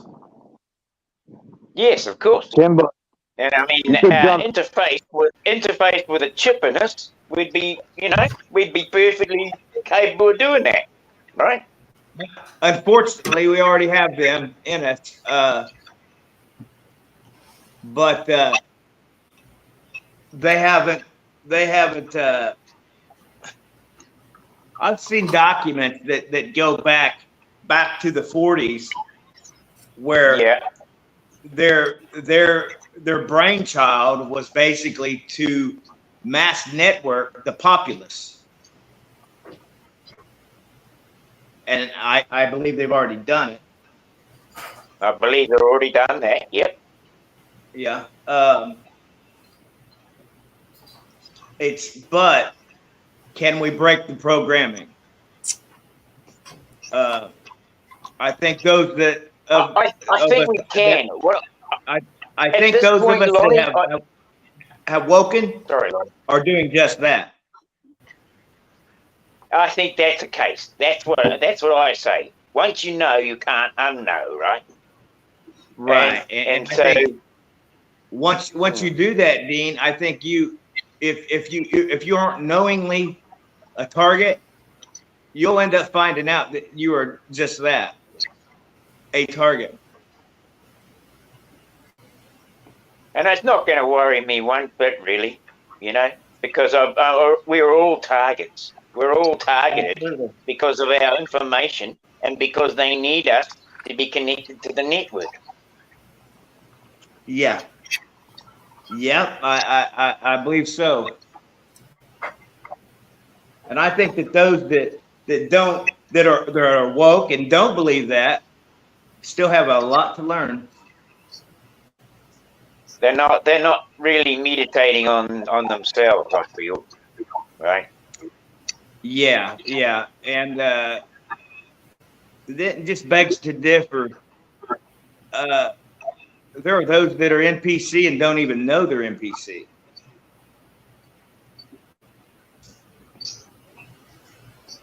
Well, of course, you know, I mean that's going to happen too. Right. You know, I mean that's programming. You know, you can program any individual.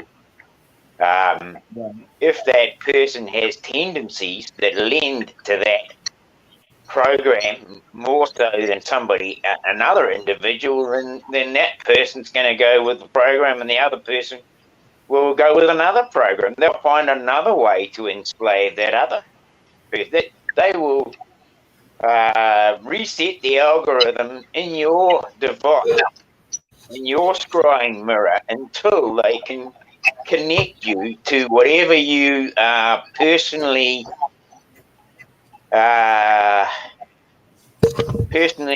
responsive to. Yeah, I agree. They'll know. They already know what you and I are already responsive to. They already know these things. And it's you know, through like, the neural monitoring is how they do that. yeah, but you know, they can, buddy. I mean, they can come into your feed and they can flick a little bloody ad in the corner up there that says, you know, there's a new grinding wheel you can use on your chainsaw, right? Yeah. And you know, a man like me, you know, always looking for things to improve my chainsaw experience, right? Right. A little fucking thing like that grabs my attention, right? They know me already. Yeah, yeah, absolutely. I know exactly what you're saying, but it's in the knowing that you know these things. You know what I mean? Yeah, fully, bro. I mean, that's the thing. I know these things. Yeah, exactly. And so I can make an educated assumption. No, an educated guess or an educated understanding of an educated thought onto what I should do about that. Whether I need it, whether it's something that I truly need, or whether it's just a want. Because really, okay, so what are our needs and what are our wants, right? Here's the thing: if you change that vibration, you change that frequency. You see what I'm saying? I was just gonna ride off of that.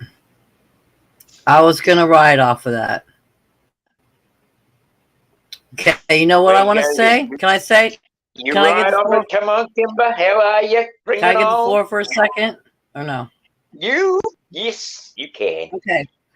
Okay. What he's just saying, and what everyone's talking about with if something is to say something is planted in us. Let's just say something's there. However it got there, whatever it is, the details are insignificant. Okay. Let's say there is something there. Has anyone ever? Because I've been doing this lately myself, and I'm proving it to myself. Because that's how I prove things, you know. I experience it, I just don't listen, I prove it. I can actually be sitting here and be thinking intensely in deep thought. And if I'm listening to healing music or it's quiet, all of a sudden it gets noisy around me. So I feel like my thoughts are activating something. Now I could I will go into silent mode. You're where talking I about don't Kimber. think, say nothing, and I have to control my mind like this. When I say it, everything stops around me. A commercial will not come on, nothing. I'm getting to where I'm actually talking to things. If I want silence, I will say to myself, I need silence to think. Can I get silence? And it happens. I could sound crazy, but it actually I can put my mind into silence But as any soon as time I I want. pick up my vibration, the vibration around me picks up. Everything around me picks up. And I'm thinking it's from my own thoughts. Thoughts controlled. Are we in a position where we need to take back control of our own thoughts? Because remember, the government. Can I build on that? So are we You in a know, position? And Kimber, I hate to wanna revert to a movie. I want to relate this, Kimber, but you know, I sometimes get these thoughts come into my head, and I think to myself, huh, that's almost like it's I hit a program. Like it's almost, I'd say it's exactly how you said it, right? And then I'll go, okay, I'm going to shift that conversation, so I'll start thinking about something else, or I'll shut that thought down and just go, oh look, there's a beautiful tree over there. Oh, look at the lovely color on it. Right? I'll just shift my whole thought pattern. Yeah, go I was after. gonna say, Yeah, there you go. Bex, go ahead. or you go ahead, Charles. I can hold it. No, I was just saying, so people can not all speak at the same time, just figure out an order to go in. Yeah, I just wanted to say about thank you, Charles. I just wanted to say that with consciousness, I've learned a couple things online here. Cage talks about the Laurentian University doing some experiments where, you know, two people are subjected to a dark room. One has lights flashed in the eyes of the person, and the other person doesn't. And the person who doesn't have the light flashed in their eyes, their brain lights up just like the other person. So we do that has to do with magnetosomes. They're crystals in our brain made from magnetite. It's all a bunch of research at the Laurentian University is where the source is. Did you just cut out? Okay, hey, can I for a second? I just wanted to finish saying that I just wanted to finish one more thing. There was something on the rebuttal bar recently where someone shared a video about a brain scan of somebody who'd been indoctrinated in religion. So let's ignore the religiosity of it, because there's all sorts of indoctrination that could do the same thing. And it showed, the brain scan showed literally a schism in the brain. So I would just like to say that when we've been brainwashed, which we know, whether it's through religion or indoctrination, and now they've given us a whole new set of information that also has a level of brainwashing to it, that until we start, that some of those schisms, some of those connective consciousnesses, some of those things will connect even through music to create some noise that would be necessary. Like I'm just saying, like if you're already open and you're working through it, but there can also be that schism in your brain that is not healed, right? That has been replaced with a new indoctrination, and ergo is still causing, say confusion in our psyche. And I'll land on that. Like, just there's a lot more to it, is what I'm trying to say, magnetically. Did they test if that schism in the brain is positive or negative? Not sure. That's why I didn't go with the religiosity being, because that was the only thing they'd studied, right? Whereas if you took a bunch of people, let's say, who'd come from, I don't know, I'll bet you'd find the same thing in a PhD student of neuroscience. you know, like that there could be literally just it's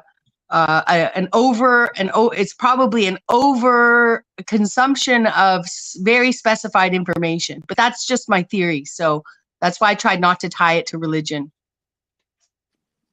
Yeah, it could possibly be a formation of the brain, so it has the ability to, the left and the right sides of the brain have the ability to disconnect from themselves, because the majority of people do not have the ability to disconnect from themselves. And it is sold that the high interconnectivity between the two halves is a positive. But there are also texts saying that it makes you closer to being asleep.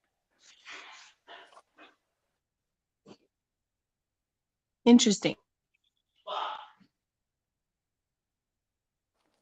And at the same time, to cleft something in twain, it could hurt, or you're breaking bread with somebody, and it's a positive for both people. So we have these dualistic dynamics, masculine, feminine, male, female, immature, mature. So when a child's brain is a certain way, it might benefit them.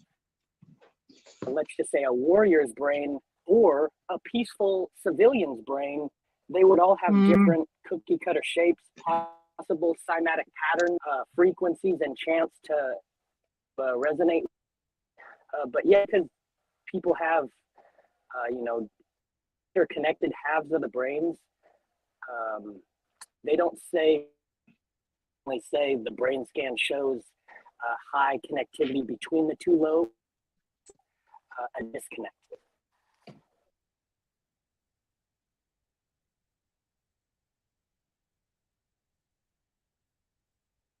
So what you're saying is there could be a use for it. Yes. Yeah. And then we would have to train that brain for that use.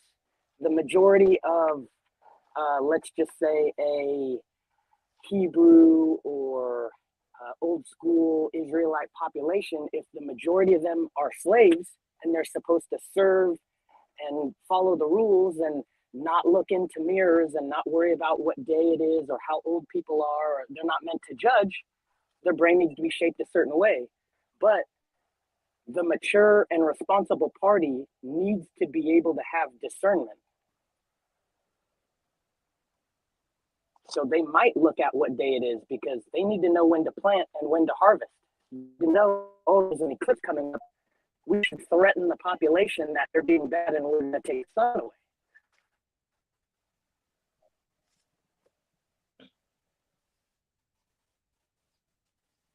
I appreciate that perspective very much so. It's not fun being to separate yourself from government call, though. It's not it's basically falling in the dark and hoping that you land in the place that you guessed it. Yeah, I get that. Yeah. But I got Good kids, analogy. so, Good analogy. I like that. That's what it feels like. Or food or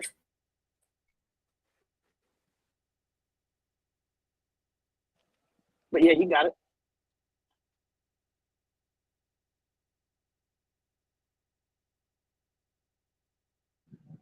Yeah, this is a dope build. Anyone, just go ahead. I'm in the store, but I'm listening. Kimba. I was gonna say, that's a good analogy. It's like falling, and it's like falling in the dark, and like you don't even know like where you're gonna land, what's gonna happen. You start really becoming like for me, I'll speak for me. You start really, when it really, really hits you, you're in this place alone. Alone.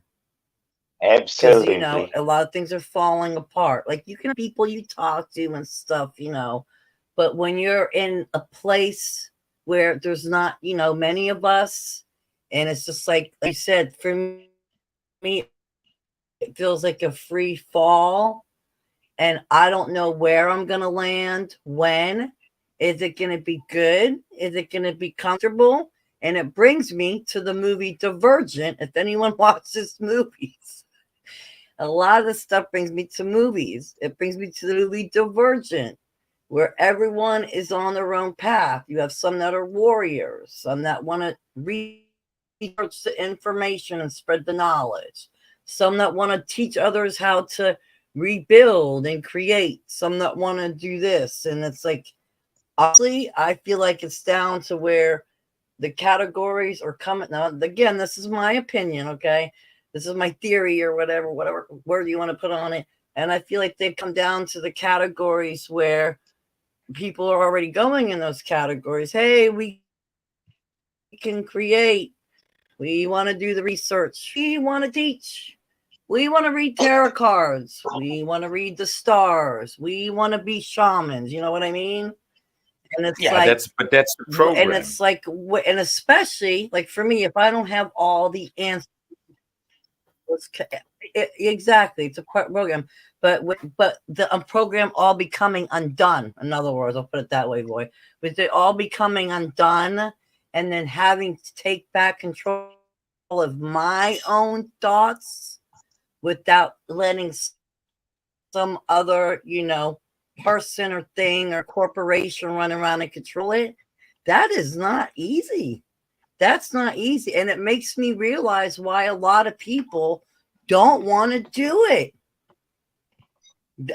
I'm seeing, before I was always like, people need to do what. Now I'm over here like, I know what I'm feeling like, what I'm going through, this, that. And I'm like, and I want the average Joe to go through all that. Wow. It takes a strong No, I don't. mind and person to go through that. That's my opinion. Yeah, that's true. I don't care what you think, Wynick. That's my opinion. No, I'm totally agreeing with you. That's you're my how best I friend. see it. You're my best friend, not for nothing. I'm totally Yeah, agreeing we all with just get along. I'm joking. Go ahead, Kimba. You're cooking, Kimba. Stop. You're cooking. But you know what I mean? That's why it's like whole thing to stop. I want all this evil, corrupt crap to stop, like now, instantaneously. But then again, Me too. you think about how much people would have to break and learn and do on their own. And when you come to that conclusion, like for yourself, like I had an experience this morning that I realized even in a house with family members, with 5 of them, and authorities and cops and judges, all crazy people. This morning, I had a big, huge epiphany. Like, you are literally alone, even though people are in your house and they're around you, because they're not aware and on board with 99.999% of the stuff. I am sitting in my own home is a danger zone for me. It is. So when you come to this conclusion about all this stuff, it's like, yeah, you're sitting here alone with like-minded people scattered around the world in hopes of being heard, and maybe we could talk, and so it's a lot to handle. It is. Look how many people participate on a panel. Yeah. Okay. Go. I'll take a breath. Go. I'll take a breath. Go. If your household unit needs you to stand apart and be a person so everybody can be whole, you're only alone in one aspect. If you're driving the ship, you're only alone at the wheel. But then in that other, like in this environment, we may all be alone at the wheel, but at least we have each other. The concept of togetherness, and that's how I have to remind myself when I'm with my people, is even though there may be some separation in a certain place or on a certain level, we still are together. And then I kind of I invest more in that area, because if I invest in the area where I'm truly alone, well, then it just compounds the burden. But yeah, hopefully that helps, that so you can repair that attachment within yourself to the people who you feel with. Right. And even though we might have some differences, you know, every now and then, or maybe now and then, you know, what does it take? Like 2 months, 3 weeks, 2 days, a couple hours, no minutes, you know. Sometimes, you know, some people or some issues will never get resolved, but most issues just take some time. Most issues just take some time. And like you said, Be What Is, we all glean so much of each other here in these panels when there's not too much drama going around. At least that's what I gain from it. I love the interaction. Not all the time. I mean, sometimes there's like months of bullshit, you know, in a row. But then again, it's still worth a lot to me, this interaction. Definitely. Me too. Yeah, right. Not a victim. Me three. Yeah. Definitely not a victim here. Saves my sanity, you know? Does. Right? Yeah. Partly. Because saves your part sanity. of my sanity. So I'm not chasing down people like, hey! Sanity is overrated. Yeah. Yep.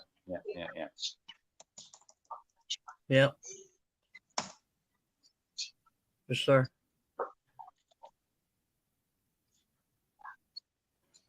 I find myself wanting to quote the Bible, you know, every day now. I mean, for them, for themselves quoting. When you say like sanity is overrated, no. That's what it says in the Bible, right?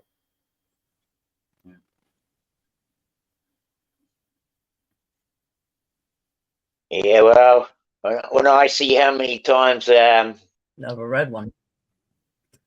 the bloody Bible writes the word world, I'm pretty much bloody thinking that it's all part of the program. Hey friends, I got to take a call. Hopefully you'll still be going when I'm done. But if not, I'll be down there listening in chat anyway. It was lovely to see you all. Much love. Thanks so much, Charles. I'll see you guys soon. Be good. Okay, back. Take care, Vix. Have a good day. Yeah, have a good day. See you later, Bex. Salute to you, Bex.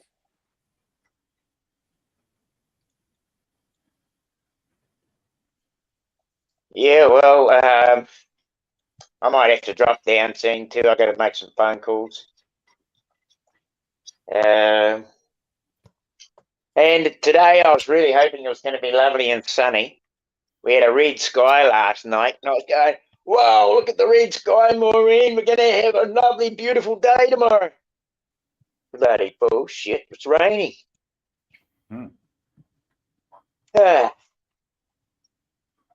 I wonder if summer will get us summer this year.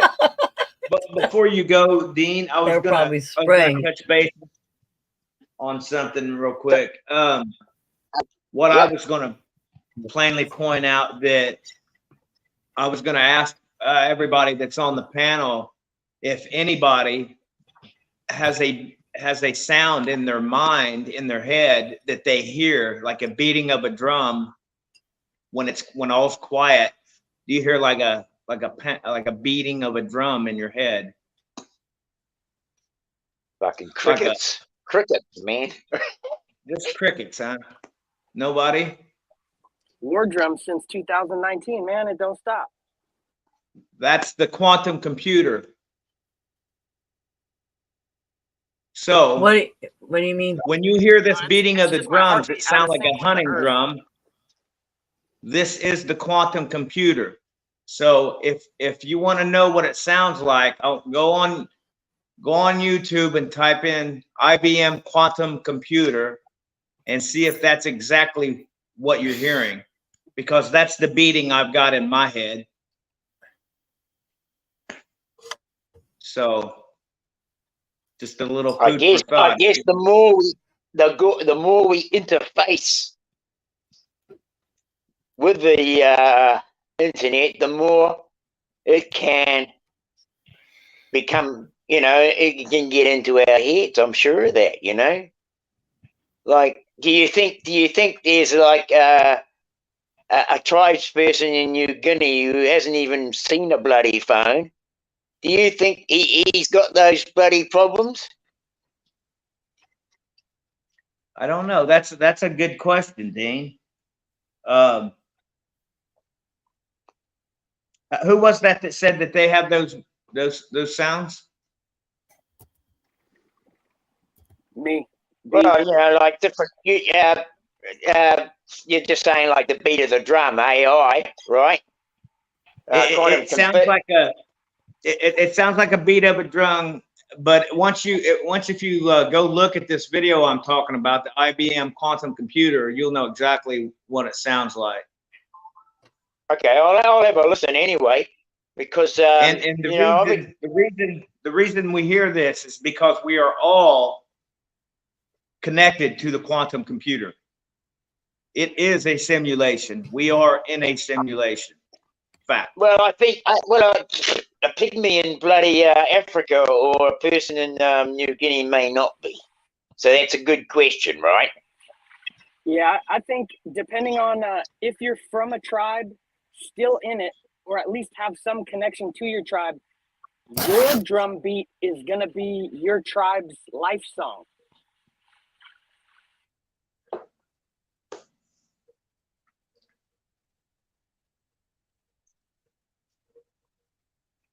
Yeah. Well, I mean, there's tribal people Okay, in New Lonnie, Zealand here.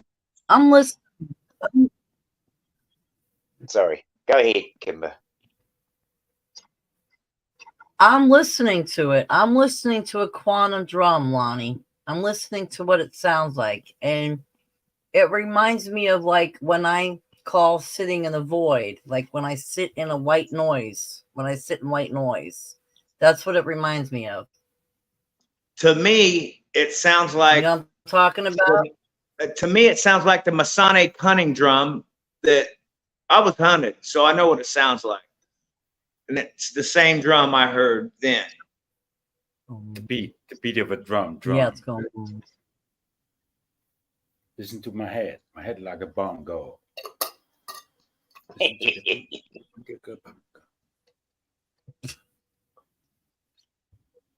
You're muted, Kimba. Yeah, I know what you mean. It has like a humming noise. It's going. Yeah. Yeah. Okay, when did you say you hear that? You hear that when? All the time. Mark, that's what I heard too. She called me white noise. She called Voy white noise. I thought so too. I took it personal, but it's a good thing you heard it too, Mark. You know. So would you consider that drumming or droning? Drumming, like a drum, like the beating of a drum. Right. Because yeah, if it's droning, then yeah, that's an interference. They're putting noise into it so you can't hear your song. Right. But as far as your question, I was born into peace, and I was taught different musical songs. Haven't really found mine or the one that I'm supposed to subscribe to. But like I said, ever since 2019, the increased pressure against free and private people has been increased. So all I can hear is the war drums pounding in my ear, telling me that, you know, you need to heighten your body's sense and prepare for war. Okay, so I just was getting ready to say something. So the fact is that when we're all connected to this computer, and going back to what you were saying, Kemba, about how you can quiet things down, and when you're thinking this, you know, I need quiet or whatever. Okay. I think I can almost prove to you what I'm talking about, and I'll tell you how. Now, you think of something, whether it be a phrase that you say, something that you do, somebody you've interacted with, someone's name, and then you go, I'll show you how fucked up this really is. And if you go get on Gematria and you go in, type your name on the Gematria calculator, and you go into the English down version, and you look at these phrases and shit that said, I almost guarantee you. And it's as simple as something that happened today, that you'll see it right there in front of you. And then after you've looked at it today, think of something in your head. Don't speak aloud. Then go back and look at it again, and you'll see something that you didn't speak out loud, but you thought it, and it'll be there.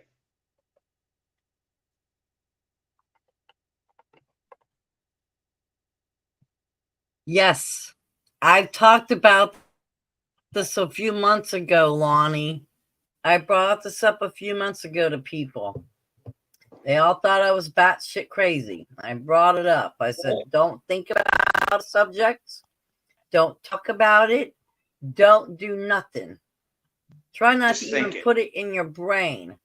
And then when you pick up something, it's there. Yeah. Yeah. Or if you just think it, it's there.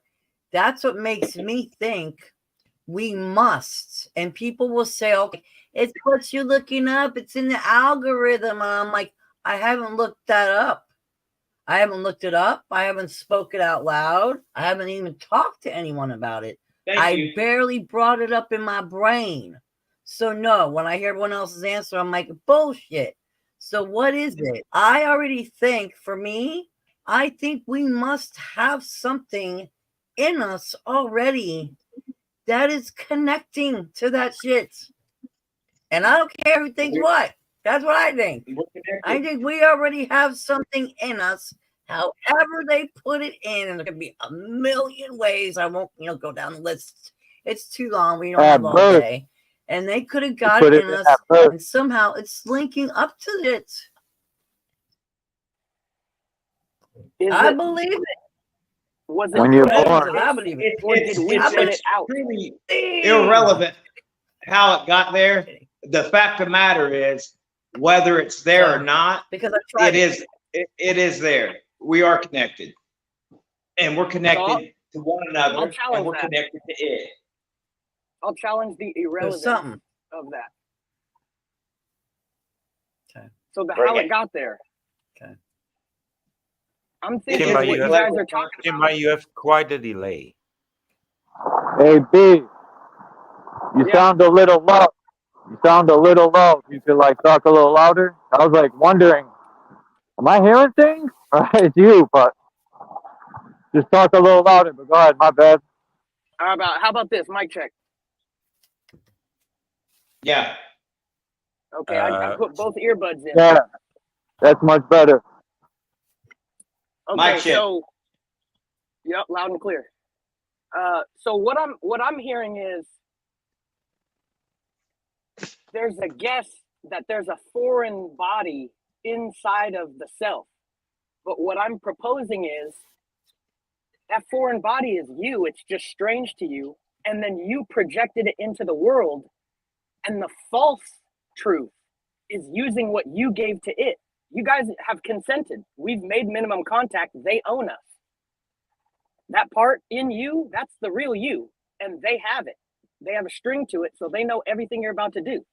It's been written that the technology gets so great, it affects the souls of the cattle on the world, and then a reset happens. Yeah. This reset. We're witnessing that now, right? I mean, yes. The reset doesn't happen in a switch. It's not like, but it happens in phases, right? You would think it's just a switch they throw, but no. I mean, Here's we're the living thing. it. We're living Build in a house of cards and leave it outside. There's a million different ways it's going to get knocked down, and then you have to build it up the next day. And then the next day, something else is going to knock it down. The wind, the rain, an animal, they guarantee resets. What we have to do is plan for it, and then when the green button is pushed and we're said to go, we need to know what is supposed to be done instead of just bowing down to the people who know what to do like slaves. Yeah, amen. I agree. Amen to that. I agree. But I mean, the leash is already around our necks. So to act like it's not would be delusion. And then, you know, that's a better slave tactic. You Stockholm syndrome yourself and make the whole situation smoothed over.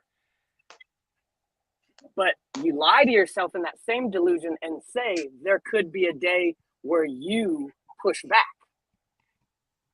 Right. That again, it pacifies the slave, thinking they're higher morality and all this. It's the slave mentality.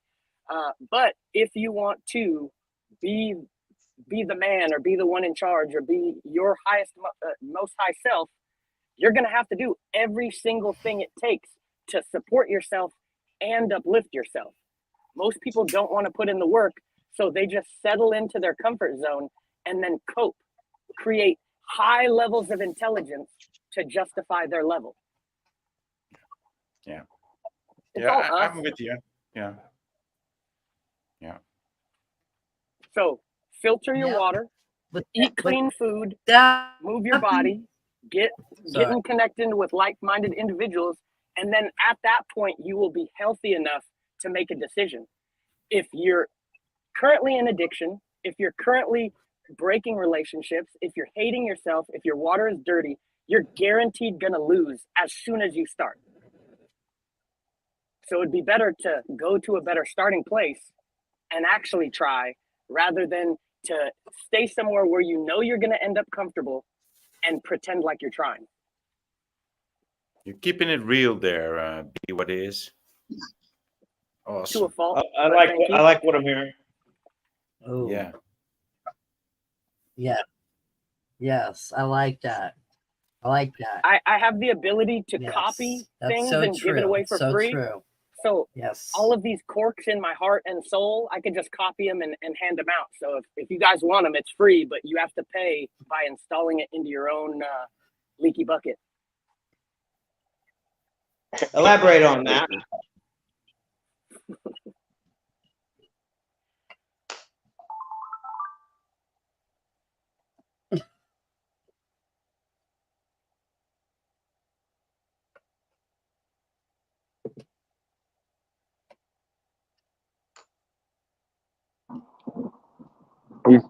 Maybe you don't want to. Yeah, you could elaborate. You could elaborate on that, B. Which part? Oh.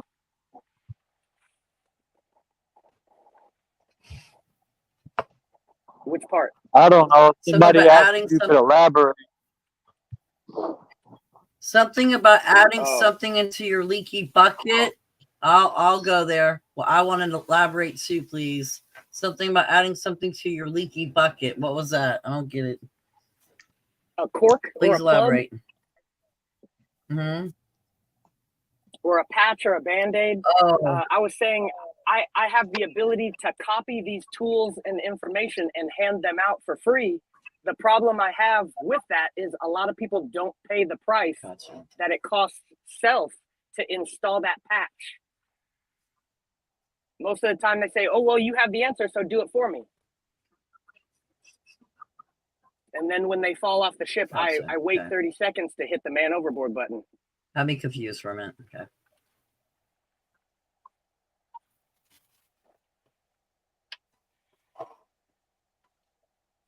But yeah, a helping hand should always be free. It shouldn't cost the person helping, and it shouldn't cost the person who's being helped.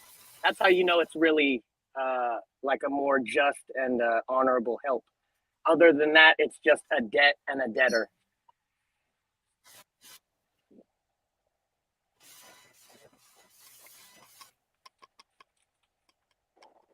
I get you.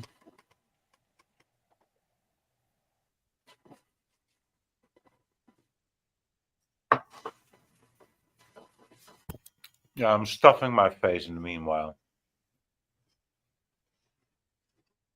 I suppose I could go and get up and do a bit of that myself. I heard Still that. in bed. I heard that.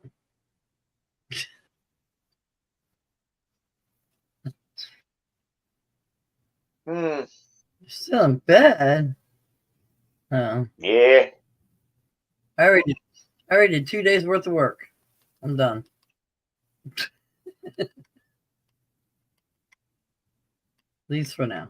Yeah, but if it stops bloody raining, I'll get up and mow the lawn. Do a bit of homework.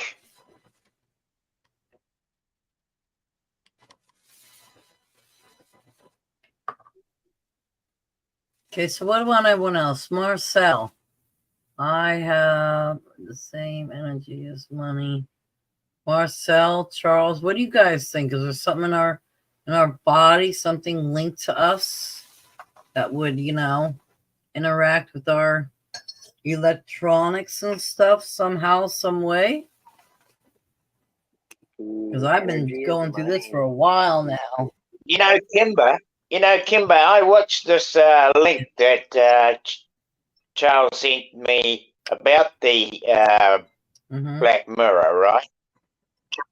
And from what I could gather from his understanding, the guy presented that the more we have contact with it, the greater it becomes part of us.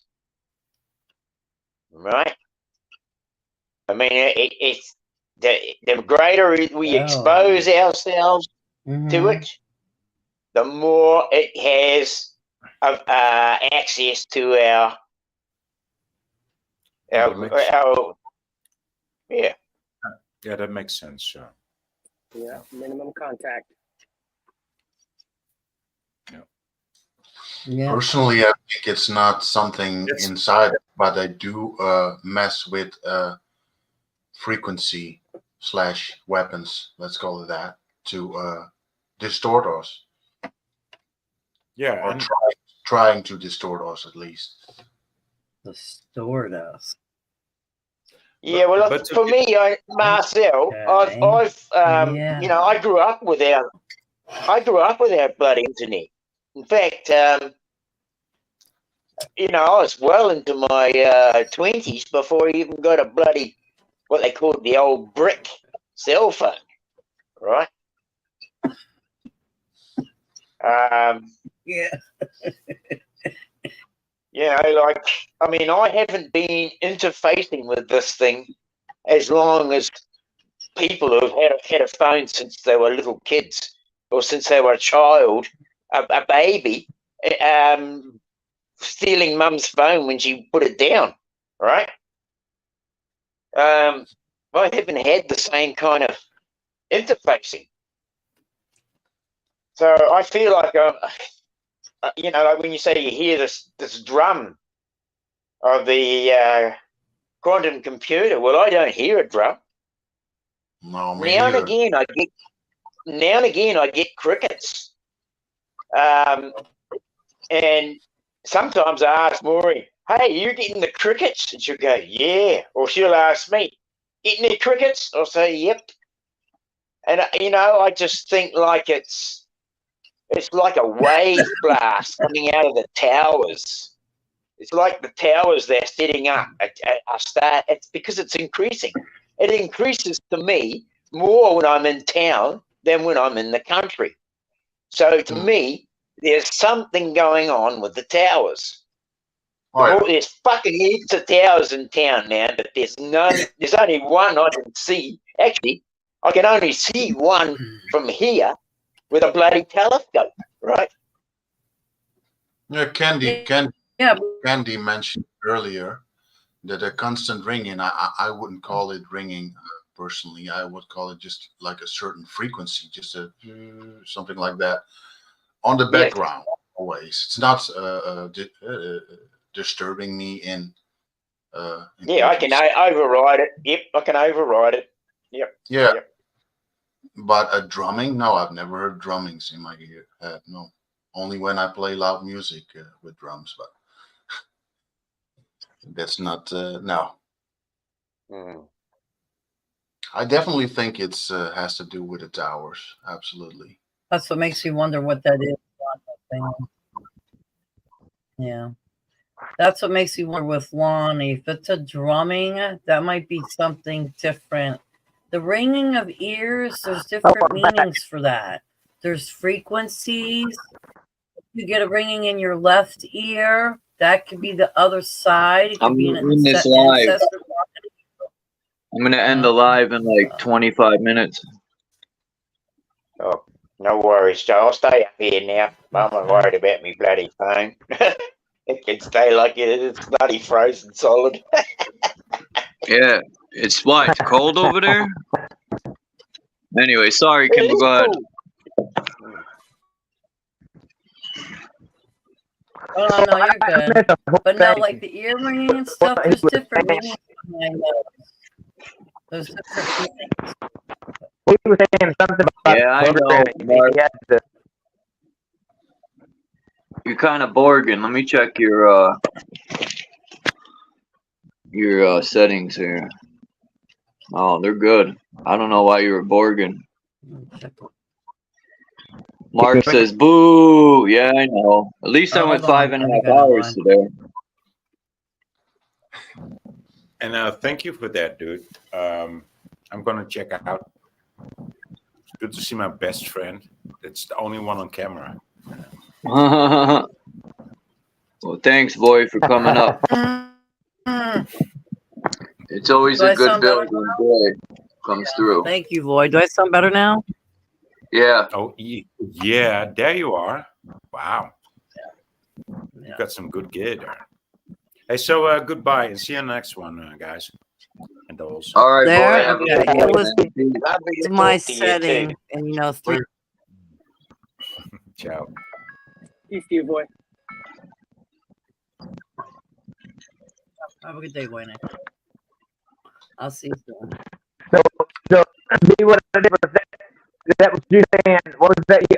I got kicked off. You're Borging out, Lonnie. Bloody horrible, bro. You're Borging out, Lonnie. Okay. It was just like, it sounds like, I don't know how to explain it, but.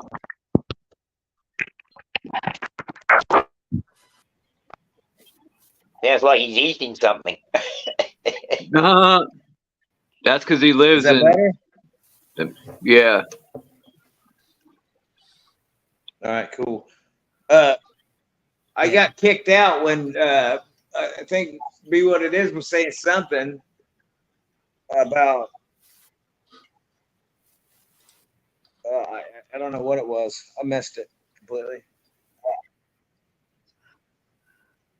About removing something and installing it.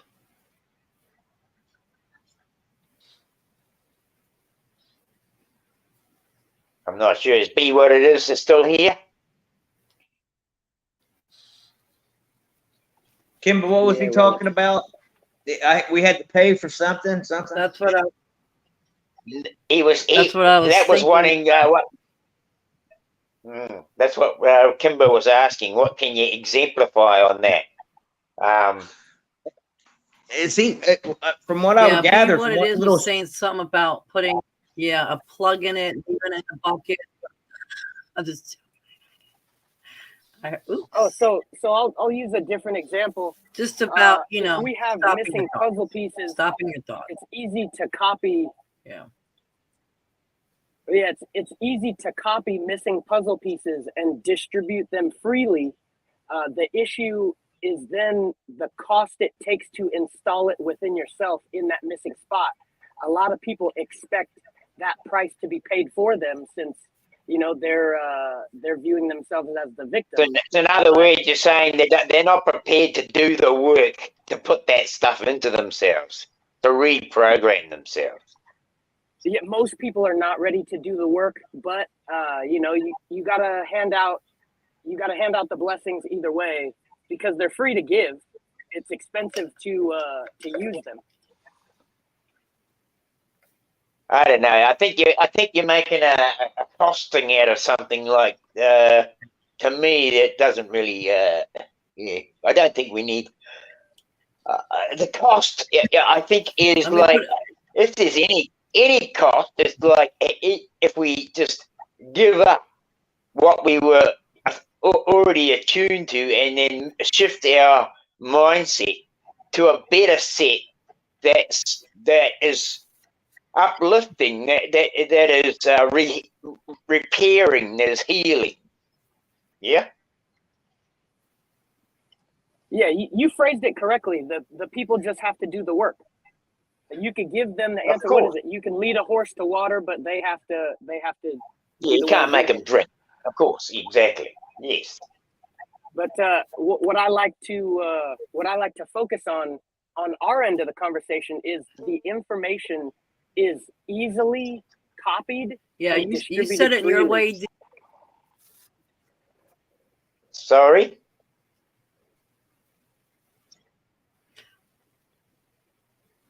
What was that, Kimber?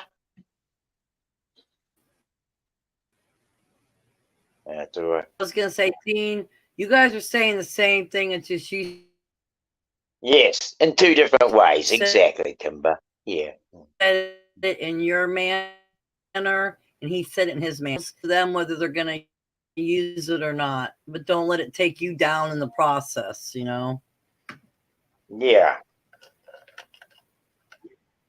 Word salad. I like to call that word salad. I'm taking a few leaves out of your book, Kimber. I have taken a few leaves out of your book because you just throw up a whistle and a finger when the bloody shit comes along, and you say, "Oh, stuff you," you know, I laugh at you. Yeah. You know. Yeah. And I love it. I mean, that's the best way to go. I mean, it's irony. It's the irony around me that makes me laugh, because you got to do it. You got to laugh, otherwise, you know, I see the bigger picture. I see in between. Exactly. Yeah.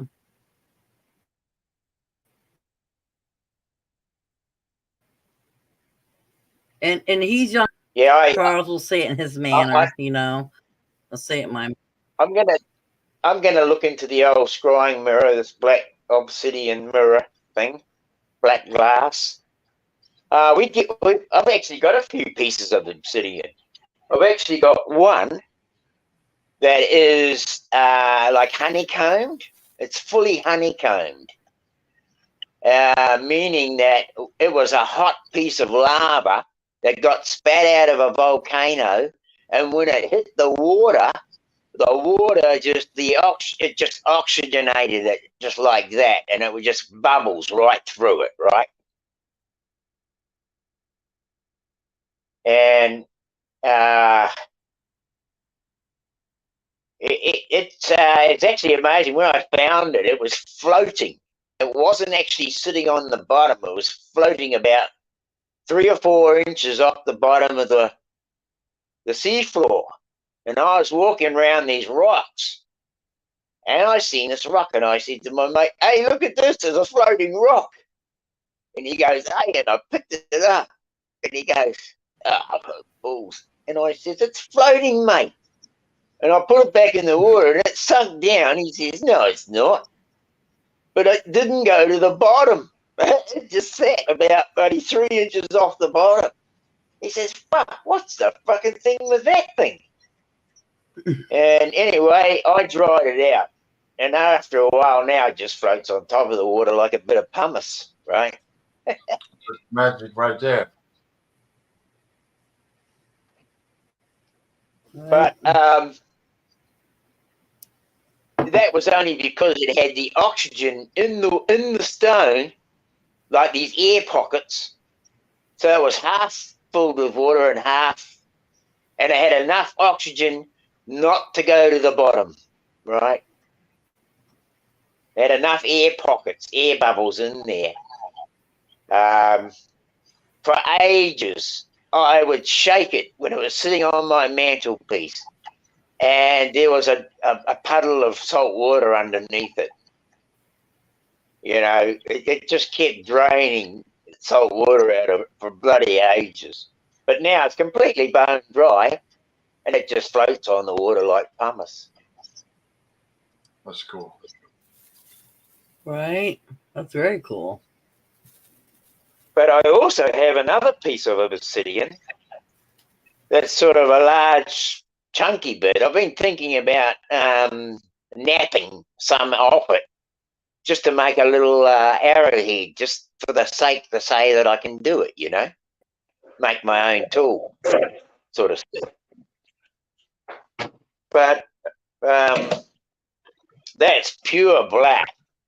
If I had my camera, another day I'll get the both of them together and I'll bring them on and show them. Peace, Kimba. Thank you for coming up.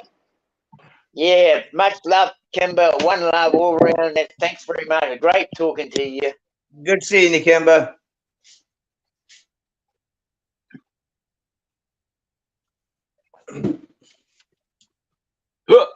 Yeah, my fault, Lonnie. I was in the middle of No, you're good, man. trying to cook and finish up the live stream. I'm doing the same thing, man. It's fucking butt cold I'm outside. It's snowing a little bit. What time is it? No, I said I've been trying to make this switch to become vegetarian, man, and it's so hard, dude. That Yeah. By golly, I know what you mean. I've been fucking because the price of meat and stuff is so dear. It's getting to the point I can't afford it, right? Yeah. And Yeah, it is. so I just paid $13.99 because of forced. I'm forced into vegetarianism, right? Not that it bothers me. Not that it bothers me, though. You know, I mean, I'm not bothered by it anymore. I still love my fish, and I'm not even that fussed on chicken anymore either. But what's I up am. with the chicken, Dean? Just because of the processes they use to process chicken. If I kill it myself and do the job on it myself, I don't have a problem with it. But when I have to buy one from the store, I kind of feel a little bit, you know. It's the vibration that it has, man. I mean, they're not treated right. I mean, and it's all the bad shit that they do, you know? Yeah, fully. I mean, that is the reason why I'm put off it, to be honest. That's totally the reason. You know, like I've got chickens here. We had a good patch. They started laying in the beginning of spring, but we've had a temperature change, and weather manipulation has put us back into winter for some fucking reason, just before Christmas. Lovely of them. Thank you very much for that. Are you hearing me? But yeah, and so our chooks have stopped laying again, and you know the growth in our garden is slowed right down again. It's like the plants and that have been affected so much by the weather manipulation that they will shut down because of the temperatures, and it's making bloody living in the summertime hard, let alone go back into winter, right? And if you've got no season in the summer, I mean, this is something that I'm looking at. You know, like when I was a boy, my mother and I mean, she used to take me skiing, and she taught me to ski, actually, my mum. And so she used to talk about all these different ski fields in different countries, and I had, for a long while, a desire to go and ski on the slopes in Switzerland, right? Peace, Marcel. Thanks for coming up. Sorry, Dean. And then all of a sudden, that's all right, bro. And then all of a sudden, like, you start seeing these bloody pictures, and Switzerland, you know, they got ski ramps and bloody things like that that just haven't seen snow for a couple of years. And you think to yourself, holy shit, how can a country that's known for snow not have a ski slope? You know? What type of ski slope? The kind you go. Yeah, I know. They're making the artificial snow now. Artificial snow. That's a good one. But once there was bloody snow on Switzerland's bloody ski slopes that was real. But then it just disappeared. And those slopes were bald as buggery with no white caps on them. In fact, I was amazed. In fact, I went down to South Island in the 70s when I was a young fella, and there's a glacier in the South Island of New Zealand called the Franz Joseph Glacier. Yeah. And that glacier, you could get out of the car, climb over the fence, and walk straight up onto the ice. Wow. You go there now. You got to walk 3 miles up the bloody valley to find the bloody little wee chunks of it. Wow. Yeah.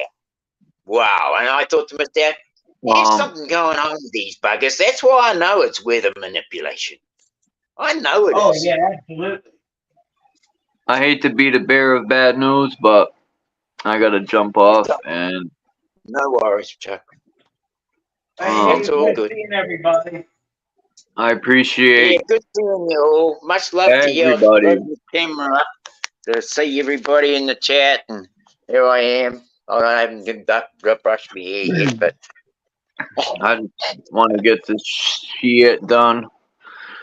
And thank you, Lonnie, Dean, B, for coming up. It was a really good build.